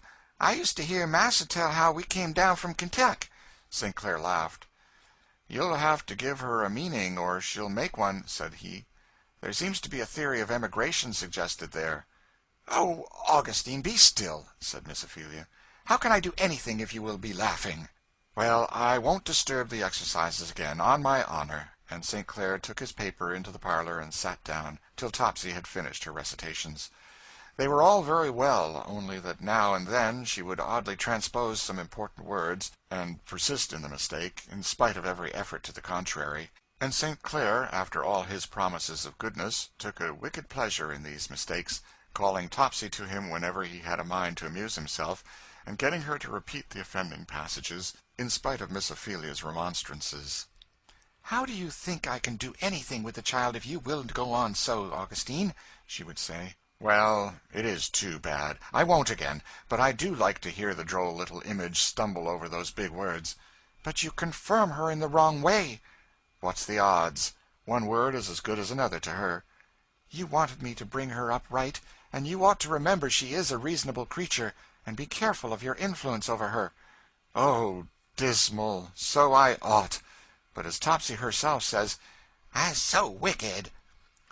In very much this way Topsy's training proceeded, for a year or two, Miss Ophelia worrying herself from day to day with her as a kind of chronic plague, to whose inflictions she became, in time, as accustomed as persons sometimes do to the neuralgia or sick headache. St. Clair took the same kind of amusement in the child that a man might in the tricks of a parrot or a pointer. Topsy, whenever her sins brought her into disgrace in other quarters, always took refuge behind his chair, and St. Clair, in one way or other, would make peace for her. From him she got many a stray picayune, which she laid out in nuts and candies, and distributed with careless generosity to all the children in the family. For Topsy, to do her justice, was good-natured and liberal, and only spiteful in self-defense. She is fairly introduced into our corps de ballet, and will figure, from time to time in her turn, with other performers. Chapter 21. Kentuck. Our readers may not be unwilling to glance back, for a brief interval, at Uncle Tom's cabin on the Kentucky farm, and see what has been transpiring among those whom he had left behind. It was late in the summer afternoon, and the doors and windows of the large parlor all stood open, to invite any stray breeze that might feel in good humor to enter. Mr. Shelby sat in a large hall opening into the room and running through the whole length of the house to a balcony on either end. Leisurely tipped back on one chair, with his heels in another, he was enjoying his after-dinner cigar. Mrs. Shelby sat at the door, busy about some fine sewing. She seemed like one who had something on her mind, which she was seeking an opportunity to introduce. "Do you know," she said, "that Chloe has had a letter from Tom?" "Ah, has she? Tom's got some friends there, it seems. How is the old boy?" "He has been bought by a very fine family, I should think," said Mrs. Shelby. "Is kindly treated, and has not much to do." "Ah, well, I'm glad of it. Very glad," said Mr. Shelby heartily. "Tom, I suppose, will get reconciled to a Southern residence, hardly want to come up here again." "On the contrary, he inquires very anxiously," said Mrs. Shelby, "when the money for his redemption is to be raised." "I'm sure I don't know," said Mr. Shelby. "Once get business running wrong, there does seem to be no end to it. It's like jumping from one bog to another, all through a swamp. Borrow one to pay another, and then borrow of another to pay one, and these confounded notes falling due before a man has time to smoke a cigar and turn around. Dunning letters and dunning messages, all scamper and hurry-scurry." "It does seem to me, my dear, that something might be done to straighten matters. Suppose we sell off all the horses, and sell one of your farms, and pay up square." "Oh, ridiculous, Emily. You are the finest woman in Kentucky, but still you haven't sense to know that you don't understand business. Women never do, and never can." "But at least," said Mrs. Shelby, "could not you give me some little insight into yours? A list of all your debts, at least, and of all that is owed to you, and let me try and see if I can help you to economize." "Oh, bother! Don't plague me, Emily. "I can't tell exactly. I know somewhere about what things are likely to be, but there's no trimming and squaring my affairs, as Chloe trims crust off her pies. You don't know anything about business, I tell you." And Mr. Shelby, not knowing any other way of enforcing his ideas, raised his voice, a mode of arguing very convenient and convincing when a gentleman is discussing matters of business with his wife. Mrs. Shelby ceased talking, with something of a sigh. The fact was that, though her husband had stated she was a woman, she had a clear, energetic, practical mind, and a force of character every way superior to that of her husband, so that it would not have been so very absurd a supposition to have allowed her capable of managing, as Mr. Shelby supposed. Her heart was set on performing her promise to Tom and Aunt Chloe, and she sighed as discouragements thickened around her. "Don't you think we might in some way contrive to raise that money? Poor Aunt Chloe, her heart is so set on it." "I'm sorry if it is. I think I was premature in promising. I'm not sure, now, but it's the best way to tell Chloe, and let her make up her mind to it. Tom'll have another wife in a year or two, and she had better take up with somebody else." "Mr. Shelby, I have taught my people that their marriages are as sacred as ours. I never could think of giving Chloe such advice." "It's a pity, wife, that you have burdened them with a morality above their condition and prospects. I always thought so." "It's only morality of the Bible, Mr. Shelby." Well, well, Emily, I don't pretend to interfere with your religious notions, only they seem extremely unfitted for people in that condition." "They are, indeed," said Mrs. Shelby, "and that is why from my soul I hate the whole thing. I tell you, my dear, I cannot absolve myself from the promises I make to these helpless creatures. If I can get the money no other way, I will take music scholars. I could get enough, I know, and earn the money myself." "You wouldn't degrade yourself that way, Emily. I never could consent to it." "Degrade? Would it degrade me as much as to break my faith with the helpless? No, indeed." "Well, you are always heroic and transcendental," said Mr. Shelby, "but I think you had better think before you undertake such a piece of quixotism." Here the conversation was interrupted by the appearance of Aunt Chloe at the end of the veranda. "If you please, missus," said she. "Well, Chloe, what is it?" said her mistress, rising and going to the end of the balcony. "If missus would come and look at this here lot of poetry." Chloe had a particular fancy for calling poultry poetry, an application of language in which she always persisted, notwithstanding frequent corrections and advisings from the young members of the family. "Law sakes," she would say, "I can't see. One just good as Turry. Poetry's Southern good, anyhow." And so poetry, Chloe continued to call it. Mrs. Shelby smiled as she saw a prostrate lot of chickens and ducks over which Chloe stood, with a very grave face of consideration. "I'm a-thinking whether Missus would be a-having a chicken pie o' these here." "Really, Aunt Chloe, I don't much care. Serve them any way you like." Chloe stood handling them over abstractedly. It was quite evident that the chickens were not what she was thinking of. At last, with a short laugh with which her tribe often introduce a doubtful proposal, she said, "Laws, missus, what should Massa and Missus be a-troubling theirselves about the money, and not a-using what's right in their hands?" And Chloe laughed again. "I don't understand you, Chloe," said Mrs. Shelby, nothing doubting, from her knowledge of Chloe's manner, that she had heard every word of the conversation that had passed between her and her husband. "Why, laws me, missus," said Chloe, laughing again, "other folks hires out their niggers and makes money on them. Don't keep such a tribe eating them out of house and home." "Well, Chloe, who do you propose that we should hire out?" "Laws, I ain't proposing nothing. Only Sam said there was one of these there perfectioners, they's call 'em in Louisville, said he wanted a good hand at cake and pastry, and said he'd give 'em $4 a week to one, he did." "Well, Chloe?" "Well, laws, I's a-thinking, missus, it's time Sally was put along to be doing something. Sally's been under my care now this some time, and she does most as well as me, considering, and if missus would only let me go, I would help fetch up the money. I ain't feared to put my cake nor pies nother 'longside no perfectioners." "Confectioners, Chloe." "Law sakes, missus, 'tain't no odds. Words is so cur'ous, can't never get 'em right." "But, Chloe, do you want to leave your children?" "Laws, missus, the boys is big enough to do day's work. They do well enough, and Sally, she'll take the baby. She's such a pert young'un, she won't take no looking arter." "Louisville is a good way off." "Law sakes, who's afeard? It's down river, some near my old man, perhaps," said Chloe, speaking the last in the tone of a question, and looking at Mrs. Shelby. "No, Chloe, it's many 100 miles off," said Mrs. Shelby. Chloe's countenance fell. "Never mind. Your going there shall bring you nearer, Chloe. Yes, you may go, and your wages shall every cent of them be laid aside for your husband's redemption." As when a bright sunbeam turns a dark cloud to silver, so Chloe's dark face brightened immediately. It really shone. "Laws, if missus isn't too good! I was thinking of that are very thing. 'Cause I shouldn't need no clothes, nor shoes, nor nothing.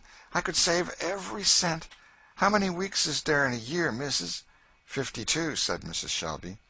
"Laws, now, dear is, and $4 for each on 'em. Why, how much dat ar be?" $208, said Mrs. Shelby. "Why," said Chloe, with an accent of surprise and delight, "and how long would it take me to work it out, missus?" "Some 4 or 5 years, Chloe, but then you needn't do it all. I shall add something to it." "I wouldn't hear to missus giving lessons nor nothing. Masser's quite right in dat ar. 'Twouldn't do, no ways. I hope none of our family ever be brought to dat ar while I's got hands." "Don't fear, Chloe. I'll take care of the honor of the family," said Mrs. Shelby, smiling. "But when do you expect to go?" "Well, I wa'n't 'specting nothing. Only Sam, he's gwine to de river with some colts, and he said I could go 'long with him, so I just put my things together. If missus was willing, I'd go with Sam tomorrow morning, if missus would write my pass and write me a commendation." "Well, Chloe, I'll attend to it, if Mr. Shelby has no objections. I must speak to him." Mrs. Shelby went upstairs, and Aunt Chloe, delighted, went out to her cabin to make her preparation. "Law sakes, Massa George, ye didn't know I's gwine to Louisville tomorrow," she said to George, as entering her cabin he found her busy in sorting over her baby's clothes. "I thought I'd just look over Sis's things and get 'em straightened up. But I'm gwine, Massa George, gwine to have $4 a week, and missus gwine to lay it all up to buy back my old man again." "Whew!" said George. "Here's a stroke of business, to be sure. How are you going?" "Tomorrow wid Sam. And now, Massa George, I knows you'll just sit down and write to my old man and tell him all about it, won't you?" "To be sure," said George. "Uncle Tom will be right glad to hear from us. I'll go right in the house for paper and ink, and then, you know, Aunt Chloe, I can tell about the new colts and all." "Sartin, Master George. You go 'long, and I'll get ye up a bit of chicken or some sich. You won't have many more suppers with your poor old auntie." Chapter 22. The grass withereth, the flower fadeth. Life passes, with us all, a day at a time. So it passed with our friend Tom, till 2 years were gone. Though parted from all his soul held dear, and though often yearning for what lay beyond, still was he never positively and consciously miserable. For so well is the harp of human feeling strung, that nothing but a crash that breaks every string can wholly mar its harmony. And, on looking back to seasons which in review appear to us as those of deprivation and trial, we can remember that each hour, as it glided, brought its diversions and alleviations, so that, though not happy wholly, we were not either wholly miserable. Tom read, in his only literary cabinet, of one who had learned in whatsoever state he was, therewith to be content. It seemed to him good and reasonable doctrine, and accorded well with the settled and thoughtful habit which he had acquired from the reading of that same book. His letter homeward, as we related in the last chapter, was in due time answered by Master George in a good, round, schoolboy hand, that Tom said might be read most across the room. It contained various refreshing items of home intelligence, with which our reader is fully acquainted, stated how Aunt Chloe had been hired out to a confectioner in Louisville, where her skill in the pastry line was gaining wonderful sums of money, all of which, Tom was informed, was to be laid up to go to make up the sum of his redemption money. Mose and Pete were thriving, and the baby was trotting all about the house, under the care of Sally and the family generally. Tom's cabin was shut up for the present, but George expatiated brilliantly on ornaments and additions to be made to it when Tom came back. The rest of this letter gave a list of George's school studies, each one headed by a flourishing capital, and also told the names of 4 new colts that appeared on the premises since Tom left, and stated in the same connection that father and mother were well. The style of the letter was decidedly concise and terse, but Tom thought it the most wonderful specimen of composition that had appeared in modern times. He was never tired of looking at it, and even held a council with Eva on the expediency of getting it framed to hang up in his room. Nothing but the difficulty of arranging it so that both sides of the page would show at once stood in the way of this undertaking. The friendship between Tom and Eva had grown with the child's growth. It would be hard to say what place she held in the soft, impressible heart of her faithful attendant. He loved her as something frail and earthly, yet almost worshipped her as something heavenly and divine. He gazed on her as the Italian sailor gazes on his image of the child Jesus, with a mixture of reverence and tenderness, and to humor her graceful fancies, and meet those thousand simple wants which invest childhood like a many-colored rainbow, was Tom's chief delight. In the market, at morning, his eyes were always on the flower stalls for rare bouquets for her, and the choicest peach or orange was slipped into his pocket to give to her when he came back. And the sight that pleased him most was her sunny head looking out the gate for his distant approach, and her childish questions, "Well, Uncle Tom, what have you got for me today?" Nor was Eva less zealous in kind offices in return. Though a child, she was a beautiful reader. A fine musical ear, a quick poetic fancy, and an instinctive sympathy with what's grand and noble, made her such a reader of the Bible as Tom had never before heard.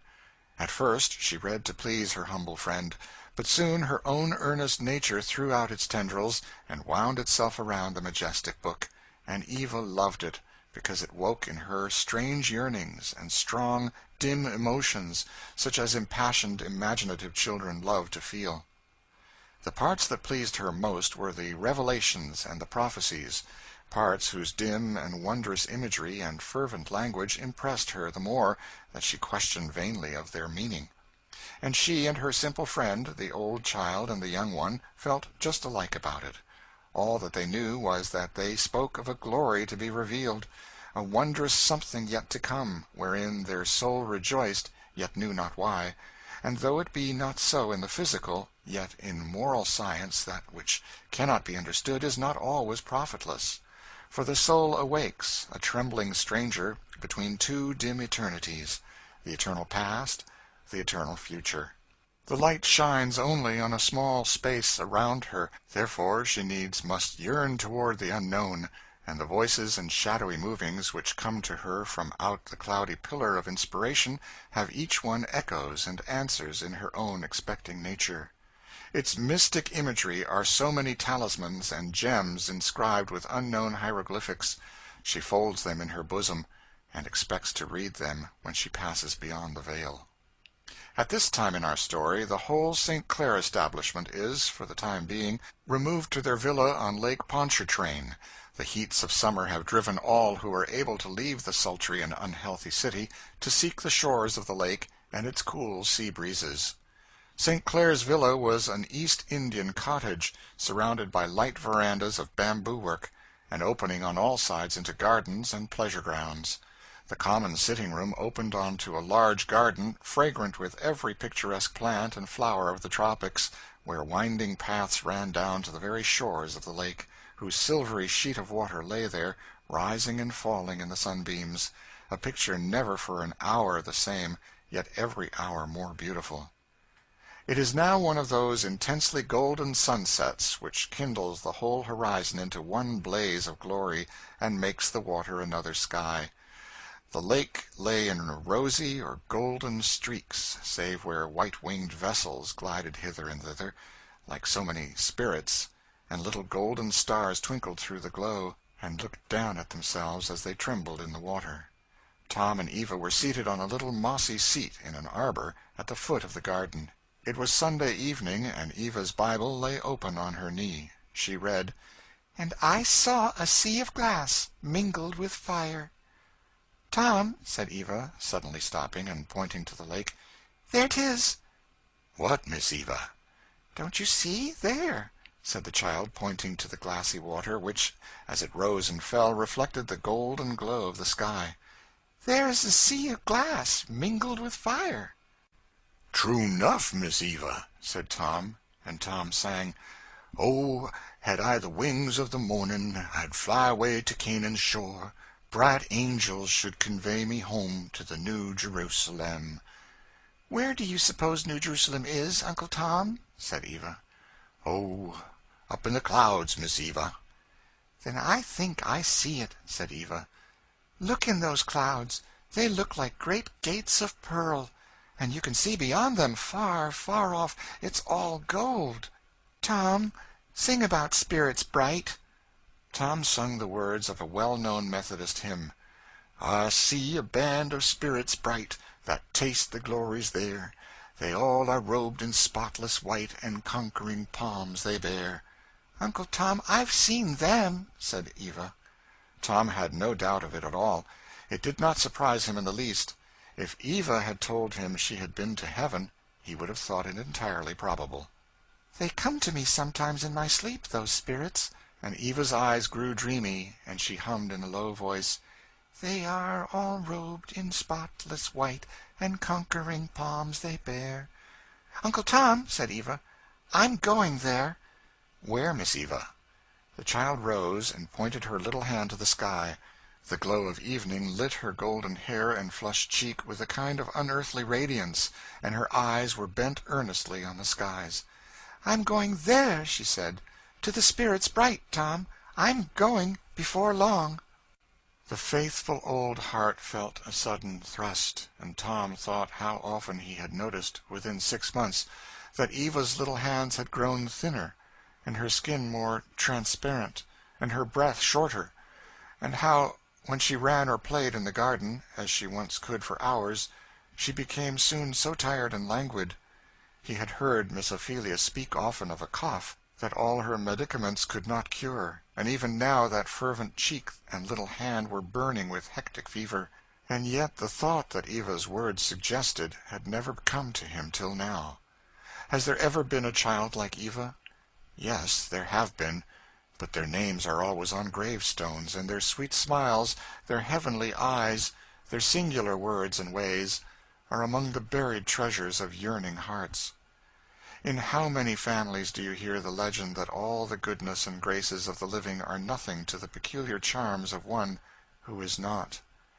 It is as if heaven had an especial band of angels, whose office it was to sojourn for a season here, and endear to them the wayward human heart, that they might bear it upward with them in their homeward flight. When you see that deep spiritual light in the eye, when the little soul reveals itself in words sweeter and wiser than the ordinary words of children, hope not to retain that child, for the seal of heaven is on it, and the light of immortality looks out from its eyes. Even so, beloved Eva, fair star of thy dwelling, thou art passing away, but they that love thee dearest know it not. The colloquy between Tom and Eva was interrupted by a hasty call from Miss Ophelia. "Eva? Eva? Why, child, the dew is falling. You mustn't be out there." Eva and Tom hastened in. Miss Ophelia was old and skilled in the tactics of nursing. She was from New England, and knew well the first guileless footsteps of that soft, insidious disease which sweeps away so many of the fairest and loveliest, and, before one fibre of life seems broken, seals them irrevocably for death. She had noted the slight dry cough, the daily brightening cheek, nor could the luster of the eye and the airy buoyancy born of fever deceive her. She tried to communicate her fears to St. Clair, but he threw back her suggestions with a restless petulance unlike his usual careless good humor. "Don't be croaking, cousin. I hate it," he would say. "Don't you see that the child is only growing? Children always lose strength when they grow fast." "But she has that cough." "Oh, nonsense of that cough. It is not anything. She has taken a little cold, perhaps." "Well, that was just the way Eliza Jane was taken, and Ellen, and Maria Sanders." "Oh, stop these hobgoblin nurse legends. You old hands got so wise that a child cannot cough or sneeze but you see desperation and ruin at hand.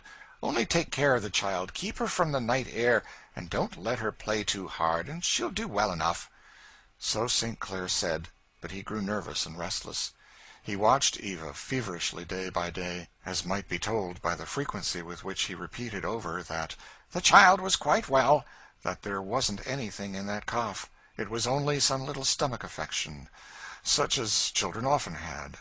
But he kept by her more than before, took her oftener to ride with him, brought home every few days some receipt or strengthening mixture. Not, he said, that the child needed it, but then it would not do her any harm. If it must be told, the thing that struck a deeper pang to his heart than anything else was the daily increasing maturity of the child's mind and feelings. While still retaining all a child's fanciful graces, yet she often dropped, unconsciously, words of such a reach of thought and strange unworldly wisdom that they seemed to be an inspiration. At such times St. Clair would feel a sudden thrill and clasp her in his arms, as if that fond clasp could save her, and his heart rose up with wild determination to keep her, never to let her go. The child's whole heart and soul seemed absorbed in works of love and kindness. Impulsively generous she had always been, but there was a touching and womanly thoughtfulness about her now that everyone noticed. She still loved to play with Topsy and the various colored children, but she now seemed rather a spectator than an actor of their plays, and she would sit for half an hour at a time, laughing at the odd tricks of Topsy, and then a shadow would seem to pass across her face, her eyes grew misty, and her thoughts were afar. "Mamma," she said suddenly to her mother one day, "why don't we teach our servants to read?" "What a question, child! People never do." "Why don't they?" said Eva.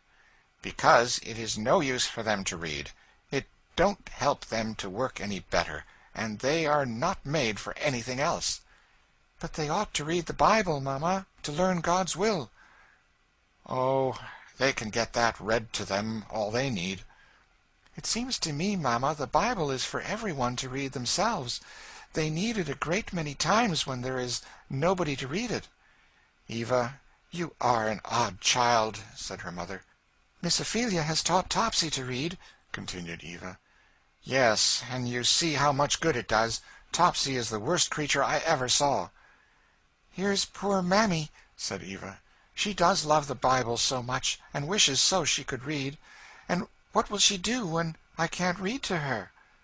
Marie was busy turning over the contents of a drawer as she answered, "Well, of course, by and by, Eva, you will have other things to think of besides reading the Bible round to servants. Not but that is very proper. I've done it myself, when I had health.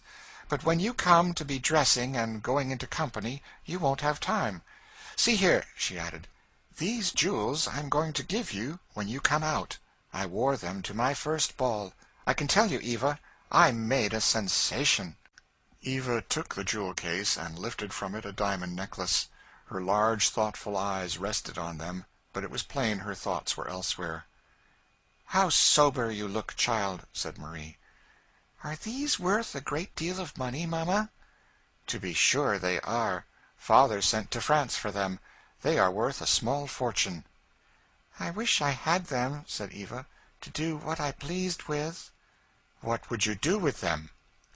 "I'd sell them, and buy a place in the Free States, and take all our people there, and hire teachers to teach them to read and write." Eva was cut short by her mother's laughing. "Set up a boarding school! Wouldn't you teach them to play on the piano and paint on velvet?" "I'd teach them to read their own Bible, and write their own letters, and read letters that are written to them," said Eva steadily. "I know, mamma, it does come very hard on them that they can't do these things. Tom feels it. Mammy does. A great many of them do. I think it's wrong." "Come, come, Eva, you are only a child. You don't know anything about these things," said Marie. "Besides, your talking makes my head ache." Marie always had a headache on hand for any conversation that did not exactly suit her.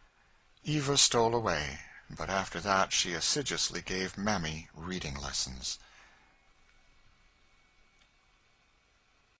Chapter 23.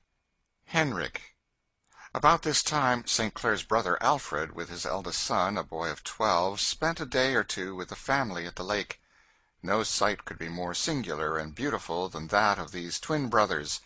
Nature, instead of instituting resemblances between them, had made them opposites on every point. Yet a mysterious tie seemed to unite them in a closer friendship than ordinary. They used to saunter, arm in arm, up and down the alleys and walks of the garden. Augustine, with his blue eyes and golden hair, his ethereally flexible form and vivacious features, and Alfred, dark-eyed, with haughty Roman profile, firmly knit limbs, and decided bearing. They were always abusing each other's opinions and practices, and yet never a whit the less absorbed in each other's society. In fact, the very contrariety seemed to unite them, like the attraction between opposite poles of the magnet. Henrik, the eldest son of Alfred, was a noble, dark-eyed, princely boy, full of vivacity and spirit, and from the first moment of introduction seemed to be perfectly fascinated by the spirituelle graces of his cousin Evangeline. Eva had a little pet pony, of a snowy whiteness.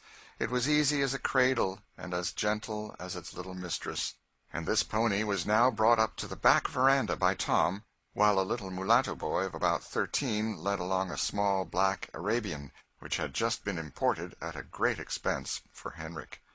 Henrik had a boy's pride in his new possession, and as he advanced and took the reins out of the hands of his little groom, he looked carefully over him, and his brow darkened. "What's this, Dodo, you little lazy dog? You haven't rubbed my horse down this morning." "Yes, massa," said Dodo submissively. "He got that dust on his own self." "You rascal, shut your mouth," said Henrik, violently raising his riding-whip. "How dare you speak?" The boy was a handsome, bright-eyed mulatto, of just Henrik's size, and his curling hair hung round a high, bold forehead. He had white blood in his veins, as could be seen by the quick flush in his cheek and the sparkle of his eye, as he eagerly tried to speak. "Massa Henrik," he began. Henrik struck him across the face with his riding-whip, and, seizing one of his arms, forced him onto his knees and beat him till he was out of breath. "There, you impudent dog! Now will you learn not to answer back when I speak to you? Take the horse back, and clean him properly. I'll teach you your place." "Young massa," said Tom, "I specs what he was gwine to say was, that the horse would roll when he was bringing him up from the stable. He's so full of spirits, that's the way he got that dirt on him. I looked to his cleaning." "You hold your tongue till you're asked to speak," said Henrik, turning on his heel, and walking up the steps to speak to Eva, who stood in her riding dress. "Dear cousin, I'm sorry this stupid fellow has kept you waiting," he said. "Let's sit down here on this seat till they come. What's the matter, cousin? You look sober." "How could you be so cruel and wicked to poor Dodo?" asked Eva. "Cruel? Wicked?" said the boy with unaffected surprise. "What do you mean, dear Eva?" "I don't want you to call me dear Eva when you do so," said Eva. "Dear cousin, you don't know Dodo. It's the only way to manage him. He's so full of lies and excuses. The only way is to put him down at once, not let him open his mouth. That's the way Papa manages." "But Uncle Tom said it was an accident, and he never tells what isn't true." "He's an uncommon old nigger, then," said Henrik. "Dodo will lie as fast as he can speak." "You frighten him into deceiving, if you treat him so." "Why, Eva, you've really taken such a fancy to Dodo that I shall be jealous." "But you beat him, and he didn't deserve it." "Oh, well, it may go for some time when he does, and don't get it. A few cuts never come amiss with Dodo. He's a regular spirit, I can tell you. But I won't beat him again before you, if it troubles you." Eva was not satisfied, but found it in vain to try to make her handsome cousin understand her feelings. Dodo soon appeared with the horses. "Well, Dodo, you've done pretty well this time," said his young master with a more gracious air. "Come, now, and hold Miss Eva's horse while I put her on the saddle." Dodo came and stood by Eva's pony. His face was troubled. His eyes looked as if he had been crying. Henrik, who valued himself on his gentlemanly adroitness in all matters of gallantry, soon had his fair cousin in the saddle, and, gathering the reins, placed them in her hands. But Eva bent to the other side of the horse, where Dodo was standing, and said as he relinquished the reins, "That's a good boy, Dodo. Thank you." Dodo looked up in amazement into the sweet young face. The blood rushed to his cheeks, and the tears to his eyes. "Here, Dodo," said his master imperiously. Dodo sprang and held the horse while his master mounted. "There's a picayune for you to buy candy with, Dodo," said Henrik. "Go get some." And Henrik cantered down the walk after Eva. Dodo stood looking after the two children. One had given him money, and one had given him what he wanted far more, a kind word, kindly spoken. Dodo had been only a few months away from his mother. His master had bought him at a slave warehouse for his handsome face, to be a match to the handsome pony, and he was now getting his breaking in at the hands of his young master. The scene of the beating had been witnessed by the two brothers St. Clair from another part of the garden. Augustine's cheek flushed, but he only observed, with his usual sarcastic carelessness, "I suppose that's what we may call Republican education, Alfred?" "Henrik is a devil of a fellow when his blood's up," said Alfred carelessly. "I suppose you consider this an instructive practice for him," said Augustine dryly. "I couldn't help it if I didn't. Henrik is a regular little tempest. His mother and I have given him up long ago. But then, that Dodo is a perfect sprite. No amount of whipping can hurt him. And this by way of teaching Henrik the first verse of a Republican's catechism, 'All men are born free and equal.'" "Pooh," said Alfred.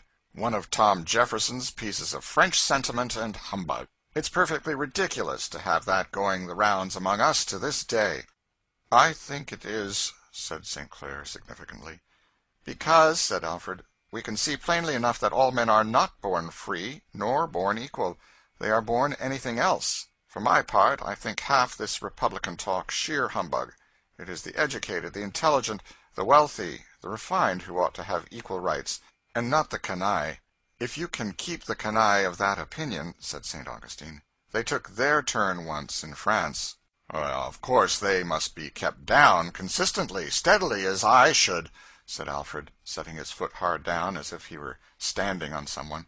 "It makes a terrible slip when they get up," said Augustine. "In St. Domingo, for instance." "Pooh," said Alfred. "We'll take care of that in this country. We must set our face against all this educating, elevating talk that is getting about now. The lower class must not be educated." "That is past praying for," said Augustine. "Educated they will be, and we have only to say how. Our system is educating them in barbarism and brutality. We are breaking all humanizing ties, and making them brute beasts, and if they get the upper hand, such we shall find them." "They shall never get the upper hand," said Alfred. "That's right," said St. Clair. "Put on the steam, fasten down the escape valve, and sit on it, and see where you'll land." "Well," said Alfred, "we will see. I'm not afraid to sit on the escape valve as long as the boilers are strong and the machinery works well. The nobles in Louis XVI's time thought just so, and Austria and Pius IX think so now, and some pleasant morning you may all be caught up to meet each other in the air when the boilers burst." "Dies declaravit," said Alfred, laughing. "I tell you," said Augustine, "if there is anything that is revealed with the strength of a divine law in our times, it is that the masses are to rise, and the underclass become the upper one." "That's one of your red Republican humbugs, Augustine. Why didn't you ever take to the stump? You'd make a famous stump orator." "Well, I hope I shall be dead before this millennium of your greasy masses comes on." "Greasy or not greasy, they will govern you, when their time comes," said Augustine, "and they will be just such rulers as you make them. The French noblesse chose to have the people sans culotte, and they had sans culotte governors to their heart's content. The people of Haiti—" "Oh, come, Augustine, as if we hadn't had enough of that abominable, contemptible Haiti." Note: In August 1791, as a consequence of the French Revolution, the black slaves and the mulattoes on Haiti rose in revolt against the whites, and in the period of turmoil that followed enormous cruelties were practiced by both sides. The Emperor Dessalines, come to power in 1804, massacred all the whites on the island. Haitian bloodshed became an argument to show the barbarous nature of the Negro, a doctrine Wendell Phillips sought to combat in his celebrated lecture on Toussaint L'Ouverture. The Haitians were not Anglo-Saxons. If they had been, there would have been another story. The Anglo-Saxon is the dominant race of the world, and is to be so. "Well, there is a pretty fair infusion of Anglo-Saxon blood among our slaves now," said Augustine. "There are plenty among them who have only enough of the African to give a sort of tropical warmth and fervor to our calculating firmness and foresight. If ever the San Domingo hour comes, Anglo-Saxon blood will lead on the day. Sons of white fathers, with all our haughty feelings burning in their veins, will not always be bought and sold and traded. They will rise, and raise with them their mother's race." "Stuff! Nonsense!" "Well," said Augustine, "there goes an old saying to this effect: 'As it was in the days of Noah, so shall it be. They ate, they drank, they planted, they builded, and knew not till the flood came and took them.'" "On the whole, Augustine, I think your talents might do for a circuit rider," said Alfred, laughing. "Never you fear for us. Possession is our 9 points. We've got the power. This subject race," said he, stamping firmly, "is down and shall stay down. We have energy enough to manage our own powder." "Sons trained like your Henrik will be grand guardians of your powder magazines," said Augustine. "So cool and self-possessed. The proverb says, 'They that cannot govern themselves cannot govern others.'" "There is a trouble there," said Alfred, thoughtfully. "There's no doubt that our system is a difficult one to train children under. It gives too free scope to the passions altogether, which in our climate are hot enough. I find trouble with Henrik. The boy is generous and warm-hearted, but a perfect firecracker when excited. I believe I shall send him North for his education, where obedience is more fashionable, and where he will associate more with equals and less with dependents." "Since training children is the staple work of the human race," said Augustine, "I should think it something of a consideration that our system does not work well there." "It does not for some things," said Alfred. "For others, again, it does. It makes boys manly and courageous, and the very vices of an abject race tend to strengthen in them the opposite virtues. I think Henrik, now, has a keener sense of the beauty of truth, from seeing lying and deception the universal badge of slavery." "A Christian-like view of the subject, certainly," said Augustine. "It's true, Christian-like or not, and is about as Christian-like as most other things in the world," said Alfred. "That may be," said St. Clair. "Well, there's no use in talking, Augustine. I believe we've been round and round this old track 500 times, more or less.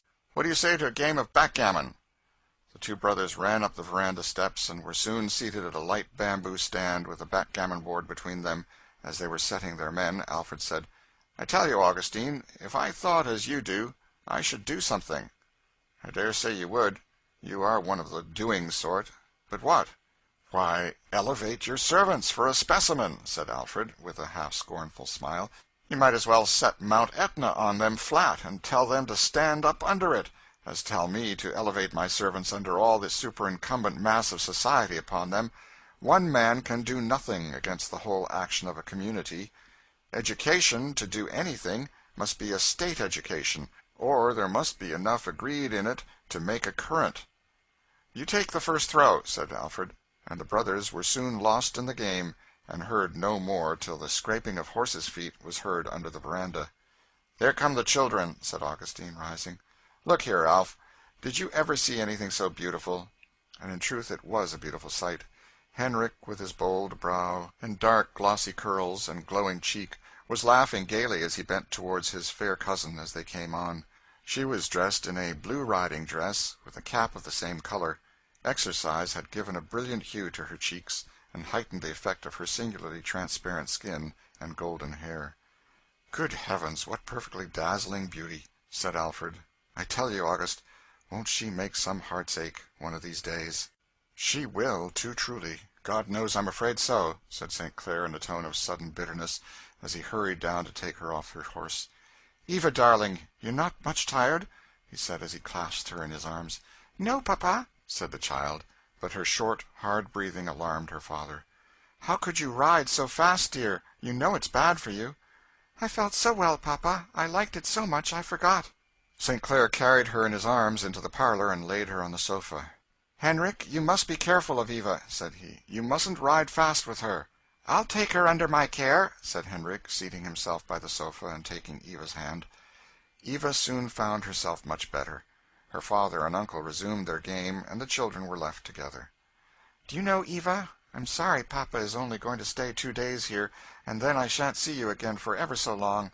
If I stay with you, I try to be good, and not be cross to Dodo and so on. I don't mean to treat Dodo ill, but you know I've got such a quick temper. I'm not really bad to him, though. I give him a picayune now and then, and you see he dresses well. I think, on the whole, Dodo's pretty well off." "Would you think you were well off, if there were not one creature in the world near you to love you?" "I? Well, of course not." "And you have taken Dodo away from all the friends he ever had, and now he has not a creature to love him. Nobody can be good that way." "Well, I can't help it, as I know of. I can't get his mother, and I can't love him myself, nor anybody else as I know of." "Why can't you?" said Eva. "Love Dodo? Why, Eva, you wouldn't have me. I may like him well enough, but you don't love your servants." "I do, indeed." "How odd! Don't the Bible say we must love everybody?" "Oh, the Bible. To be sure, it says a great many such things, but then nobody ever thinks of doing them, you know, Eva. Nobody does." Eva did not speak. Her eyes were fixed and thoughtful for a few moments.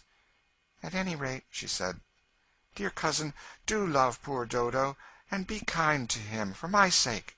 "I could love anything for your sake, dear cousin, for I really think you are the loveliest creature that I ever saw." And Henrik spoke with an earnestness that flushed his handsome face. Eva received it with perfect simplicity, without even a change of feature, merely saying, "I'm glad you feel so, dear Henrik. I hope you will remember." The dinner bell put an end to the interview. Chapter 24. Foreshadowings. 2 days after this, Alfred St. Clair and Augustine parted, and Eva, who had been stimulated by the society of her young cousin to exertions beyond her strength, began to fail rapidly. St. Clair was at last willing to call in medical advice, a thing from which he had always shrunk, because it was the admission of an unwelcome truth. But, for a day or two, Eva was so unwell as to be confined to the house, and the doctor was called. Marie St. Clair had taken no notice of the child's gradually decaying health and strength, because she was completely absorbed in studying out 2 or 3 new forms of disease to which she believed she herself was a victim. It was the first principle of Marie's belief that nobody ever was or could be so great a sufferer as herself, and therefore she always repelled quite indignantly any suggestion that anyone around her could be sick. She was always sure, in such a case, that it was nothing but laziness, or want of energy, and that if they had had the suffering she had, they would soon know the difference. Miss Ophelia had several times tried to awaken her maternal fears about Eva, but to no avail. "I don't see as anything ails the child," she would say. "She runs about and plays." "But she has a cough." "Cough? You don't need to tell me about a cough. I've always been subject to a cough all my days. When I was Eva's age, they thought I was in a consumption. Night after night, Mammy used to sit up with me. Oh, Eva's cough is not anything. But she gets weak, and is short-breathed. Law, I've had that years and years. It's only a nervous affection. But she sweats so nights. Well, I have these 10 years. Very often, night after night, my clothes will be wringing wet. There won't be a dry thread in my night-clothes, and the sheets will be so that Mammy has to hang them up to dry. Eva doesn't sweat anything like that." Miss Ophelia shut her mouth for a season, but now that Eva was fairly and visibly prostrated and a doctor called, Marie, all on a sudden, took a new turn. "She knew it," she said. "She always felt it, that she was destined to be the most miserable of mothers. Here she was, with her wretched health, and her only darling child going down to the grave before her eyes." And Marie routed up Mammy's nights, and rumpused and scolded, with more energy than ever, all day, on the strength of this new misery. "My dear Marie, don't talk so," said St. Clair. "You ought not to give up the case so, at once." "You have not a mother's feelings, St. Clair. You never could understand me. You don't know. But don't talk so, as if it were a gone case." "I can't take it as indifferently as you can, St. Clair. If you don't feel when your only child is in this alarming state, I do. It's a blow too much for me, with all I was bearing before." "It's true," said St. Clair. "That Eva is very delicate. That I always knew. And that she has grown so rapidly as to exhaust her strength, and that her situation is critical. But just now she is only prostrated by the heat of the weather, and by the excitement of her cousin's visit, and the exertions she made. The physician says there is room for hope." "Well, of course, if you can look on the bright side, pray do. It's a mercy if people haven't sensitive feelings in this world. I am sure I wish I didn't feel as I do. It only makes me completely wretched. I wish I could be as easy as the rest of you." And the rest of them had good reason to breathe the same prayer, for Marie paraded her new misery as the reason and apology for all sorts of inflictions on every one about her. Every word that was spoken by anybody, everything that was done or was not done everywhere, was only a new proof that she was surrounded by hard-hearted, insensible beings who were unmindful of her peculiar sorrows. Poor Eva heard some of these speeches, and nearly cried her little eyes out in pity for her mamma, and in sorrow that she should make her so much distress. In a week or two there was a great improvement of symptoms, one of those deceitful lulls by which her inexorable disease so often beguiles the anxious heart, even on the verge of the grave. Eva's step was again in the garden, in the balconies. She played and laughed again, and her father, in a transport, declared that they should soon have her as hearty as anybody. Miss Ophelia and the physician alone felt no encouragement from this elusive truce. There was one other heart, too, that felt the same certainty, and that was the little heart of Eva. What is it that sometimes speaks in the soul so calmly, so clearly, that its earthly time is short? Is it the secret instinct of decaying nature, or the soul's impulsive throb as immortality draws on? Be it what it may, it rested in the heart of Eva, a calm, sweet, prophetic certainty that heaven was near, calm as the light of sunset, sweet as the bright stillness of autumn. There her little heart reposed, only troubled by sorrow for those who loved her so dearly. For the child, though nursed so tenderly, and though life was unfolding before her with every brightness that love and wealth could give, had no regret for herself in dying. In that book which she and her simple old friend had read so much together, she had seen and taken to her young heart the image of one who loved the little child, and as she gazed and mused, he had ceased to be an image and a picture of the distant past, and come to be a living, all-surrounding reality. His love enfolded her childish heart with more than mortal tenderness, and it was to him, she said, she was going, and to his home. But her heart yearned with sad tenderness for all that she was to leave behind. Her father most, for Eva, though she never distinctly thought so, had an instinctive perception that she was more in his heart than any other. She loved her mother because she was so loving a creature, and all the selfishness that she had seen in her only saddened and perplexed her, for she had a child's implicit trust that her mother could not do wrong. There was something about her that Eva never could make out, and she always smoothed it over with thinking that, after all, it was Mamma, and she loved her very dearly indeed. She felt, too, for those fond, faithful servants to whom she was as daylight and sunshine. Children do not usually generalize, but Eva was an uncommonly mature child, and the things that she had witnessed of the evils of the system under which they were living had fallen, one by one, into the depths of her thoughtful, pondering heart. She had vague longings to do something for them, to bless and save not only them, but all in their condition, longings that contrasted sadly with the feebleness of her little frame. "Uncle Tom," she said one day when she was reading to her friend, "I can understand why Jesus wanted to die for us." "Why, Miss Eva?" "Because I felt so too." "What is it, Miss Eva? I don't understand." "I can't tell you, but when I saw those poor creatures on the boat, when you came up, and some had lost their mothers, and some their husbands, and some mothers cried for their little children, and when I heard about your poor Prue, oh, wasn't that dreadful? And a great many other times I felt that I would be glad to die if my dying could stop all this misery. I would die for them, Tom, if I could," said the child earnestly, laying her little thin hand on his. Tom looked at the child with awe, and when she, hearing her father's voice, glided away, he wiped his eyes many times as he looked after her. "It's just no use trying to keep Miss Eva here," he said to Mammy, whom he met a moment after. "She's got the Lord's mark in her forehead." "Ah, yes, yes," said Mammy, raising her hands. "I've allers said so. She wasn't never like a child that's to live. There was allers something deep in her eyes. I've told Missis so many the time. It's a comin' true. We all sees it. Dear little blessed lamb." Eva came tripping up the veranda steps to her father. It was late in the afternoon, and the rays of the sun formed a kind of glory behind her as she came forward in her white dress, with her golden hair and glowing cheeks, her eyes unnaturally bright with the slow fever that burned in her veins. St. Clair had called her to show a statuette that he had been buying for her, but her appearance, as she came on, impressed him suddenly and painfully. There is a kind of beauty so intense, yet so fragile, that we cannot bear to look at it.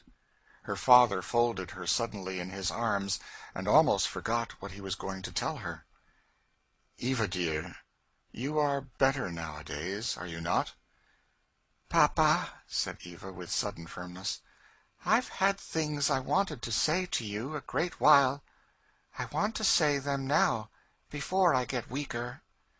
St. Clair trembled as Eva seated herself in his lap.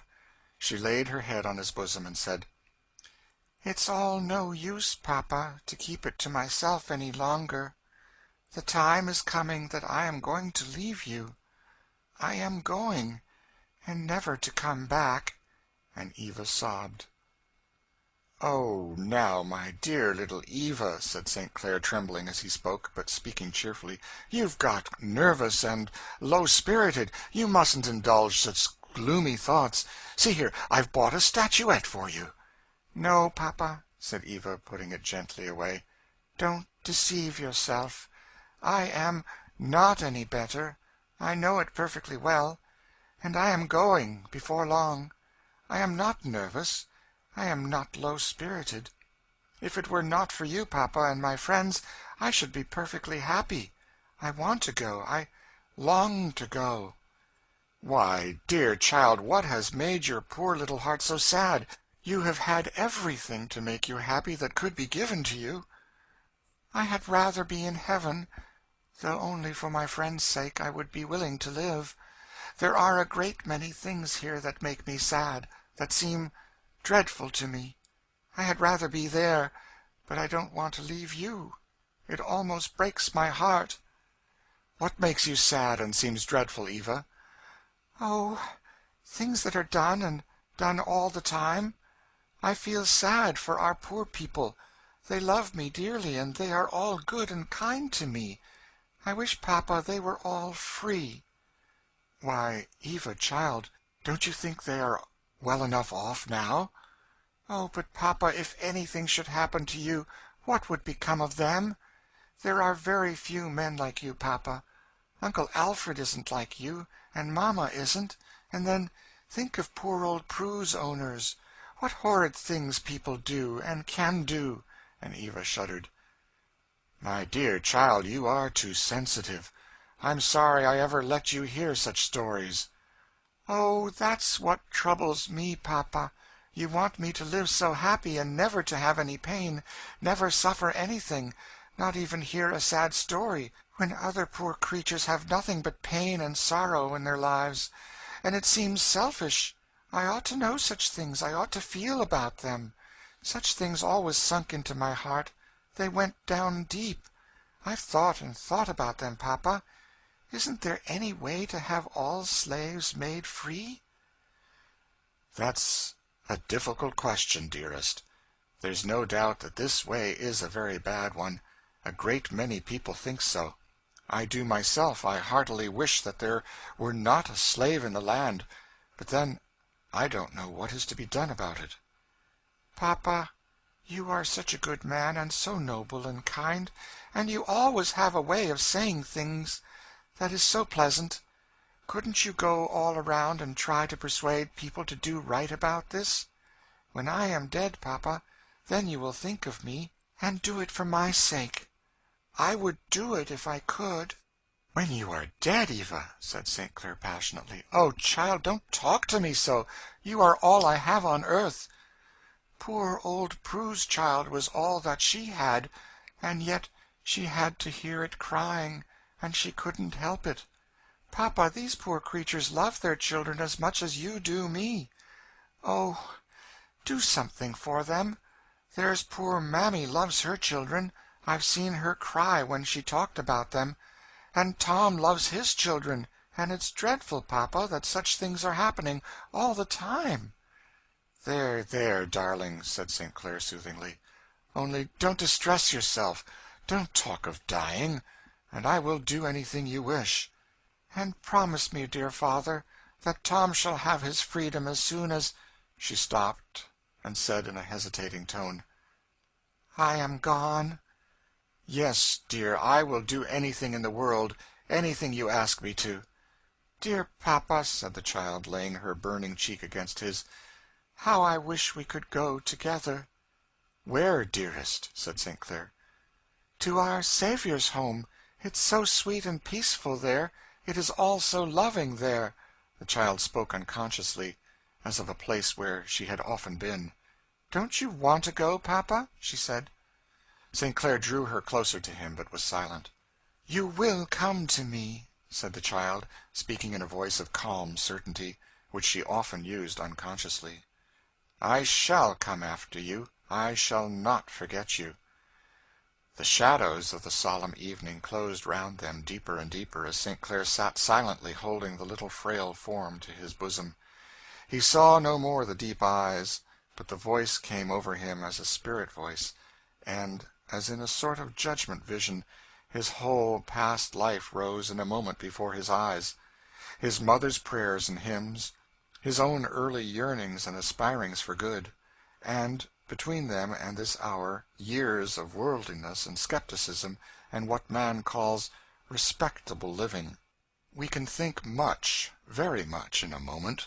St. Clair saw and felt many things, but spoke nothing, and, as it grew darker, he took his child to her bedroom, and when she was prepared for rest, he sent away the attendants, and rocked her in his arms, and sung to her till she was asleep. Chapter 25. The Little Evangelist. It was Sunday afternoon. St. Clair was stretched on a bamboo lounge in the veranda, solacing himself with a cigar.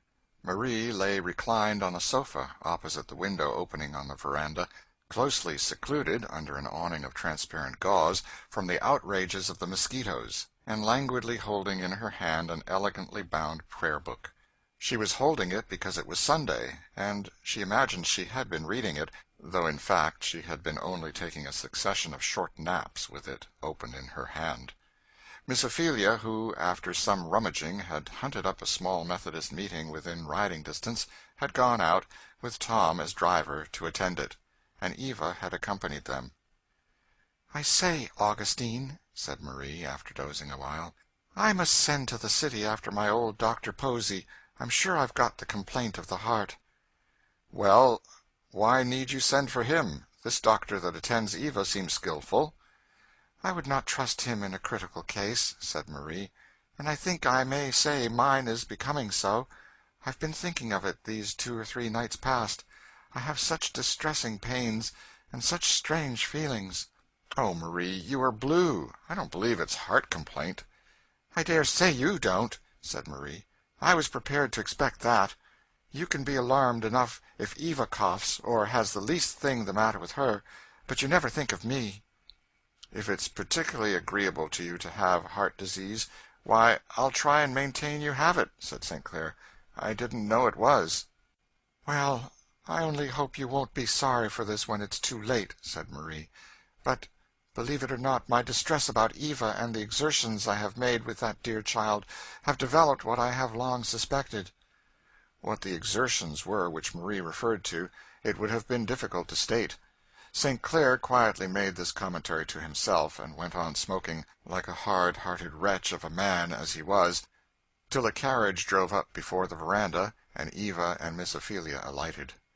Miss Ophelia marched straight to her own chamber to put away her bonnet and shawl, as was always her manner, before she spoke a word on any subject, while Eva came, at St. Clair's call, and was sitting on his knee, giving him an account of the services they had heard.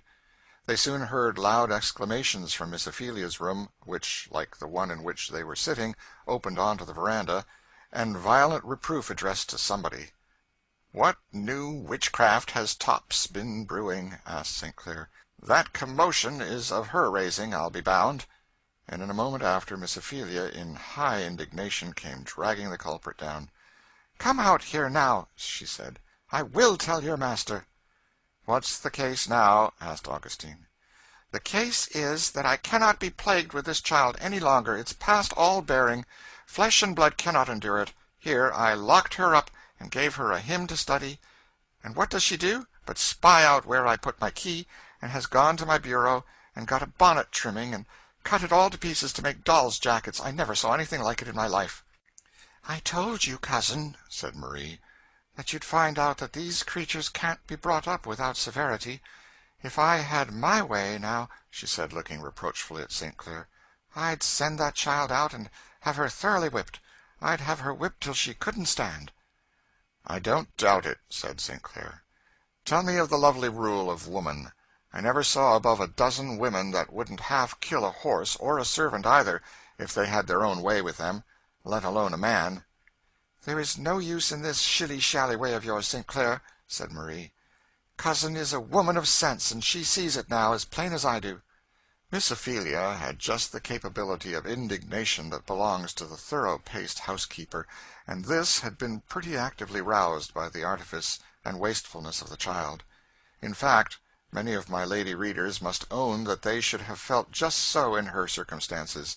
But Marie's words went beyond her, and she felt less heat.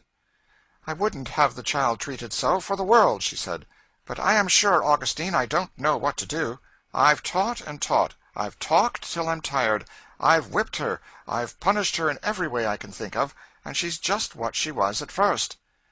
"Come here, Topps, you monkey," said St. Clair, calling the child up to him. Topsy came up. her round hard eyes glittering and blinking with a mixture of apprehensiveness and their usual odd drollery. "What makes you behave so?" said St. Clair, who could not help being amused with the child's expression. "'Spects it's my wicked heart," said Topsy, demurely. "Miss Feely says so." "Don't you see how much Miss Ophelia has done for you? She says she has done everything she can think of." "Lo, yes, massa. Old missus used to say so, too.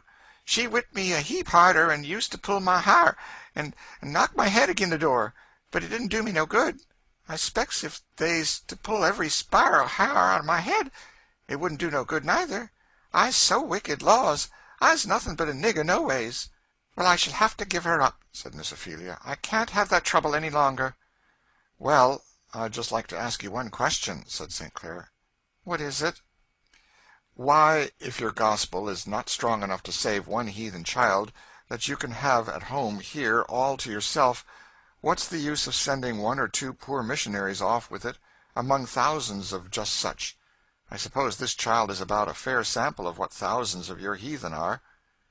Miss Ophelia did not make an immediate answer, and Eva, who had stood a silent spectator of the scene thus far, made a silent sign to Topsy to follow her. There was a little glass room at the corner of the veranda, which St. Clair used as a sort of reading room, and Eva and Topsy disappeared into this place. "What's Eva going about now?" said St. Clair. "I mean to see." And, advancing on tiptoe, he lifted up a curtain that covered the glass door, and looked in. In a moment, laying his finger on his lips, he made a silent gesture to Miss Ophelia to come and look. There sat the two children on the floor, with their side faces towards them. Topsy, with her usual air of careless drollery and unconcern, but opposite to her, Eva, her whole face fervent with feeling, and tears in her large eyes. "What does make you so bad, Topsy? Why won't you try and be good? Don't you love anybody, Topsy?" "Don't know nothing about love. I loves candy and sich, that's all," said Topsy. "But you love your father and mother." "Never had none, you know. I telled you that, Miss Eva." "Oh, I know," said Eva sadly. "But hadn't you any brother, or sister, or aunt, or—" "No, none on 'em. Never had nothing nor nobody." "But, Topsy, if you'd only try to be good, you might—" "Couldn't never be nothing but a nigger if I was ever so good," said Topsy. "If I could be skinned and come white, I'd try then." "But people can love you if you are black, Topsy. Miss Ophelia would love you if you were good." Topsy gave the short, blunt laugh that was her common mode of expressing incredulity. "Don't you think so?" said Eva. "No, she can't bar me, 'cause I'm a nigger. She'd soon have a toad touch her. There can't nobody love niggers, and niggers can't do nothing. I don't care," said Topsy, beginning to whistle. "Oh, Topsy, poor child, I love you," said Eva, with a sudden burst of feeling, and laying her little thin white hand on Topsy's shoulder. "I love you because you haven't had any father or mother or friends, because you've been a poor abused child. I love you, and I want you to be good. I am very unwell, Topsy, and I think I shan't live a great while, and it really grieves me to have you be so naughty. I wish you would try to be good, for my sake. It's only a little while I shall be with you." The round, keen eyes of the black child were overcast with tears. Large, bright drops rolled heavily down, one by one, and fell on the little white hand. Yes, in that moment a ray of real belief, a ray of heavenly love, had penetrated the darkness of her heathen soul. She laid her head down between her knees, and wept and sobbed, while the beautiful child bending over her looked like the picture of some bright angel stooping to reclaim a sinner. "Poor Topsy," said Eva, "don't you know that Jesus loves all alike? He is just as willing to love you as me. He loves you just as I do, only more, because he is better. He will help you to be good, and you can go to heaven at last, and be an angel forever, just as much as if you were white. Only think of it, Topsy. You can be one of those spirits bright Uncle Tom sings about." "Oh, dear Miss Eva, dear Miss Eva," said the child. "I will try. I will try. I never did care nothing about it before." St. Clair at this instant dropped the curtain. "It puts me in mind of mother," he said to Miss Ophelia. "It is true what she told me. If we want to give sight to the blind, We must be willing to do as Christ did, call them to us and put our hands on them." "I've always had a prejudice against negroes," said Miss Ophelia, "and it's a fact. I never could bear to have that child touch me. But I don't think she knew it." "Trust any child to find that out," said St. Clair. "There's no keeping it from them. But I believe that all the trying in the world to benefit a child, and all the substantial favors you can do for them, will never excite one emotion of gratitude, while that feeling of repugnance remains in the heart. It's a queer kind of a fact, but so it is." "I don't know how I can help it," said Miss Ophelia. "They are disagreeable to me. This child in particular. How can I help feeling so?" "Eva does, it seems." "Well, she's so loving. After all, though, she's no more than Christ-like," said Miss Ophelia. "I wish I were like her. She might teach me a lesson." "It wouldn't be the first time a little child had been used to instruct an old disciple, if it were so," said St. Clair. Chapter 26. Death. Weep not for those whom the veil of the tomb, in life's early morning, hath hid from our eyes. From "Weep Not for Those," a poem by Thomas Moore, 1779–1852. Eva's bedroom was a spacious apartment, which, like all the other Robins in the house, opened onto the broad veranda. The room communicated on one side with her father and mother's apartment, on the other with that appropriated to Miss Ophelia. St. Clair had gratified his own eye and taste in furnishing this room in a style that had a peculiar keeping with the character of her for whom it was intended. The windows were hung with curtains of rose-colored and white muslin. The floor was spread with a matting which had been ordered in Paris to a pattern of his own device, having round it a border of rosebuds and leaves, and a centerpiece with full-flown roses. The bedstead, chairs, and lounges were of bamboo, wrought in peculiarly graceful and fanciful patterns. Over the head of the bed was an alabaster bracket, on which a beautiful sculptured angel stood, with drooping wings, holding out a crown of myrtle leaves. From this depended, over the bed, light curtains of rose-colored gauze, striped with silver, supplying that protection from mosquitoes which is an indispensable addition to all sleeping accommodation in that climate. The graceful bamboo lounges were amply supplied with cushions of rose-colored damask, while over them, depending from the hands of sculptured figures, were gauze curtains similar to those of the bed. A light fanciful bamboo table stood in the middle of the room, where a Parian vase, wrought in the shape of a white lily, with its buds, stood, ever filled with flowers. On this table lay Eva's books and little trinkets, with an elegantly wrought alabaster writing-stand, which her father had supplied to her when he saw her trying to improve herself in writing. There was a fireplace in the room, and on the marble mantel above stood a beautifully wrought statuette of Jesus receiving little children, and on either side marble vases, for which it was Tom's pride and delight to offer bouquets every morning. 2 or 3 exquisite paintings of children in various attitudes embellished the wall. In short, the eye could turn nowhere without meeting images of childhood, of beauty, and of peace. Those little eyes never opened, in the morning light, without falling on something which suggested to the heart soothing and beautiful thoughts. The deceitful strength which had buoyed Eva up for a little while was fast passing away. Seldom, and more seldom, her light footstep was heard in the veranda, and oftener she was found reclined on a little lounge by the open window, her large deep eyes fixed on the rising and falling waters of the lake. It was towards the middle of the afternoon, as she was so reclining, her Bible half open, her little transparent fingers lying listlessly between the leaves. Suddenly she heard her mother's voice, in sharp tones, in the veranda. "What now, you baggage? What new piece of mischief? You've been picking the flowers, hey?"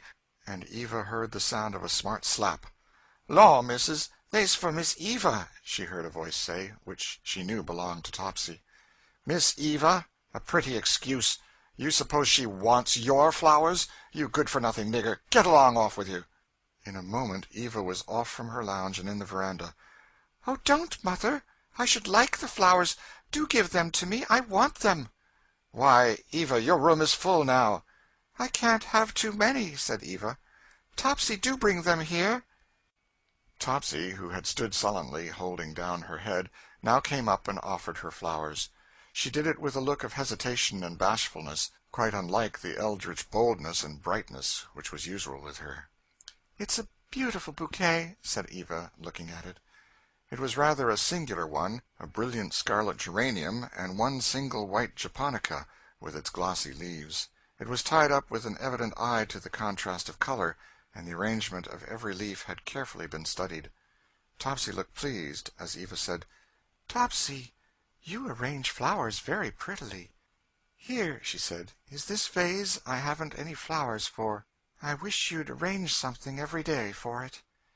"Well, that's odd," said Marie. "What in the world do you want that for?" "Never mind, mamma. You'd as lief as not Topsy should do it, had you not?" "Of course, anything you please, dear. Topsy, you hear your young mistress? See that you mind." Topsy made a short curtsy and looked down, and as she turned away Eva saw a tear roll down her dark cheek. "You see, mamma, I knew poor Topsy wanted to do something for me," said Eva to her mother.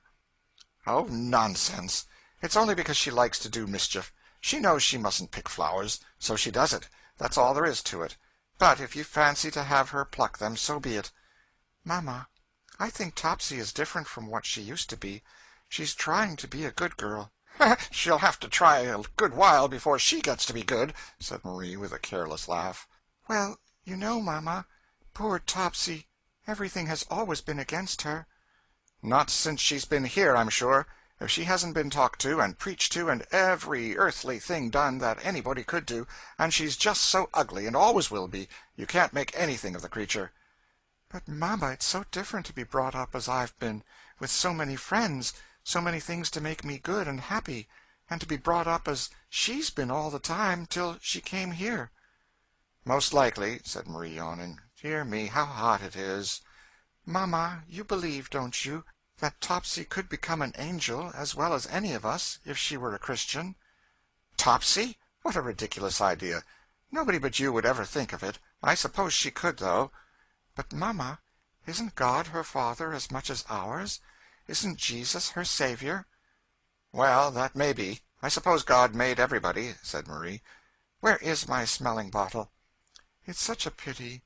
Oh, such a pity," said Eva, looking out on the distant lake and speaking half to herself. "What's a pity?" said Marie.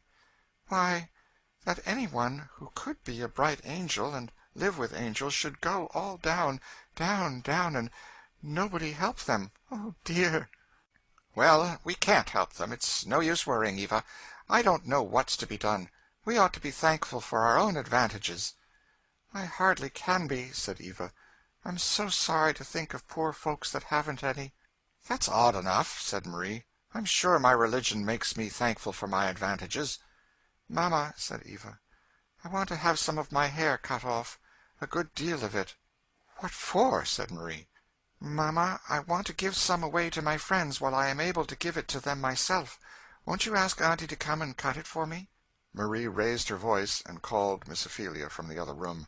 The child half rose from her pillow as she came in, and, shaking down her long golden-brown curls, said rather playfully, "Come, Auntie, shear the sheep." "What's that?" said St. Clair, who just then entered with some fruit he had been out to get for her. "Papa, I just want Auntie to cut off some of my hair. There's too much of it, and it makes my head hot. Besides, I want to give some of it away." Miss Ophelia came with her scissors. "Take care. Don't spoil the looks of it," said her father. "Cut underneath, where it won't show. Eva's curls are my pride." "Oh, papa," said Eva sadly. "Yes, and I want them kept handsome against the time I take you up to your uncle's plantation to see Cousin Henrik," said St. Clair in a gay tone. "I shall never go there, papa. I am going to a better country. Oh, do believe me. Don't you see, papa, that I get weaker every day?" "Why do you insist that I shall believe such a cruel thing, Eva?" said her father. "Only because it is true, papa. And if you will believe it now, perhaps you will get to feel about it as I do." St. Clair closed his lips and stood gloomily eyeing the long, beautiful curls, which, as they were separated from the child's head, were laid, one by one, in her lap.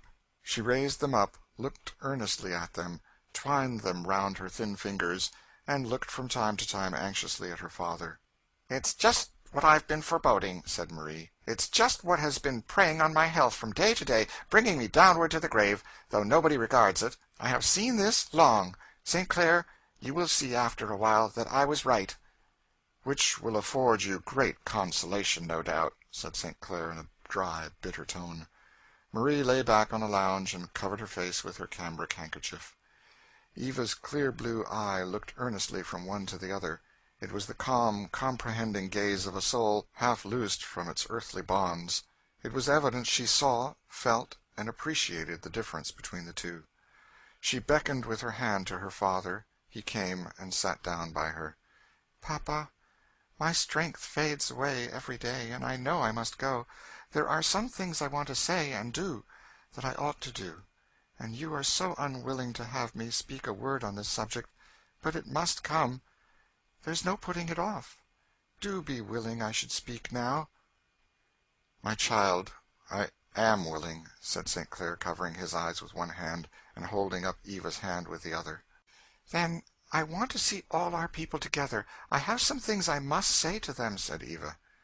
"Well," said St. Clair in a tone of dry endurance. Miss Ophelia dispatched a messenger, and soon the whole of the servants were convened in the room. Eva lay back on her pillows, her hair hanging loosely about her face, her crimson cheeks contrasting painfully with the intense whiteness of her complexion, and the thin contour of her limbs and features, and her large, soul-like eyes fixed earnestly on every one. The servants were struck with a sudden emotion. The spiritual face, the long locks of hair cut off and lying by her, her father's averted face, and Marie's sobs, struck at once upon the feelings of a sensitive and impressible race, and, as they came in, they looked one on another, sighed, and shook their heads. There was a deep silence, like that of a funeral. Eva raised herself, and looked long and earnestly round at every one. All looked sad and apprehensive. Many of the women hid their faces in their aprons. "I sent for you all, my dear friends," said Eva, "because I love you. I love you all, and I have something to say to you, which I want you always to remember. I am going to leave you. In a few more weeks you will see me no more." Here the child was interrupted by bursts of groans, sobs, and lamentations, which broke from all present, and in which her slender voice was lost entirely. She waited a moment, and then, speaking in a tone that checked the sobs of all, she said, "If you love me, you must not interrupt me so. Listen to what I say. I want to speak to you about your souls. Many of you, I am afraid, are very careless. You are thinking only about this world. I want you to remember that there is a beautiful world where Jesus is. I am going there, and you can go there. It is for you as much as for me. But if you want to go there, you must not live idle, careless, thoughtless lives. You must be Christians. You must remember that each one of you can become angels, and be angels forever. If you want to be Christians, Jesus will help you. You must pray to him. You must read." The child checked herself, looked piteously at them, and said sorrowfully, "Oh, dear, you can't read, poor souls," and she hid her face in the pillow and sobbed, while many a smothered sob from those she was addressing, who were kneeling on the floor, aroused her. "Never mind," she said, raising her face and smiling brightly through her tears. "I have prayed for you, and I know Jesus will help you, even if you can't read. Try all to do the best you can. Pray every day. Ask him to help you, and get the Bible read to you whenever you can, and I think I shall see you in heaven." "Amen," was the murmured response from the lips of Tom and Mammy, and some of the elder ones who belonged to the Methodist Church. The younger and more thoughtless ones, for the time completely overcome, were sobbing, with their heads bowed upon their knees. "I know," said Eva, "you all love me." "Yes, oh yes, indeed we do, Lord bless her," was the involuntary answer of all. "Yes, I know you do. There isn't one of you that hasn't always been very kind to me, and I want to give you something that, when you look at, you shall always remember me. I'm going to give all of you a curl of my hair, and when you look at it, think that I loved you and am gone to heaven, and that I want to see you all there." It is impossible to describe the scene, as, with tears and sobs, they gathered round the little creature, and took from her hands what seemed to them a last mark of her love. They fell on their knees, they sobbed and prayed and kissed the hem of her garment, and the elder ones poured forth words of endearment, mingled in prayers and blessings, after the manner of their susceptible race. As each one took their gift, Miss Ophelia, who was apprehensive for the effect of all this excitement on her little patient, signed to each one to pass out of the apartment. At last all were gone but Tom and Mammy. "Here, Uncle Tom," said Eva, "is a beautiful one for you. Oh, I am so happy, Uncle Tom, to think I shall see you in heaven, for I am sure I shall.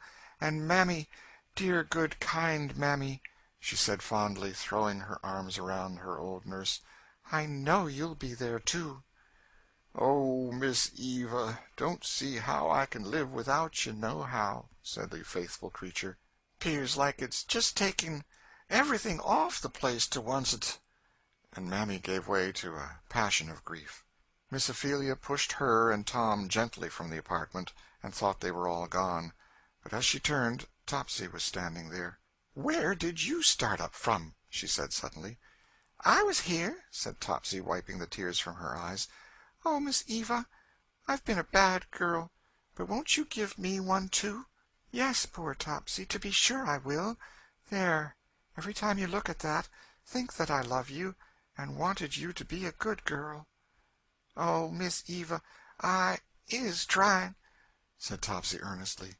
"But, Lord, it's so hard to be good. 'Pears like I ain't used to it, no ways. Jesus knows it, Topsy. He is sorry for you.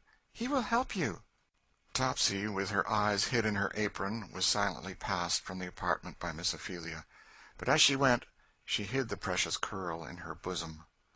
All being gone, Miss Ophelia shut the door.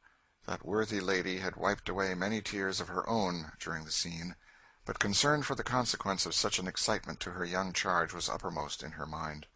St. Clair had been sitting, during the whole time, with his hand shading his eyes, in the same attitude. When they were all gone, he sat so still. "Papa," said Eva, gently, laying her hand on his. He gave a sudden start and shiver, but made no answer. "Dear papa," said Eva. "I cannot," said St. Clair, rising. "I cannot have it so. The Almighty hath dealt very bitterly with me." And St. Clair pronounced these words with a bitter emphasis indeed. "Augustine, has not God a right to do what he will with his own?" said Miss Ophelia. "Perhaps so, but that doesn't make it any easier to bear," said he, with a dry, hard, tearless manner, as he turned away. "Papa, you break my heart," said Eva, rising and throwing herself into his arms. "You must not feel so." The child sobbed and wept with a violence which alarmed them all, and turned her father's thoughts at once to another channel. "There, Eva, there, dearest, hush, hush, I was wrong, I was wicked. I will feel any way, do any way, only don't distress yourself, don't sob so. I will be resigned. I was wicked to speak as I did." Eva soon lay like a wearied dove in her father's arms, and he, bending over her, soothed her by every tender word he could think of. Marie rose and threw herself out of the apartment into her own, when she fell into violent hysterics. "You didn't give me a curl, Eva," said her father, smiling sadly. "They are all yours, papa," said she, smiling, "yours and mamma's, and you must give dear auntie as many as she wants. I only gave them to our poor people myself, because, you know, papa, they might be forgotten when I am gone, and because I hoped it might help them remember." "You are a Christian, are you not, papa?" said Eva doubtfully. "Why do you ask me?" "I don't know. You are so good, I don't see how you can help it." "What is being a Christian, Eva?" "Loving Christ most of all," said Eva. "Do you, Eva?" "Certainly I do." "You never saw him," said St. Clair. "That makes no difference," said Eva. "I believe him, and in a few days I shall see him." And the young face grew fervent, radiant with joy. St. Clair said no more. It was a feeling which he had seen before in his mother, but no chord within vibrated to it. Eva, after this, declined rapidly. There was no more any doubt of the event. The fondest hope could not be blinded. Her beautiful room was avowedly a sick-room, and Miss Ophelia day and night performed the duties of a nurse, and never did her friends appreciate her value more than in that capacity. With so well trained a hand and eye, such perfect adroitness and practice in every art which could promote neatness and comfort, and keep out of sight every disagreeable incident of sickness, with such a perfect sense of time, such a clear, untroubled head, such exact accuracy in remembering every prescription and direction of the doctors, she was everything to him. They who had shrugged their shoulders at her little peculiarities and setnesses, so unlike the careless freedom of Southern manners, acknowledged that now she was the exact person that was wanted. Uncle Tom was much in Eva's room. The child suffered much from nervous restlessness, and it was a relief to her to be carried, and it was Tom's greatest delight to carry her little frail form in his arms, resting on a pillow, now up and down her room, now out into the veranda, and when the fresh sea breezes blew from the lake, and the child felt freshest in the morning, he would sometimes walk with her under the orange trees in the garden, or, sitting down in some of their old seats, sing to her their favorite old hymns.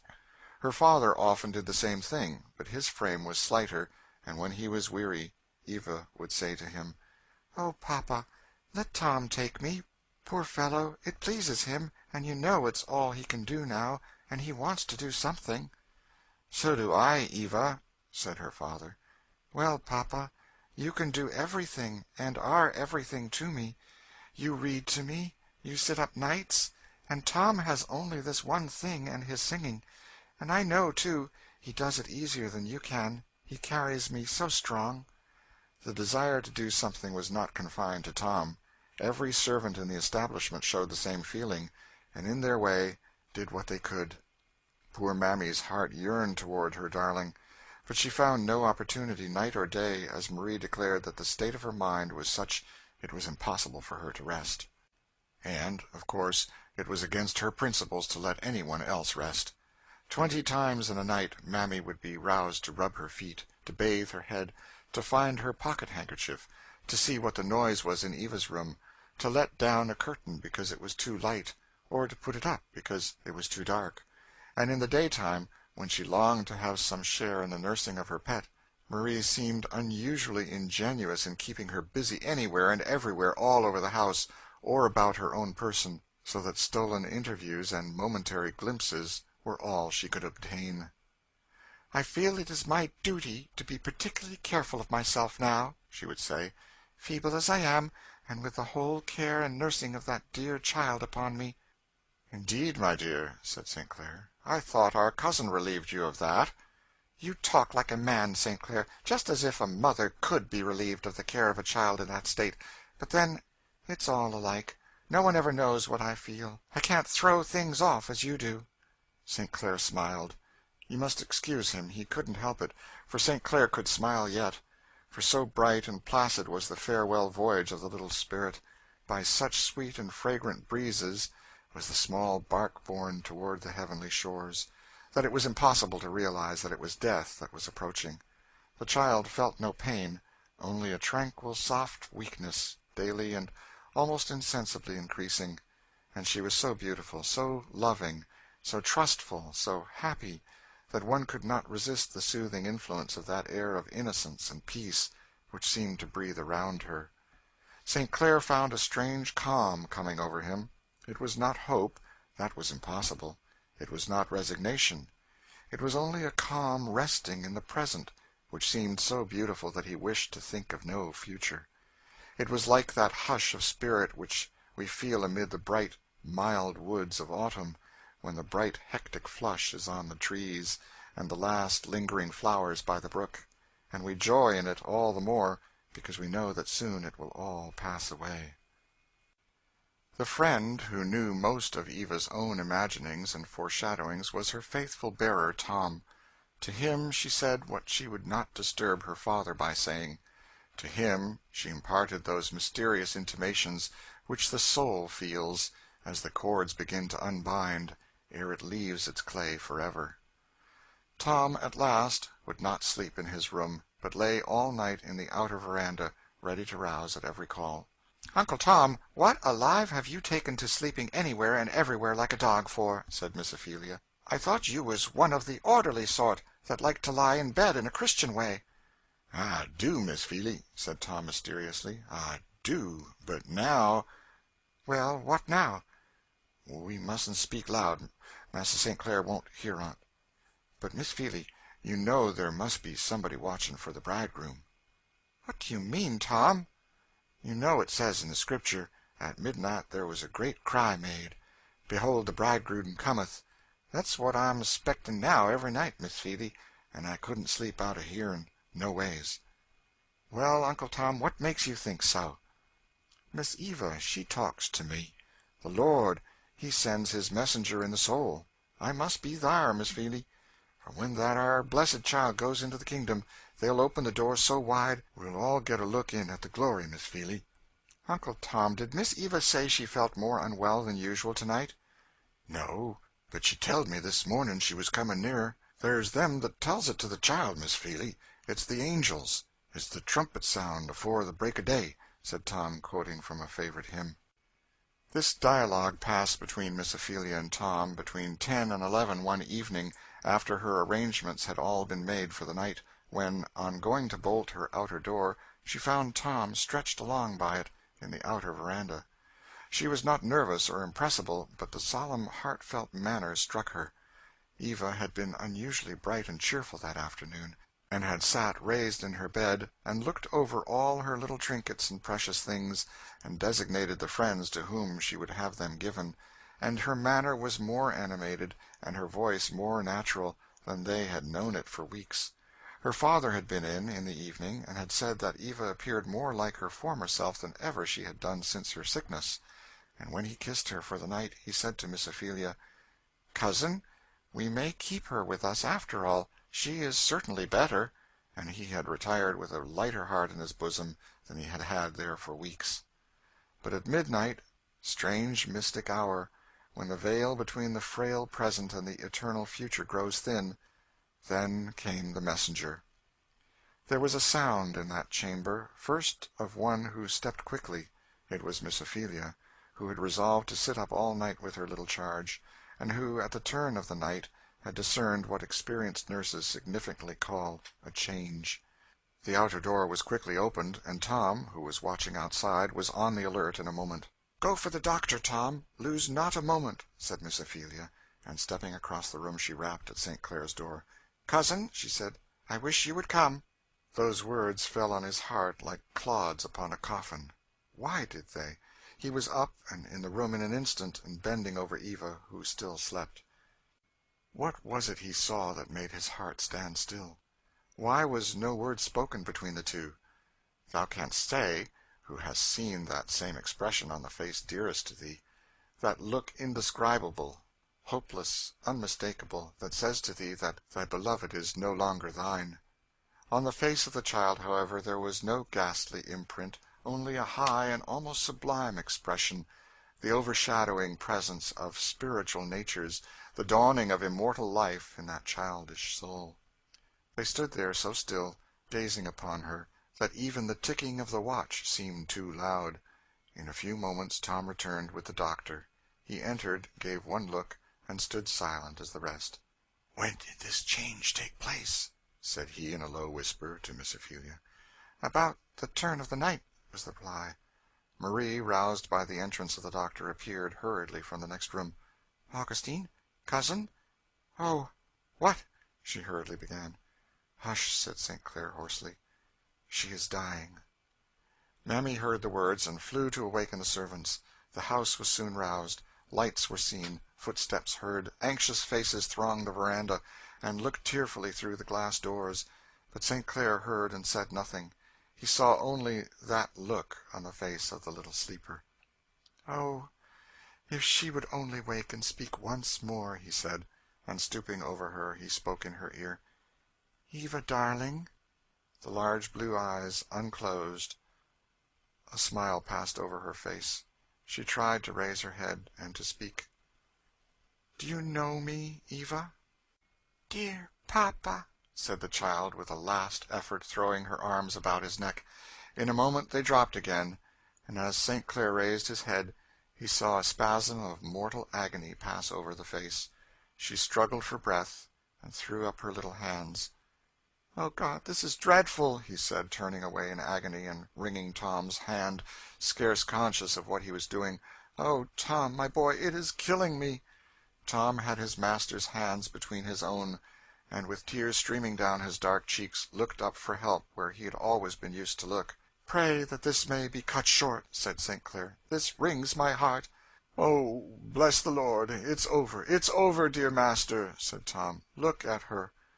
The child lay panting on her pillows, as one exhausted, the large clear eyes rolled up and fixed. Ah, what said those eyes, that spoke so much of heaven? Earth was past, and earthly pain. But so solemn, so mysterious was the triumphant brightness of that face, that it checked even the sobs of sorrow. They pressed around her in breathless stillness. "Eva," said St. Clair gently. She did not hear.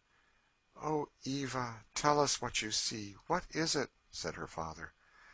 A bright, a glorious smile passed over her face, and she said brokenly, "Oh, love, joy, peace," gave one sigh, and passed from death unto life.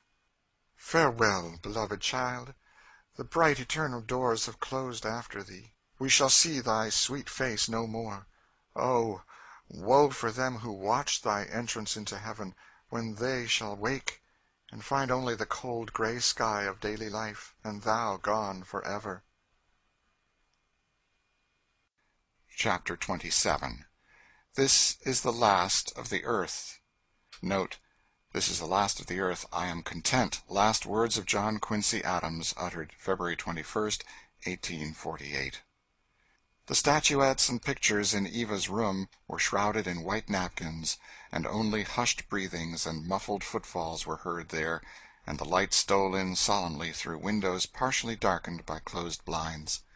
The bed was draped in white, and there, beneath the drooping angel figure, lay a little sleeping form, sleeping never to awaken. There she lay, robed in one of the simple white dresses she had been wont to wear when living. The rose-colored light through the curtains cast over the icy coldness of death a warm glow. The heavy eyelashes drooped softly on the pure cheek. The head was turned a little to one side, as if in natural sleep.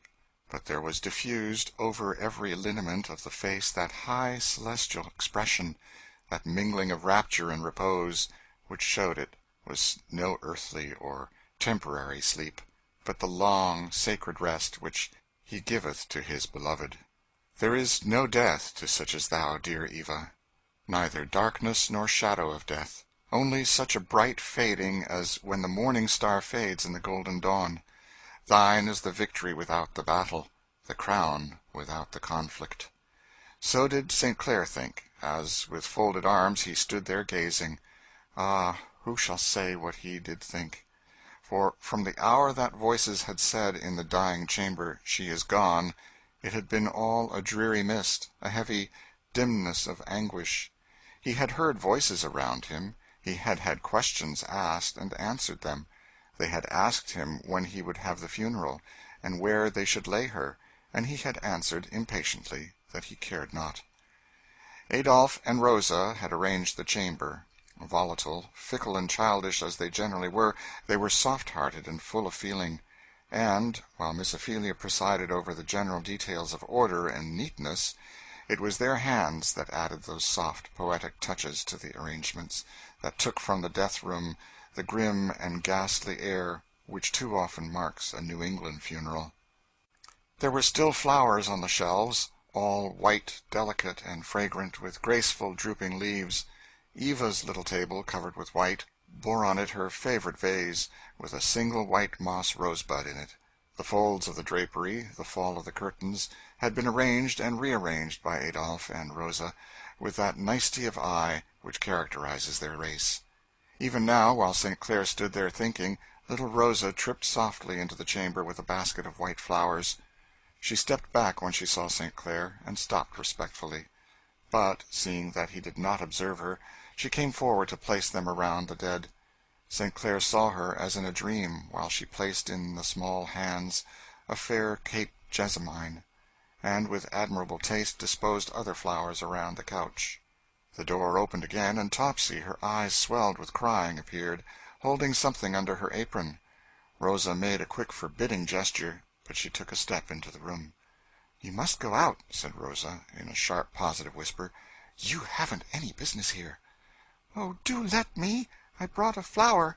Such a pretty one," said Topsy, holding up a half-blown tea rosebud. "Do let me just put one there." "Get along," said Rosa, more decidedly. "Let her stay," said St. Clair, suddenly stamping his foot. "She shall come."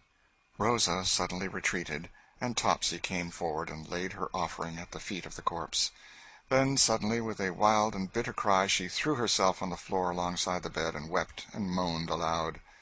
Miss Ophelia hastened into the room and tried to raise and silence her, but in vain. "Oh, Miss Eva! Oh, Miss Eva! I wish I's dead, too, I do!" There was a piercing wildness in the cry. The blood flushed into St. Clair's white, marble-like face, and the first tears he had shed since Eva died stood in his eyes. "Get up, child," said Miss Ophelia, in a softened voice. "Don't cry so. Miss Eva is gone to heaven. She is an angel." "But I can't see her," said Topsy. "I never shall see her." And she sobbed again. They all stood a moment in silence. "She said she loved me," said Topsy. "She did. Oh, dear, there ain't nobody left now, there ain't." "That's true enough," said St. Clair. "But do," he said to Miss Ophelia, "see if you can't comfort the poor creature." "I just wish I hadn't never been born," said Topsy. "I didn't want to be born, no ways, and I don't see no use on't." Miss Ophelia raised her gently but firmly, and took her from the room. But as she did so, some tears fell from her eyes. "Topsy, you poor child," she said as she led her into her room, "don't give up. I can love you, though I am not like that dear little child. I hope I've learned something of the love of Christ from her. I can love you. I do, and I'll try to help you to grow up a good Christian girl." Miss Ophelia's voice was more than her words, and more than that were the honest tears that fell down her face. From that hour she acquired an influence over the mind of the destitute child that she never lost. "Oh, my Eva, whose little hour on earth did so much of good," thought St. Clair, "what account have I to give for my long years?" There were for a while soft whisperings and footfalls in the chamber as one after another stole in to look at the dead. And then came the little coffin, and then there was a funeral, and carriages drove to the door, and strangers came and were seated. And there were white scarves and ribbons, and crape bands, and mourners dressed in black crape, and there were words read from the Bible, and prayers offered, and St. Clair lived, and walked, and moved, as one who has shed every tear. To the last he saw only one thing, that golden head in the coffin. But then he saw the cloth spread over it, the lid of the coffin closed, and he walked, when he was put beside the others, down to a little place at the bottom of the garden, and there, by the mossy seat where she and Tom had talked, and sung, and read so often, was the little grave.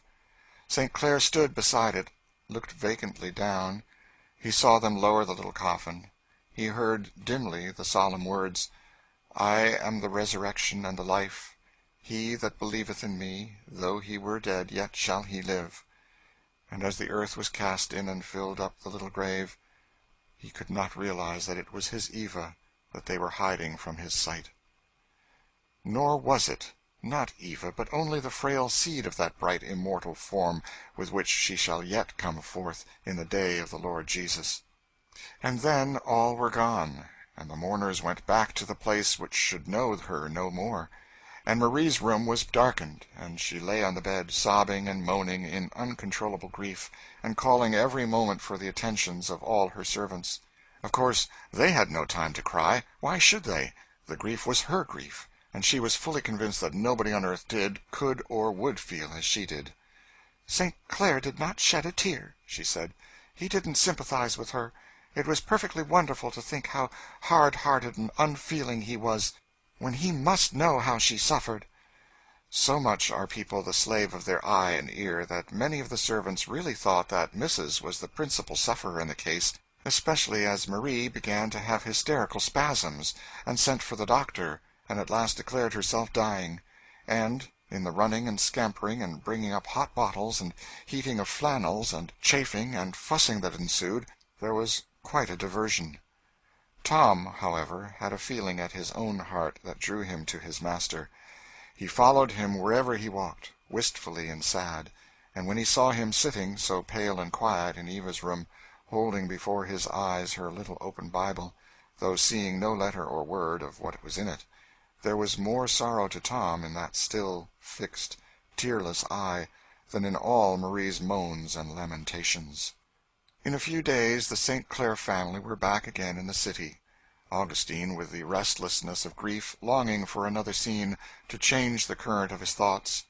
So they left the house and garden with its little grave, and came back to New Orleans. And St. Clair walked the streets busily, and strove to fill up the chasm in his heart with hurry and bustle and change of place, and people who saw him in the street or met him at the café knew of his loss only by the weed on his hat. For there he was, smiling and talking and reading the newspaper, and speculating on politics, and attending to business matters, and who could see that all this smiling outside was but a hollowed shell over a heart that was a dark and silent sepulchre? "Mr. St. Clair is a singular man," said Marie to Miss Ophelia, in a complaining tone. "I used to think, if there was anything in the world he did love, it was our dear little Eva, but he seems to be forgetting her very easily. I cannot ever get him to talk about her. I really did think he would show more feeling." "Still waters run deepest, they used to tell me," said Miss Ophelia oracularly. "Oh, I don't believe in such things. It's all talk. If people have feelings, they will show it. They can't help it. But, then, it's a great misfortune to have feeling. I'd rather have been made like St. Clair. My feelings prey upon me so." "Sure, Master St. Clair is getting thin as a shader. They say he don't never eat nothing," said Mammy. "I know he don't forget Miss Eva. I know there couldn't nobody. A dear little blessed critter," she added, wiping her eyes. "Well, at all events, he has no consideration for me," said Marie. "He hasn't spoken one word of sympathy, and he must know how much more a mother feels than any man can." "The heart knoweth its own bitterness," said Miss Ophelia gravely. "That's just what I think. I know just what I feel. Nobody else seems to. Eva used to, but she is gone." And Marie lay back on her lounge and began to sob disconsolately. Marie was one of those unfortunately constituted mortals in whose eyes whatever is lost and gone assumes a value which it never had in possession. Whatever she had, she seemed to survey only to pick flaws in it, but, once fairly away, there was no end to her valuation of it. While this conversation was taking place in the parlor, another was going on in St. Clair's library. Tom, who was always uneasily following his master about, had seen him go to his library some hours before, and after vainly waiting for him to come out, determined at last to make an errand in. He entered softly. St. Clair lay on his lounge at the further end of the room.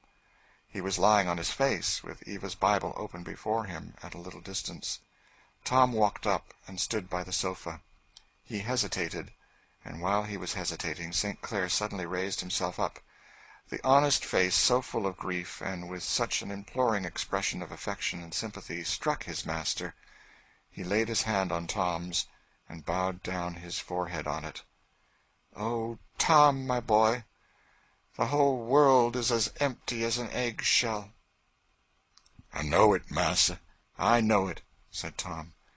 "But oh, if Massa could only look up where our dear Eva is, up to the dear Lord Jesus." "Ah, Tom, I do look up, but the trouble is I don't see anything when I do. I wish I could." Tom sighed heavily. "It seems to be given to children and poor, honest fellows like you to see what we can't," said St. Clair. "How comes it?"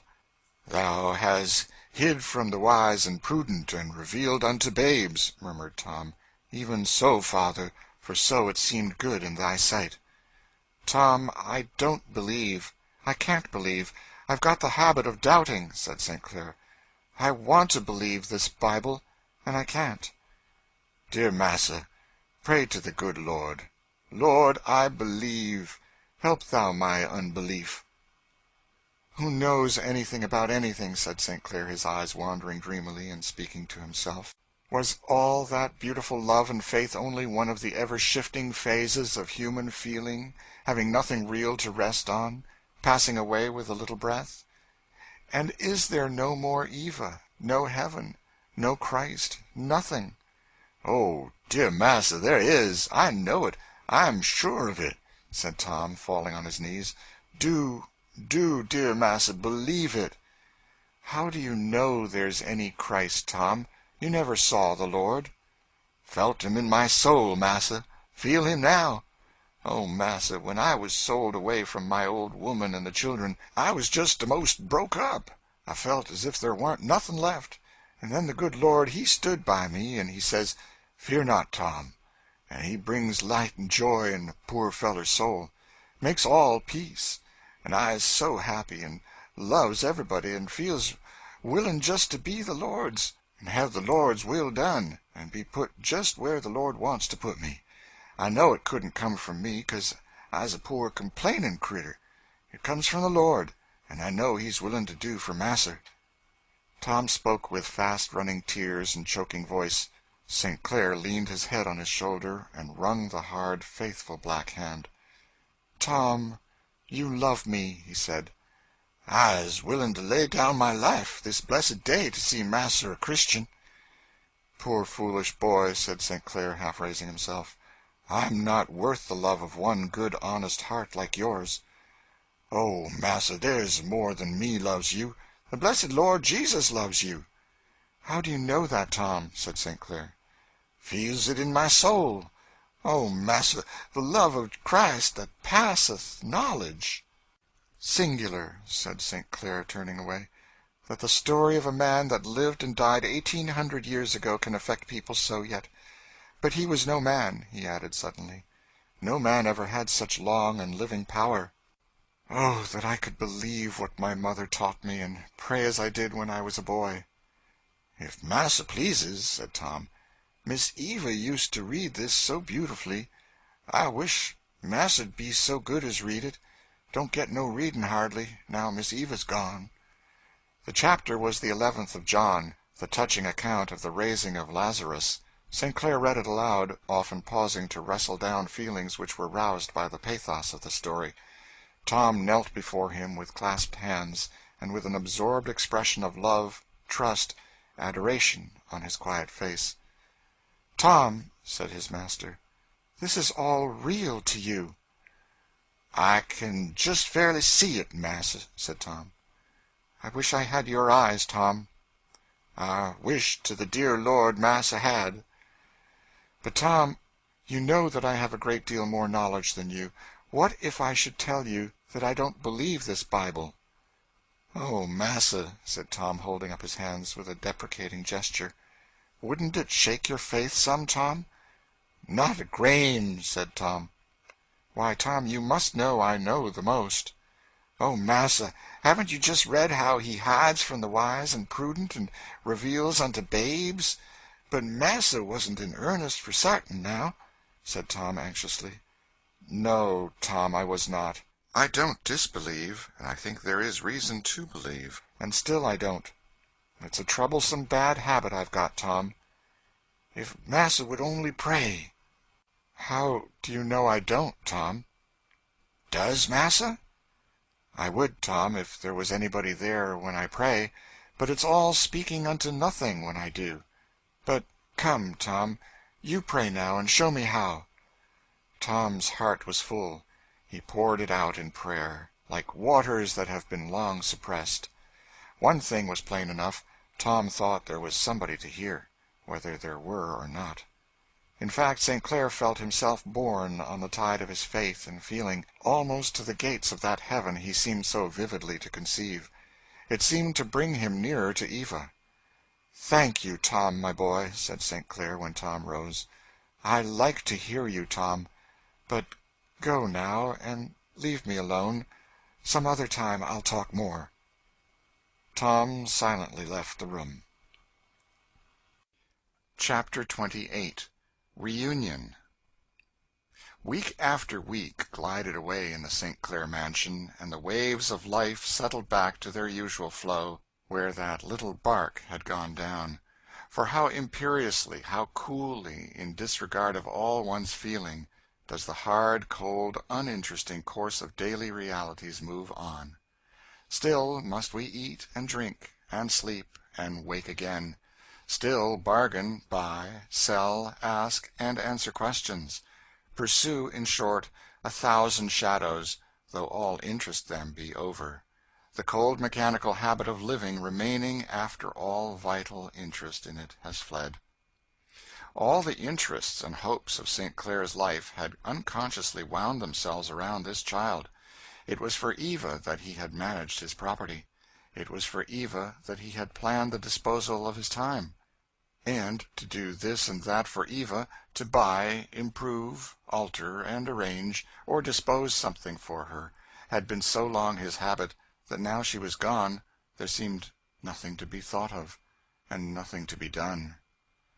True, there was another life, a life which, once believed in, stands as a solemn, significant figure before the otherwise unmeaning ciphers of time, changing them to orders of mysterious, untold value.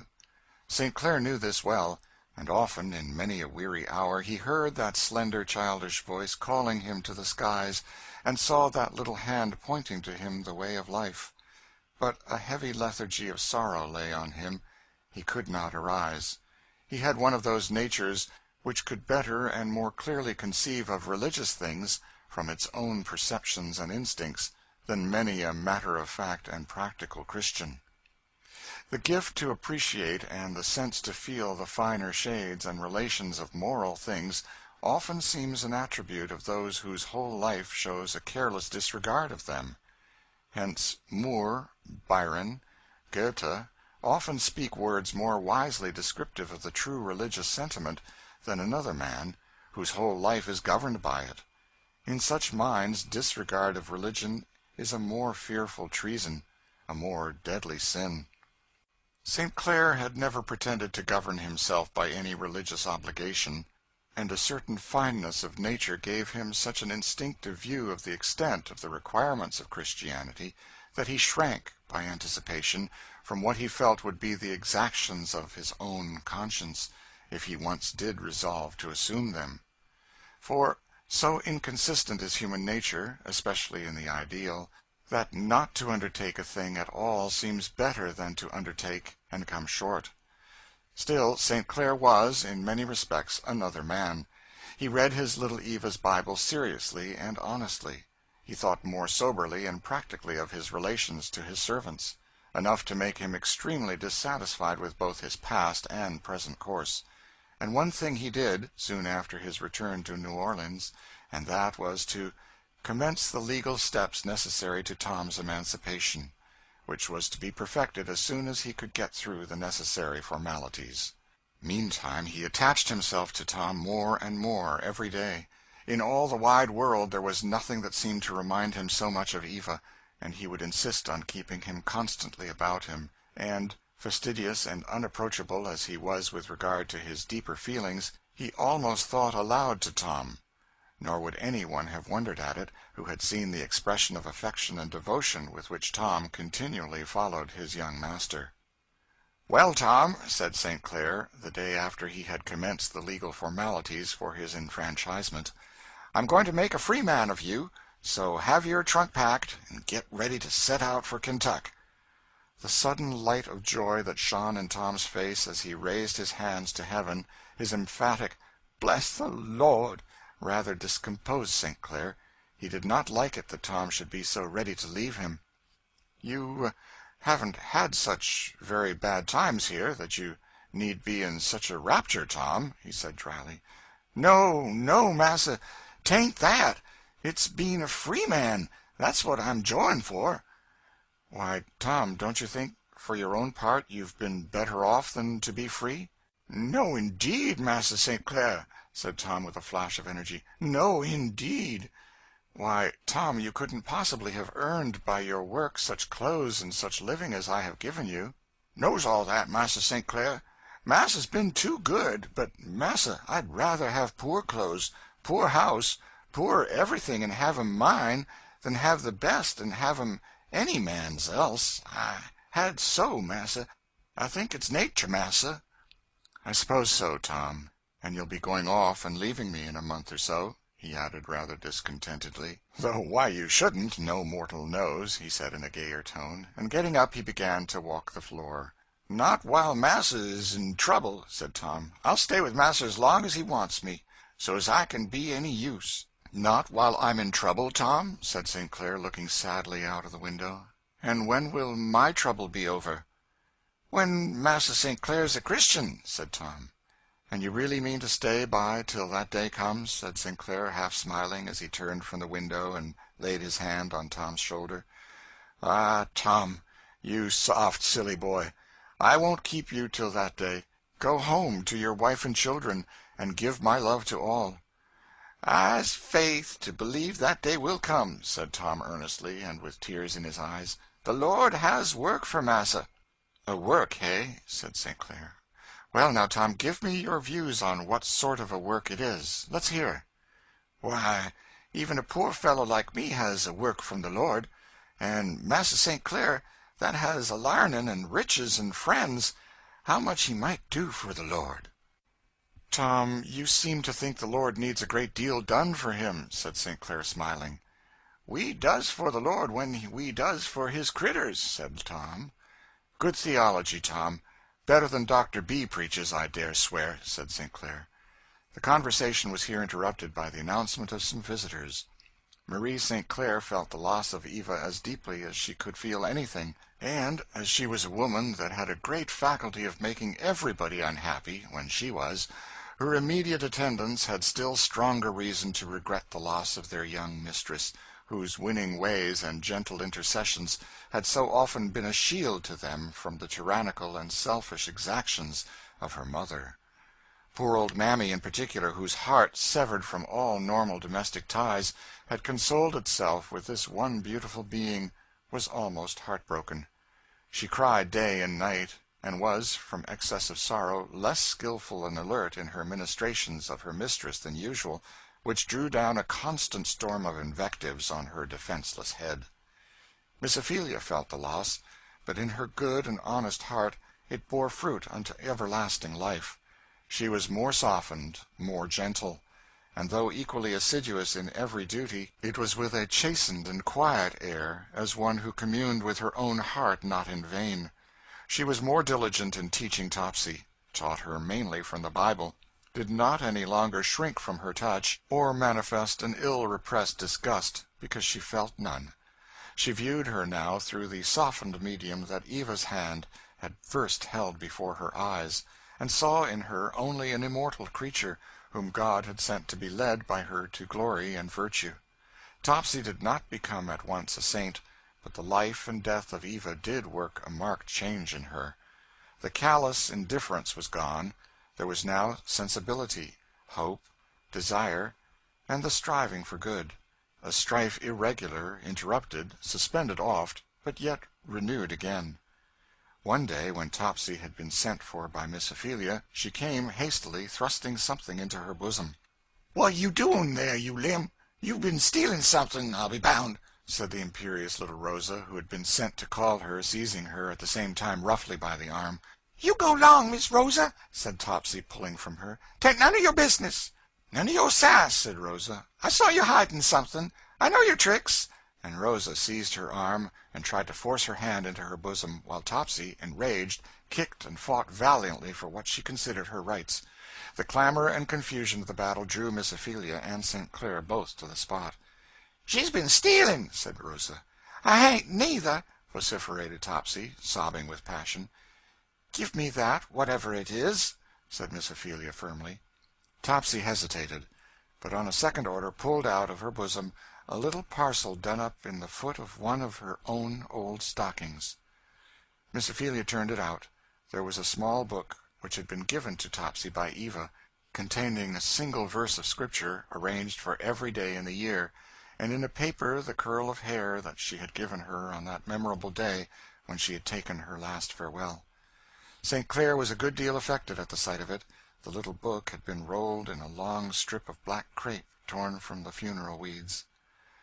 "What did you wrap this round the book for?" said St. Clair, holding up the crape.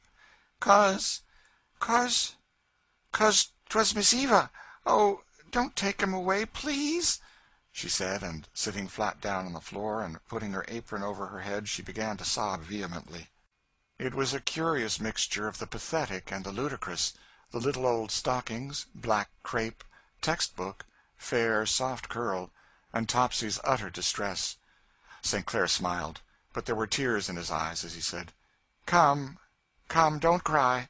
You shall have them." And putting them together, he threw them into her lap, and drew Miss Ophelia with him into the parlor. "I really think you can make something of that concern," he said, pointing with his thumb backward over his shoulder. "Any mind that is capable of a real sorrow is capable of good. You must try and do something with her."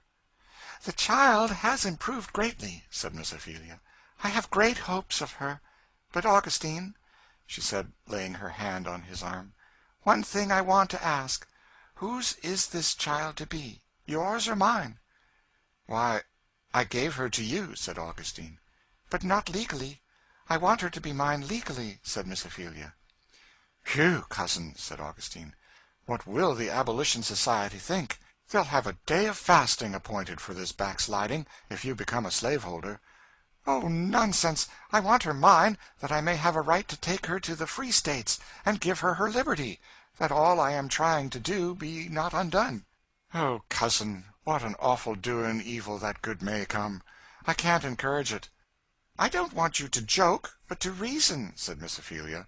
"There is no use in my trying to make this child a Christian child, unless I save her from all the chances and reverses of slavery.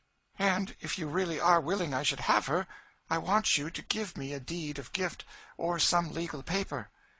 "Well, well," said St. Clair, "I will," and he sat down and unfolded a newspaper to read. "But I want it done now," said Miss Ophelia.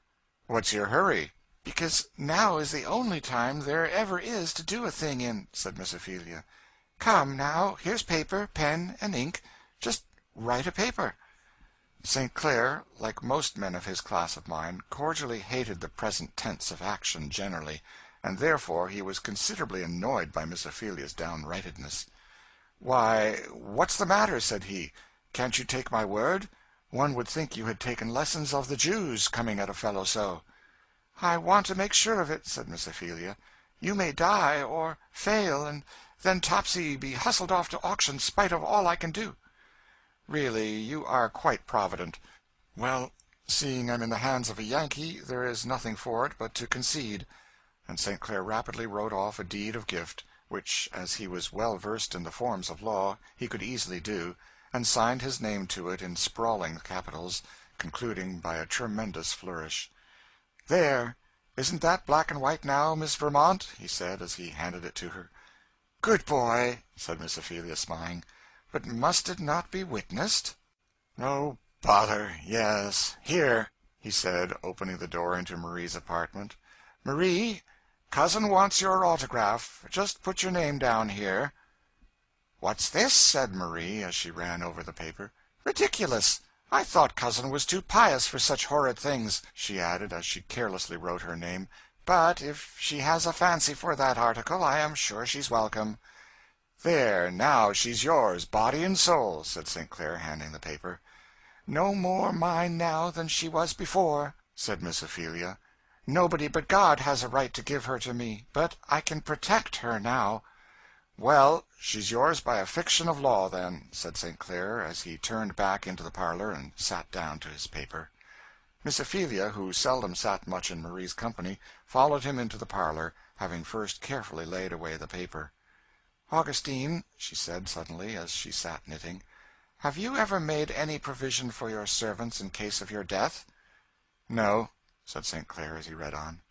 "Then all your indulgence to them may prove a great cruelty by and by." St. Clair had often thought the same thing himself, but he answered negligently, "Well, I mean to make a provision by and by."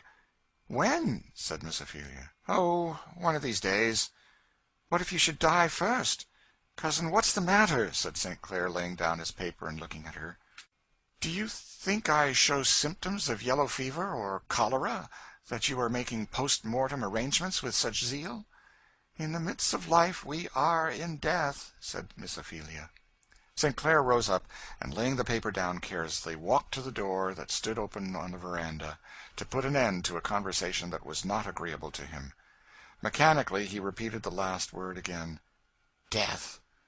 And as he leaned against the railings and watched the sparkling water as it rose and fell in the fountain, and, as in a dim and dizzy haze, saw flowers and trees and vases of the courts, he repeated again the mystic word so common in every mouth, yet of such fearful power, "Death."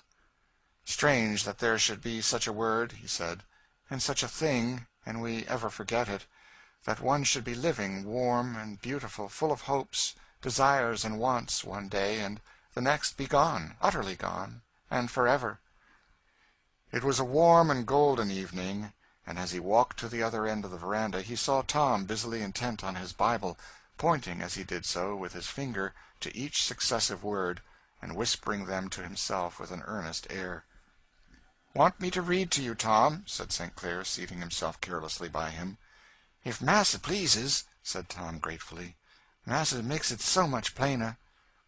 St. Clair took the book and glanced at the place, and began reading one of the passages which Tom had designated by the heavy marks around it. It ran as follows: "When the Son of Man shall come in his glory, and all his holy angels with him, then shall he sit upon the throne of his glory. And before him shall be gathered all nations, and he shall separate them one from another, as a shepherd divideth his sheep from the goats." St. Clair read on in an animated voice, till he came to the last of the verses. "Then shall the King say unto him on his left hand, Depart from me, ye cursed, into everlasting fire. For I was an hungered, and ye gave me no meat. I was thirsty, and you gave me no drink. I was a stranger, and ye took me not in. Naked, and ye clothed me not. I was sick, and in prison, and ye visited me not. Then shall they answer unto him, Lord, when saw we thee an hungered, or athirst, or a stranger, or naked, or sick, or in prison, and did not minister unto thee? Then shall he say unto them, Inasmuch as ye did it not to one of the least of these my brethren, ye did it not to me." St. Clair seemed struck with this last passage, for he read it twice, the second time slowly, and as if he were revolving the words in his mind. "Tom," he said, "these folks that get such hard measure seem to have been doing just what I have, living good, easy, respectable lives, and not troubling themselves to inquire how many of their brethren were hungry, or athirst, or sick, or in prison." Tom did not answer. St. Clair rose up and walked thoughtfully up and down the veranda, seeming to forget everything in his own thoughts. So absorbed was he that Tom had to remind him twice that the tea-bell had rung before he could get his attention. St. Clair was absent and thoughtful all tea-time. After tea, he and Marie and Miss Ophelia took possession of the parlor almost in silence. Marie disposed herself on a lounge, under a silken mosquito curtain, and was soon sound asleep. Miss Ophelia silently busied herself with her knitting. St. Clair sat down to the piano and began playing a soft and melancholy movement, with the Aeolian accompaniment. He seemed in a deep reverie, and to be soliloquizing to himself by music. After a little he opened one of the drawers, took out an old music-book whose leaves were yellow with age, and began turning it over. "There," he said to Miss Ophelia, "this was one of my mother's books, and here is her handwriting. Come and look at it. She copied and arranged this Mozart's Requiem." Miss Ophelia came accordingly. "It was something she used to sing often," said St. Clair. "I think I can hear her now." He struck a few majestic chords and began singing that grand old Latin piece, the Dies Irae. Tom, who was listening in the outer veranda, was drawn by the sound to the very door, where he stood earnestly. He did not understand the words, of course, but the music and manner of singing appeared to affect him strongly, especially when St. Clair sang the more pathetic parts. Tom would have sympathized more heartily if he had known the meaning of the beautiful words. "Recordare Jesu pie." quod sum causa tuar viae, ne me perdas illa die. Querens me sedisti lasus, reme misti crucem passus, tantus laor non sit casus. These lines have been thus rather inadequately translated.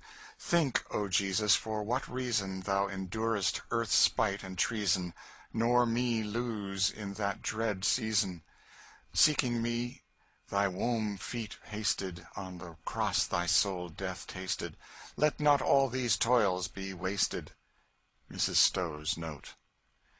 St. Clair threw a deep and pathetic expression into the words, for the shadowy veil of years seemed drawn away, and he seemed to hear his mother's voice leading his.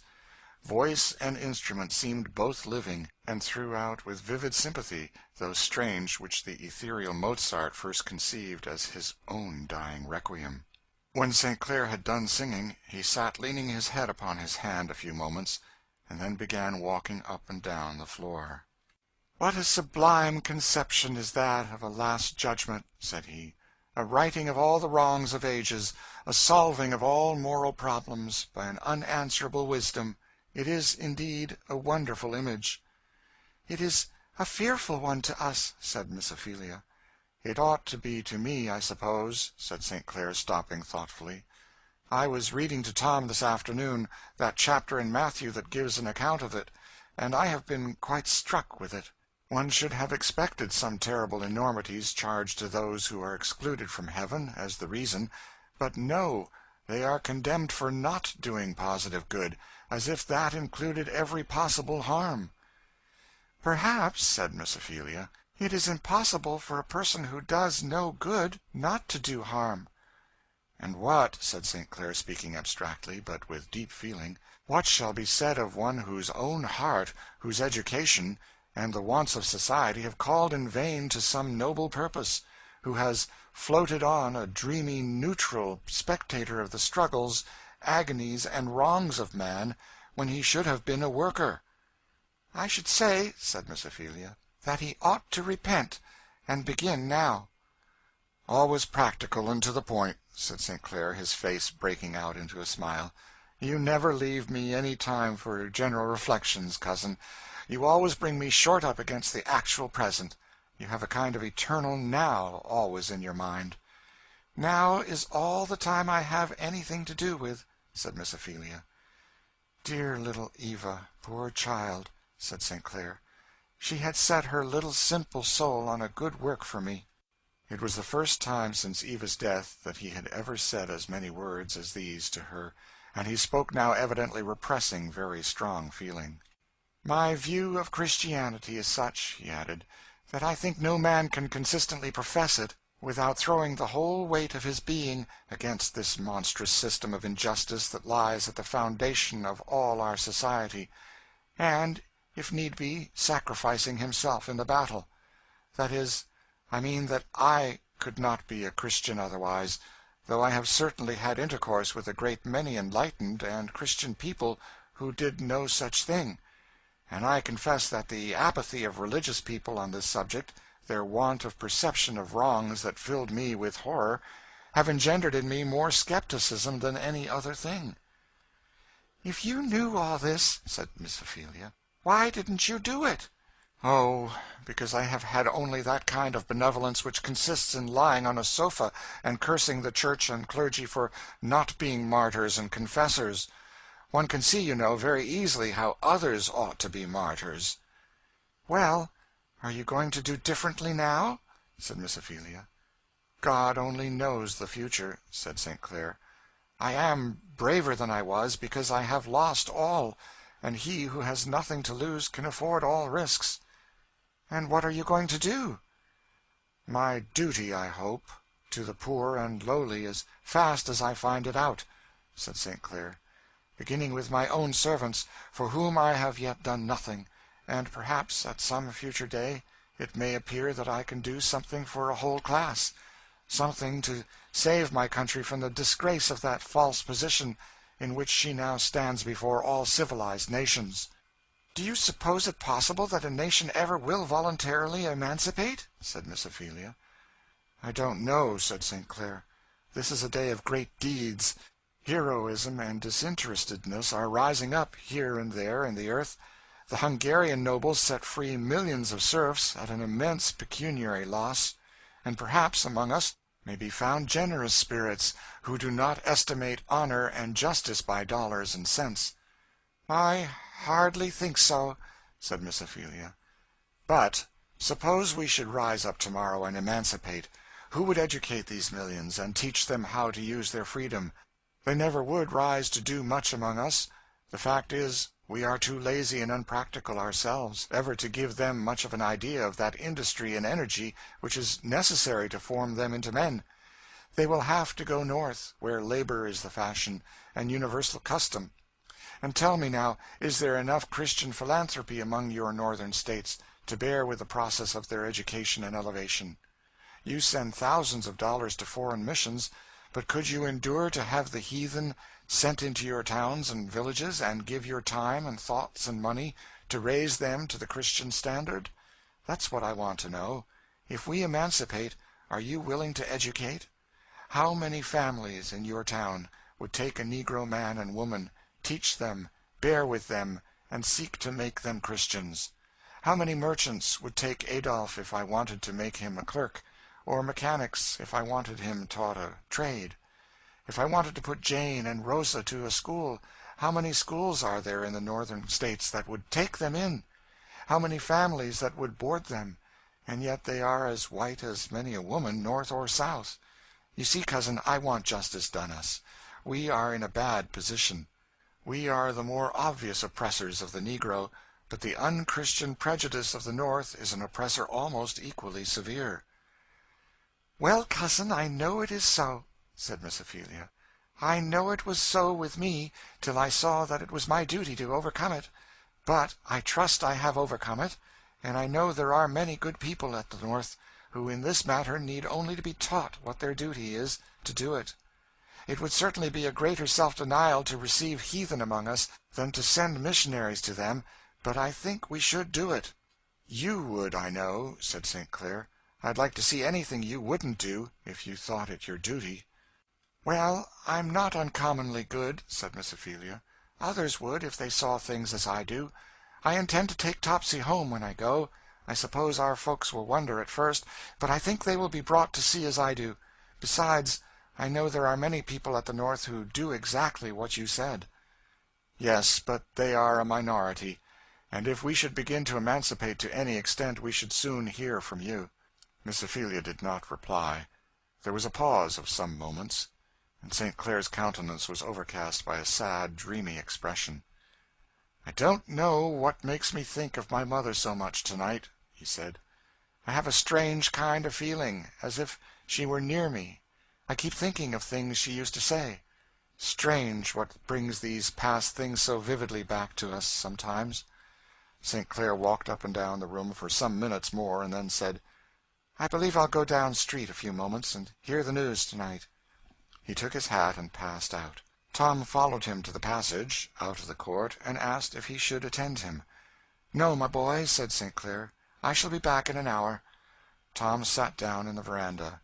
It was a beautiful moonlight evening, and he sat watching the rising and falling spray of the fountain, and listening to its murmur. Tom thought of his home, and that he should soon be a free man, and able to return to it at will. He thought how he should work to buy his wife and boys. He felt the muscles of his brawny arms with a sort of joy as he thought they would soon belong to himself, and how much they could do to work out the freedom of his family. Then he thought of his noble young master, and, ever second to that, came the habitual prayer that he had always offered for him.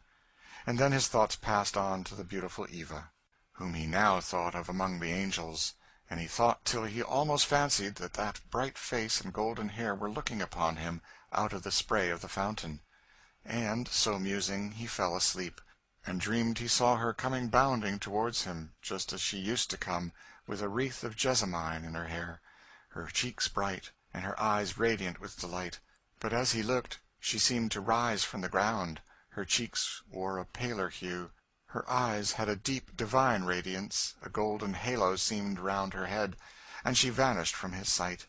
and Tom was awakened by a loud knocking and a sound of many voices at the gate. He hastened to undo it, and, with smothered voices and heavy tread, came several men bringing a body wrapped in a cloak and lying on a shutter. The light of the lamp fell full on the face, and Tom gave a wild cry of amazement and despair that rung through all the galleries as the men advanced, with their burden, to the open parlor door where Miss Ophelia still sat knitting. St. Clair had turned into a café to look over an evening paper. As he was reading, an affray arose between two gentlemen in the room, who were both partially intoxicated. St. Clair and one or two others made an effort to separate them, and St. Clair received a fatal stab in the side with a bowie knife, which he was attempting to wrest from one of them. The house was full of cries and lamentations, shrieks and screams, servants frantically tearing their hair, throwing themselves on the ground, or running distractedly about, lamenting. Tom and Miss Ophelia alone seemed to have any presence of mind, for Marie was in strong hysteric convulsions. At Miss Ophelia's direction, one of the lounges in the parlor was hastily prepared, and the bleeding form laid upon it.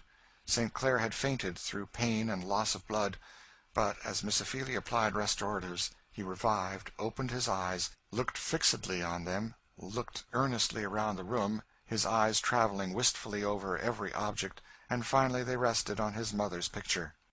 The physician now arrived and made his examination. It was evident, from the expression of his face, that there was no hope. But he applied himself to dressing the wound, and he and Miss Ophelia and Tom proceeded composedly with this work, amid the lamentations and sobs and cries of the affrighted servants, who had clustered about the doors and windows of the veranda. "Now," said the physician, "we must turn all these creatures out. All depends on his being kept quiet." St. Clair opened his eyes, and looked fixedly on the distressed beings whom Miss Ophelia and the doctor were trying to urge from the apartment. "Poor creatures," he said, and an expression of bitter self-reproach passed over his face. Adolphe absolutely refused to go. Terror had deprived him of all presence of mind. He threw himself along the floor, and nothing could persuade him to rise. The rest yielded to Miss Ophelia's urgent representations that their master's safety depended on their stillness and obedience. St. Clair could say but little. He lay with his eyes shut, but it was evident that he wrestled with bitter thoughts. After a while he laid his hand on Tom's, who was kneeling beside him, and said, "Tom, poor fellow." "What, massa?" said Tom earnestly. "I am dying," said St. Clair, pressing his hand. "Pray." "If you would like a clergyman," said the physician. St. Clair hastily shook his head and said again to Tom more earnestly, "Pray."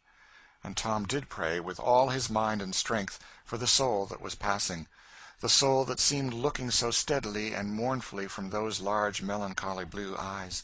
It was literally prayer offered with strong crying and tears. When Tom ceased to speak, St. Clair reached out and took his hand, looking earnestly at him, but saying nothing. He closed his eyes, but still retained his hold, for in the gates of eternity the black hand and the white hand hold each other with an equal clasp. He murmured softly to himself, at broken intervals, "Recordare Jesu pie, ne me perdas illa die, querens me sedisti lasus."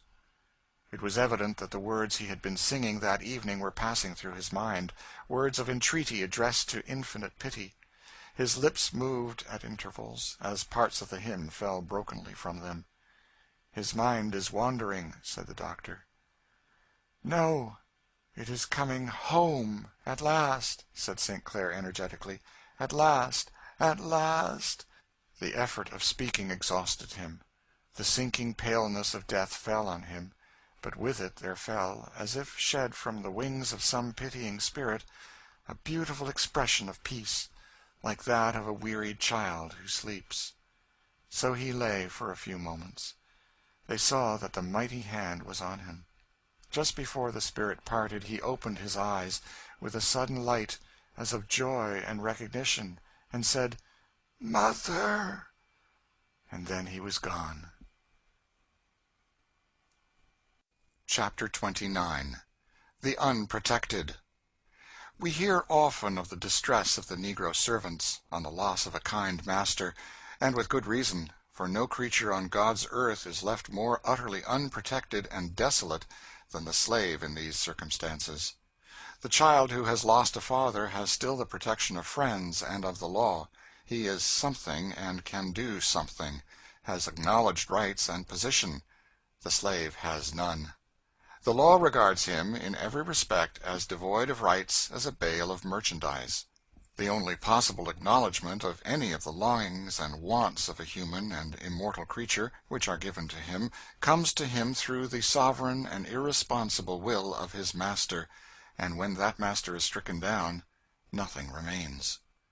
The number of those men who know how to use wholly irresponsible power humanely and generously is small. Everybody knows this, and the slave knows it best of all, so that he feels that there are 10 chances of his finding an abusive and tyrannical master to 1 of his finding a considerate and kind one. Therefore is it that the wail over a kind master is loud and long, as well it may be. When St. Clair breathed his last, terror and consternation took hold of all his household. He had been stricken down so in a moment, in the flower and strength of his youth. Every room and gallery of the house resounded with sobs and shrieks of despair. Marie, whose nervous system had been enervated by a constant course of self-indulgence, had nothing to support the terror of the shock, and, at the time her husband breathed his last, was passing from one fainting fit to another, and he to whom she had been joined in the mysterious tie of marriage passed from her forever without the possibility of even a parting word. Miss Ophelia, with characteristic strength and self-control, had remained with her kinsman to the last, all eye, all ear, all attention, doing everything of the little that could be done, and joining with her whole soul in the tender and impassioned prayers which the poor slave had poured forth for the soul of his dying master. When they were arranging him for his last rest, they found upon his bosom a small, plain miniature case, opening with a spring. It was a miniature of a noble and beautiful female face, and on the reverse, under a crystal, a lock of dark hair. They laid them back on the lifeless breast, dust to dust, poor mournful relics of early dreams, which once made that cold heart beat so warmly. Tom's whole soul was filled with thoughts of eternity, and while he ministered around the lifeless clay, he did not once think that the sudden stroke had left him in hopeless slavery. He felt at peace about his master, for in that hour when he had poured forth his prayer into the bosom of his Father, he had found an answer of quietness and assurance springing up within himself. In the depths of his own affectionate nature he felt able to perceive something of the fullness of divine love, for an old oracle hath thus written, "He that dwelleth in love dwelleth in God, and God in him." Tom hoped and trusted, and was at peace. But the funeral passed, with all its pageant of black crape and prayers and solemn faces, and back rolled the cool, muddy waves of everyday life, and up came the everlasting hard inquiry of, what is to be done next? It rose to the mind of Marie, as, dressed in loose mourning robes and surrounded by anxious servants, she sat up in a great easy-chair and inspected samples of crape and bombazine. It rose to Miss Ophelia, who began to turn her thoughts towards her northern home. It rose, in silent terrors, to the minds of the servants, who well knew the unfeeling, tyrannical character of the mistress in whose hands they were left. All knew very well that the indulgences which had been accorded to them were not from their mistress, but from their master, and that, now he was gone, there would be no screen between them and every tyrannous infliction which a temper soured by affliction might devise. It was about a fortnight after the funeral that Miss Ophelia, busied one day in her apartment, heard a gentle tap at the door. She opened it, and there stood Rosa, the pretty young quadroon, whom we have before often noticed, her hair in disorder, and her eyes swelled with crying. "Oh, Miss Feely," she said, falling on her knees and catching the skirt of her dress, Do go to Miss Marie for me. Do plead for me. She's going to send me out to be whipped. Look there." And she handed to Miss Ophelia a paper. It was an order, written in Marie's delicate Italian hand, to the master of a whipping establishment to give the bearer 15 lashes. "What have you been doing?" said Miss Ophelia. You know, Miss Feely, I've got such a bad temper. It's very bad of me. I was trying on Miss Marie's dress, and she slapped my face, and I spoke out before I thought, and was saucy, and she said that she'd bring me down, and have me know once for all that I wasn't going to be so topping as I had been, and she wrote this, and says I shall carry it. I'd rather she'd kill me right out." Miss Ophelia stood considering, with the paper in her hand. "You see, Miss Feely," said Rosa, "I don't mind the whipping so much, if Miss Marie or you was to do it, but to be sent to a man, and such a horrid man, the shame of it, Miss Feely." Miss Ophelia well knew that it was the universal custom to send women and young girls to whipping-houses, to the hands of the lowest of men, men vile enough to make this their profession, there to be subjected to brutal exposure and shameful correction. She had known it before, but hitherto she had never realized it, till she saw the slender form of Rosa almost convulsed with distress. All the honest blood of womanhood, the strong New England blood of liberty, flushed to her cheeks, and throbbed bitterly in her indignant heart. But with habitual prudence and self-control she mastered herself, and, crushing the paper firmly in her hand, she merely said to Rosa, "Sit down, child, while I go to your mistress." "Shameful, monstrous, outrageous," she said to herself as she was crossing the parlor. She found Marie sitting up in her easy-chair, with Mammy standing by her, combing her hair.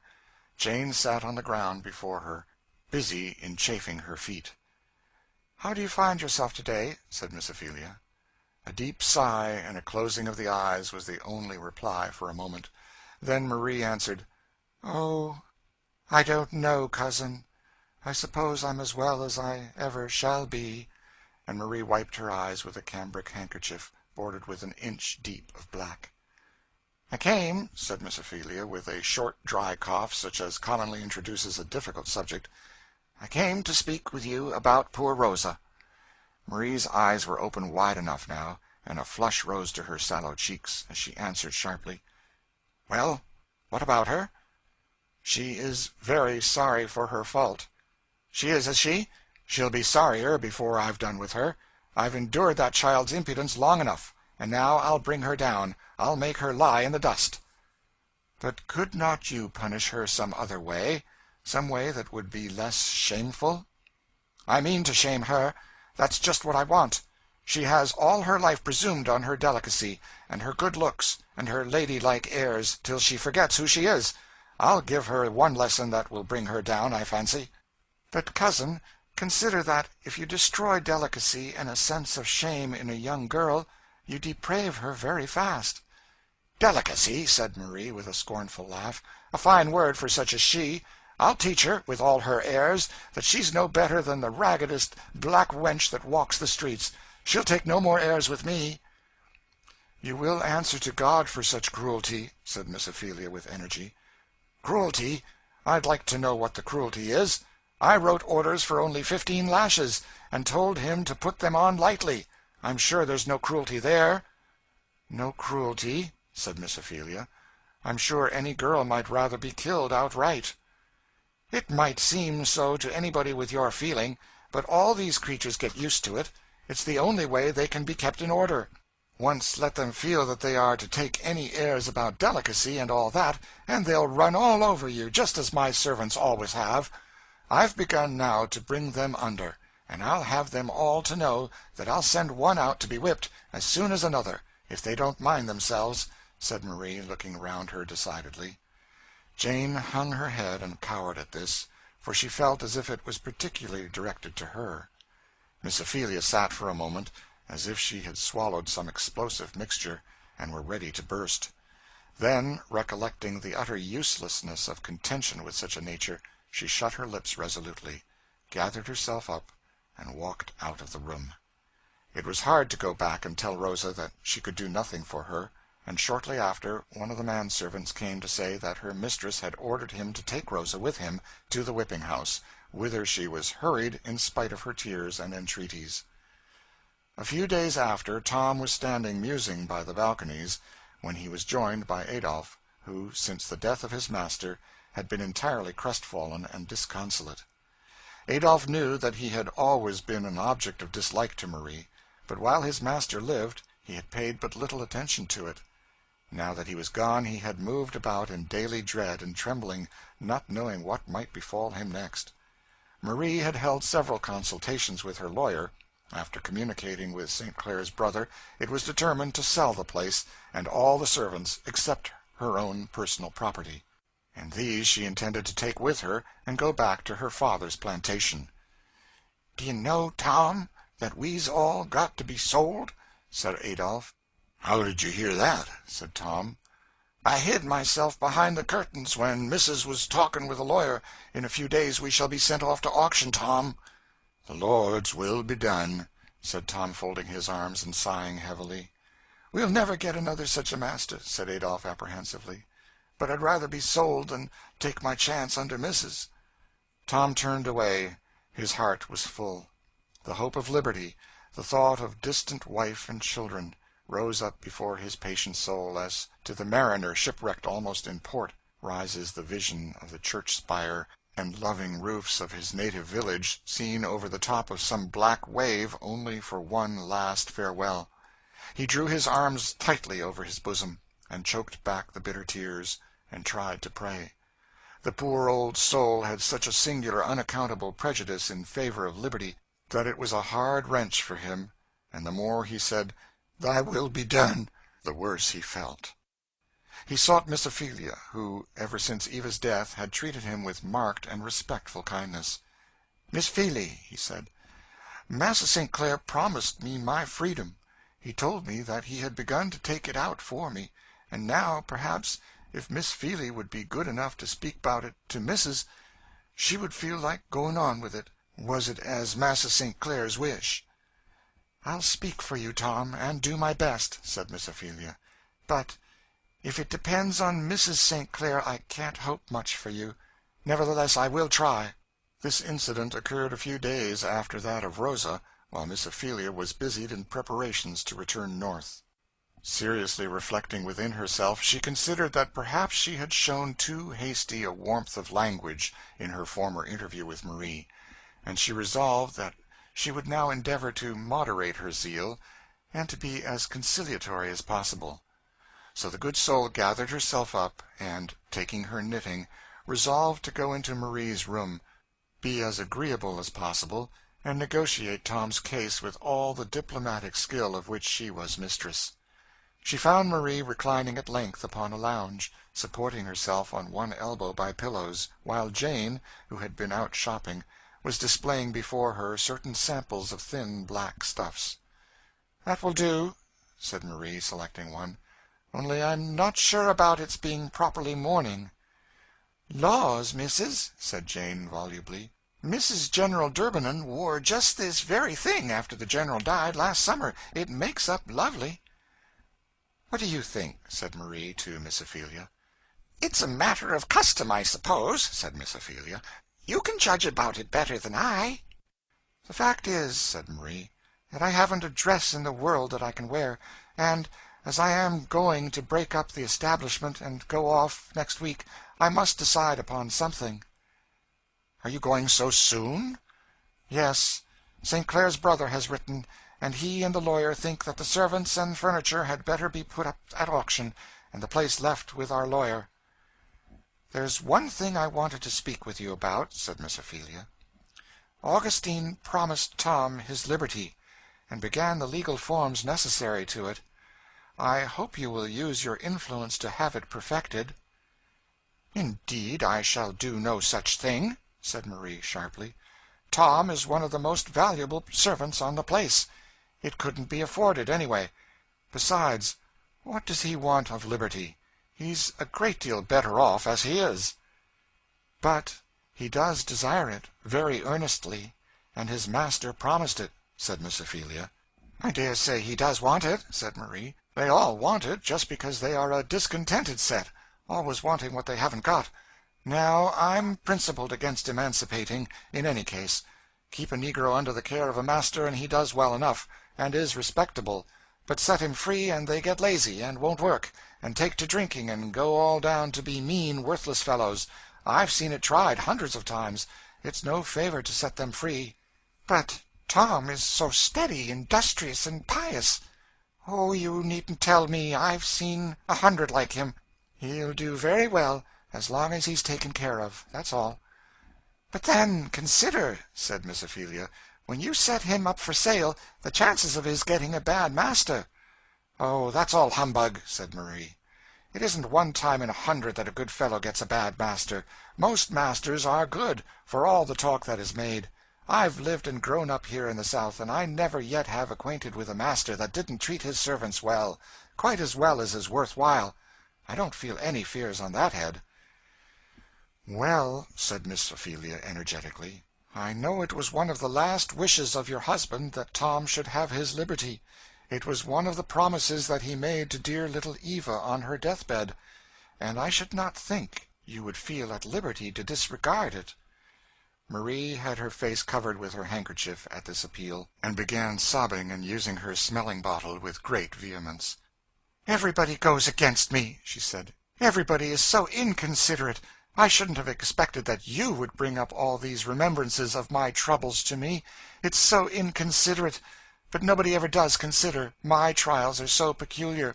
It's so hard that when I had only one daughter she should have been taken, and when I had a husband that just exactly suited me, and I'm so hard to be suited, he should be taken. And you seem to have so little feeling for me, and keep bringing it up to me so carelessly, when you know how it overcomes me. I suppose you mean well, but it is very inconsiderate, very." And Marie sobbed and gasped for breath, and called Mammy to open the window, and to bring her the camphor bottle, and to bathe her head, and unhook her dress. And in the general confusion that ensued, Miss Ophelia made her escape to her apartment. She saw at once that it would do no good to say anything more, for Marie had an indefinite capacity for hysteric fits, and after this, whenever her husband's or Eva's wishes with regard to the servants were alluded to, she always found it convenient to set one in operation. Miss Ophelia, therefore, did the next best thing she could for Tom. She wrote a letter to Mrs. Shelby for him, stating his troubles, and urging them to send to his relief. The next day Tom and Adolphe and some half a dozen other servants were marched down to a slave warehouse to await the convenience of the trader, who was going to make up a lot for auction. Chapter 30. The Slave Warehouse. A slave warehouse. Perhaps some of my readers conjure up horrible visions of such a place. They fancy some foul, obscure den, some horrible Tartarus informis ingen cui lumen ademptum. But no, innocent friend. In these days men have learned the art of sinning expertly and genteelly, so as not to shock the eyes and senses of respectable society. Human property is high in the market, and is therefore well fed, well cleaned, tended, and looked after, that it may come to sale sleek and strong and shining. A slave warehouse in New Orleans is a house externally not much unlike many others, kept with neatness, where every day you may see arranged under a sort of shed along the outside rows of men and women who stand there as a sign of the property sold within. Then you shall be courteously entreated to call and examine, and shall find an abundance of husbands, wives, brothers, sisters, fathers, mothers, and young children, to be sold separately or in lots to suit the convenience of the purchaser. And that soul immortal, once bought with blood and anguish by the Son of God when the earth shook and the rocks rent and the graves were opened, can be sold, leased, mortgaged, exchanged for groceries or dry goods, to suit the phases of trade or the fancy of the purchaser. It was a day or two after the conversation between Marie and Miss Ophelia that Tom, Adolphe, and about half a dozen others of the St. Clair estate were turned over to the loving kindness of Mr. Skeggs, the keeper of a depot on Street, to await the auction next day. Tom had with him quite a sizable trunk full of clothing, as had most others of them. They were ushered, for the night, into a long room where many other men of all ages, sizes, and shades of complexion were assembled, and from which roars of laughter and unthinking merriment were proceeding. "Aha! That's right. Go it, boys, go it," said Mr. Skeggs, the keeper. "My people are always so merry. Sambo, I see. he said, speaking approvingly to a burly negro who was performing tricks of low buffoonery which occasioned the shouts which Tom had heard. As might be imagined, Tom was in no humor to join these proceedings, and therefore, setting his trunk as far as possible from the noisy group, he sat down on it and leaned his face against the wall. The dealers in the human article make scrupulous and systematic efforts to promote noisy mirth among them as a means of drowning reflection and rendering them insensible to their condition. The whole object of the training to which the negro is put, from the time he is sold in the northern market till he arrives south, is systematically directed towards making him callous, unthinking, and brutal. The slave-dealer collects his gang in Virginia or Kentucky, and drives them to some convenient, healthy place, often a watering place, to be fattened. Here they are fed full daily, and because some incline to pine, a fiddle is kept commonly going among them, and they are made to dance daily, and he who refuses to be merry, in whose soul thoughts of wife or child or home are too strong for him to be gay, is marked as sullen and dangerous, and subjected to all the evils which the ill will of an utterly irresponsible and hardened man can inflict upon him. Briskness, alertness, and cheerfulness of appearance, especially before observers, are constantly enforced upon them, both by the hope of thereby getting a good master, and the fear of all that the driver may bring upon them if they prove unsaleable. "What that our nigger doing here?" said Sambo, coming up to Tom after Mr. Skeggs had left the room. Sambo was a full black, of great size, very lively, voluble, and full of trick and grimace. "What you doing here?" said Sambo, coming up to Tom and poking him facetiously in the side. "Meditating, eh?" "I am to be sold at the auction tomorrow," said Tom quietly. "Sold at auction? Ha, ha, boys, ain't this your fun? I wisht I was gwine that ar way. Tell you, wouldn't I make 'em laugh? But how is it, this yer whole lot gwine tomorrow?" said Sambo, laying his hand freely on Adolph's shoulder. "Please let me alone," said Adolph, fiercely, straightening himself up with extreme disgust. "Law, now, boys, this yer's one of your white niggers, kind of cream-colored, yo, scented," said he, coming up to Adolph and snuffing. "Oh, Lord, he's due for a tobacco shop. They could keep him to cent snuff. Lord, he'd keep a whole shop at wine, he would." "I say, keep off, can't you?" said Adolph, enraged. "Lord, now, how touchy we is, we white niggers. Look at us now," and Sambo gave a ludicrous imitation of Adolph's manner. "Here's de airs and graces. We've been in a good family, I specs." "Yes," said Adolph. "I had a master that could have bought you all for old truck." "Laws, now, only think," said Sambo. "The gentlemen's that we is." "I belonged to the St. Clair family," said Adolph proudly. "Law, you did. Be hanged if they aren't lucky to get shet of you. Specs they's gwine to trade you off with a lot of cracked teapots and sich like," said Sambo with a provoking grin. Adolph, enraged at this taunt, flew furiously at his adversary, swearing and striking on every side of him. The rest laughed and shouted, and the uproar brought the keeper to the door. "What now, boys? Order! Order!" he said, coming in and flourishing a large whip. All fled in different directions except Sambo, who, presuming on the favor which the keeper had to him as a licensed wag, stood his ground, ducking his head with a facetious grin whenever the master made a dive at him. "Lor, massa, 'tain't us. We's regular stiddy. It's these yar new hands. They's real aggravating, kinder picking at us all the time." The keeper at this turned upon Tom and Adolph, and distributing a few kicks and cuffs without much inquiry, and leaving general orders for all to be good boys and go to sleep, left the apartment. While this scene was going on in the men's sleeping room, the reader may be curious to take a peep at the corresponding apartment allotted to the women. Stretched out in various attitudes over the floor, he may see numberless sleeping forms of every shade of complexion from the purest ebony to white, and of all years from childhood to old age, lying now asleep. Here is a fine, bright girl of 10 years whose mother was sold out yesterday, and who tonight cried herself to sleep when nobody was looking at her. Here a worn old negress, whose thin arms and callous fingers tell of hard toil, waiting to be sold tomorrow as a cast-off article for what can be got for her, and some 40 or 50 others, with heads variously enveloped in blankets or articles of clothing, lie stretched around them. But in a corner, sitting apart from the rest, are two females of a more interesting appearance than common. One of these is a respectably dressed mulatto woman between 40 and 50, with soft eyes and a gentle and pleasing physiognomy. She has on her head a high raised turban, made of a gay red Madras handkerchief of the first quality. Her dress is neatly fitted and of good material, showing that she has been provided for with a careful hand. By her side, and nestling closely to her, is a young girl of 15, her daughter.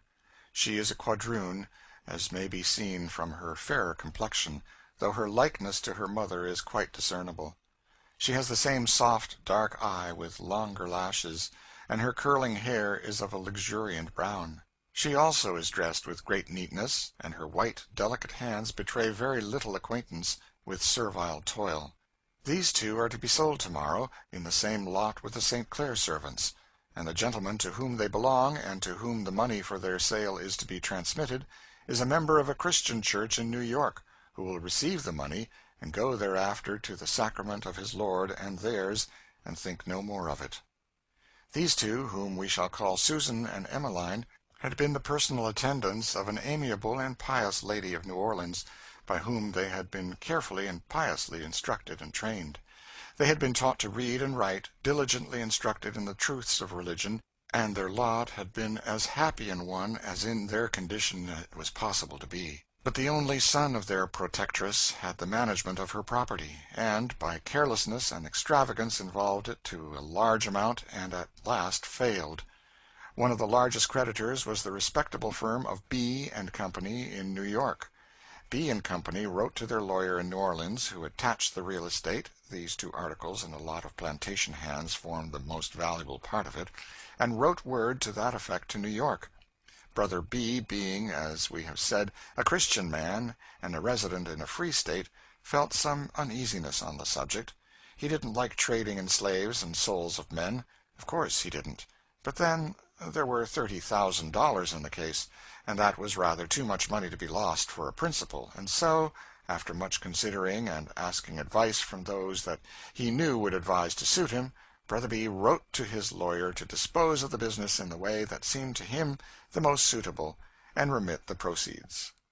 The day after the letter arrived in New Orleans, Susan and Emmeline were attached, and sent to the depot to await a general auction on the following morning. And, as they glimmer faintly upon us in the moonlight which steals through the grated window, we may listen to their conversation. Both are weeping, but each quietly, that the other may not hear. "Mother, just lay your head on my lap, and see if you can't sleep a little," says the girl, trying to appear calm. "I haven't any heart to sleep, Em. I can't. It's the last night we may be together." "Oh, Mother, don't say so. Perhaps we shall get sold together. Who knows?" "If 'twas anybody's else case, I should say so too, Em," said the woman. "But I'm so feared of losing you that I don't see anything but the danger. Why, Mother, the man said we were both likely and would sell well."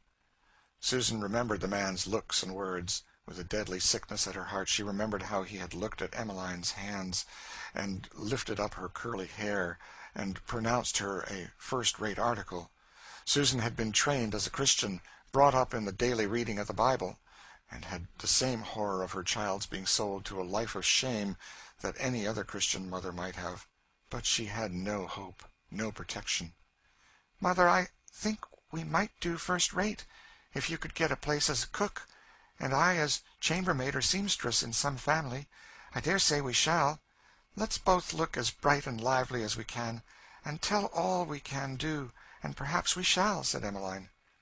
"I want you to brush your hair all back straight tomorrow," said Susan. "What for, Mother? I don't look near so well that way." "Yes, but you'll sell better so." "I don't see why," said the child. "Respectable families would be more apt to buy you if they saw you looked plain and decent, as if you wasn't trying to look handsome. I know their ways better'n you do," said Susan. "Well, Mother, then I will." "And, Emmeline, if we shouldn't ever see each other again, after tomorrow, if I'm sold way up on a plantation somewhere and you somewhere else, always remember how you've been brought up, and all Mrs. has told you.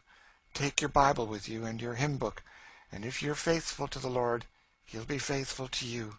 So speaks the poor soul in sore discouragement, for she knows that tomorrow any man, however vile and brutal, however godless and merciless, if he only has money to pay for her, may become owner of her daughter, body and soul, and then how is the child to be faithful? She thinks of all this as she holds her daughter in her arms, and wishes that she were not handsome and attractive. It seems almost an aggravation to her to remember how purely and piously, how much above the ordinary lot, she has been brought up. But she has no resort but to pray, and many such prayers to God have gone up from those same trim, neatly arranged, respectable slave prisons, prayers which God has not forgotten, as a coming day shall show. For it is written, Who causeth one of these little ones to offend, it were better for him that a millstone were hanged about his neck, and that he were drowned in the depths of the sea. The soft, earnest, quiet moonbeam looks in fixedly, marking the bars of the grated windows on the prostrate sleeping forms. Mother and daughter are singing together a wild and melancholy dirge, common as a funeral hymn among the slaves. Oh, where is weeping Mary? Oh, where is weeping Mary? Rived in the goodly land, she is dead and gone to heaven.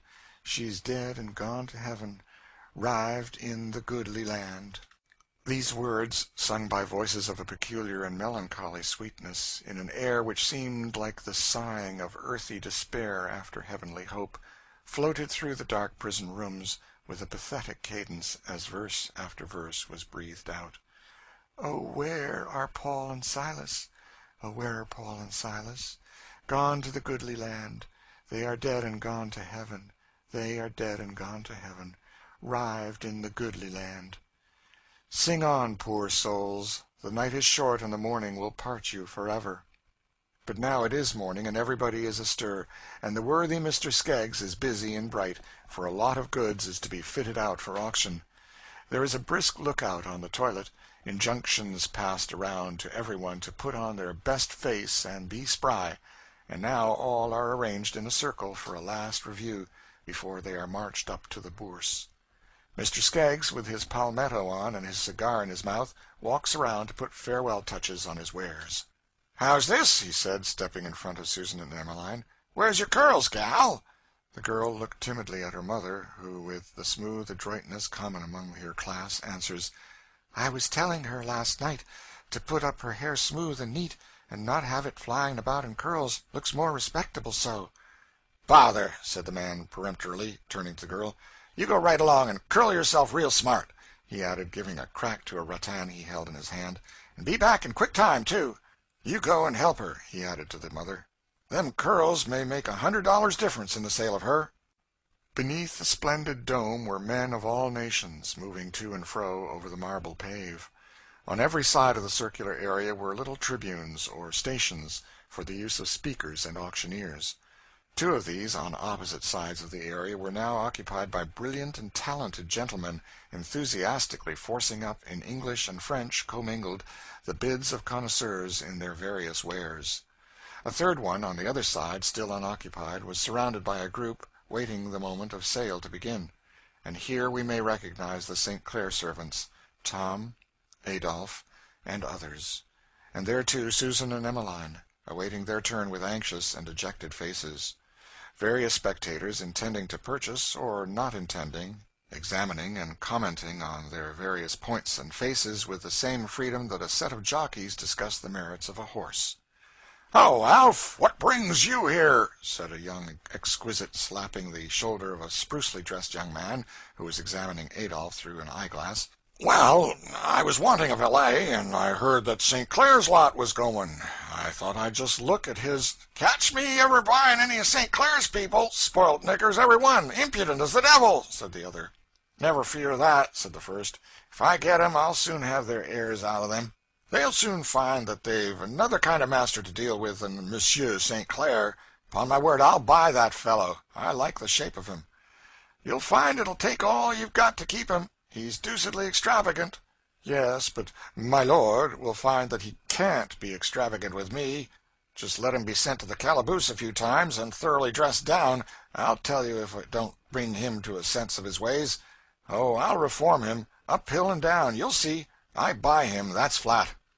Tom had been standing wistfully examining the multitude of faces thronging around him for one whom he would wish to call master. "And if you should ever be under the necessity, sir, of selecting out of 200 men one who was to become your absolute owner and disposer, you would, perhaps, realize, just as Tom did, how few there were that you would feel at all comfortable in being made over to."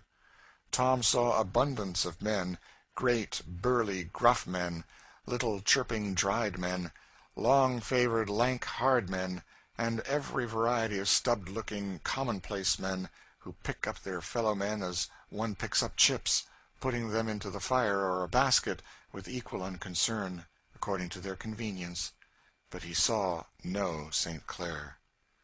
A little before the sale commenced, a short, broad, muscular man, in a checked shirt considerably open at the bosom, and pantaloons much the worse for dirt and wear, elbowed his way through the crowd like one who is going actively into a business, and, coming up to the group, began to examine them systematically. From the moment that Tom saw him approaching, he felt an immediate and revolting horror at him, that increased as he came near. He was, evidently, though short, of gigantic strength. His round bullet head, large light gray eyes, with their shaggy sandy eyebrows, and stiff, wiry, sunburned hair, were rather unprepossessing items, it is to be confessed. His large, coarse mouth was distended with tobacco, the juice of which from time to time he ejected from him with great decision and explosive force. His hands were immensely large, hairy, sunburned, freckled, and very dirty, and garnished with long nails, in a very foul condition. This man proceeded to a very free personal examination of the lot. He seized Tom by the jaw, and pulled open his mouth to inspect his teeth, made him strip up his sleeve to show his muscle, turned him round, made him jump and spring to show his paces. "Where was you raised?" he added, briefly, to these investigations. "In Kentuck, massa," said Tom, looking about as if for deliverance. "What have you done?" "Had care of massa's farm," said Tom. "Likely story," said the other, shortly, as he passed on.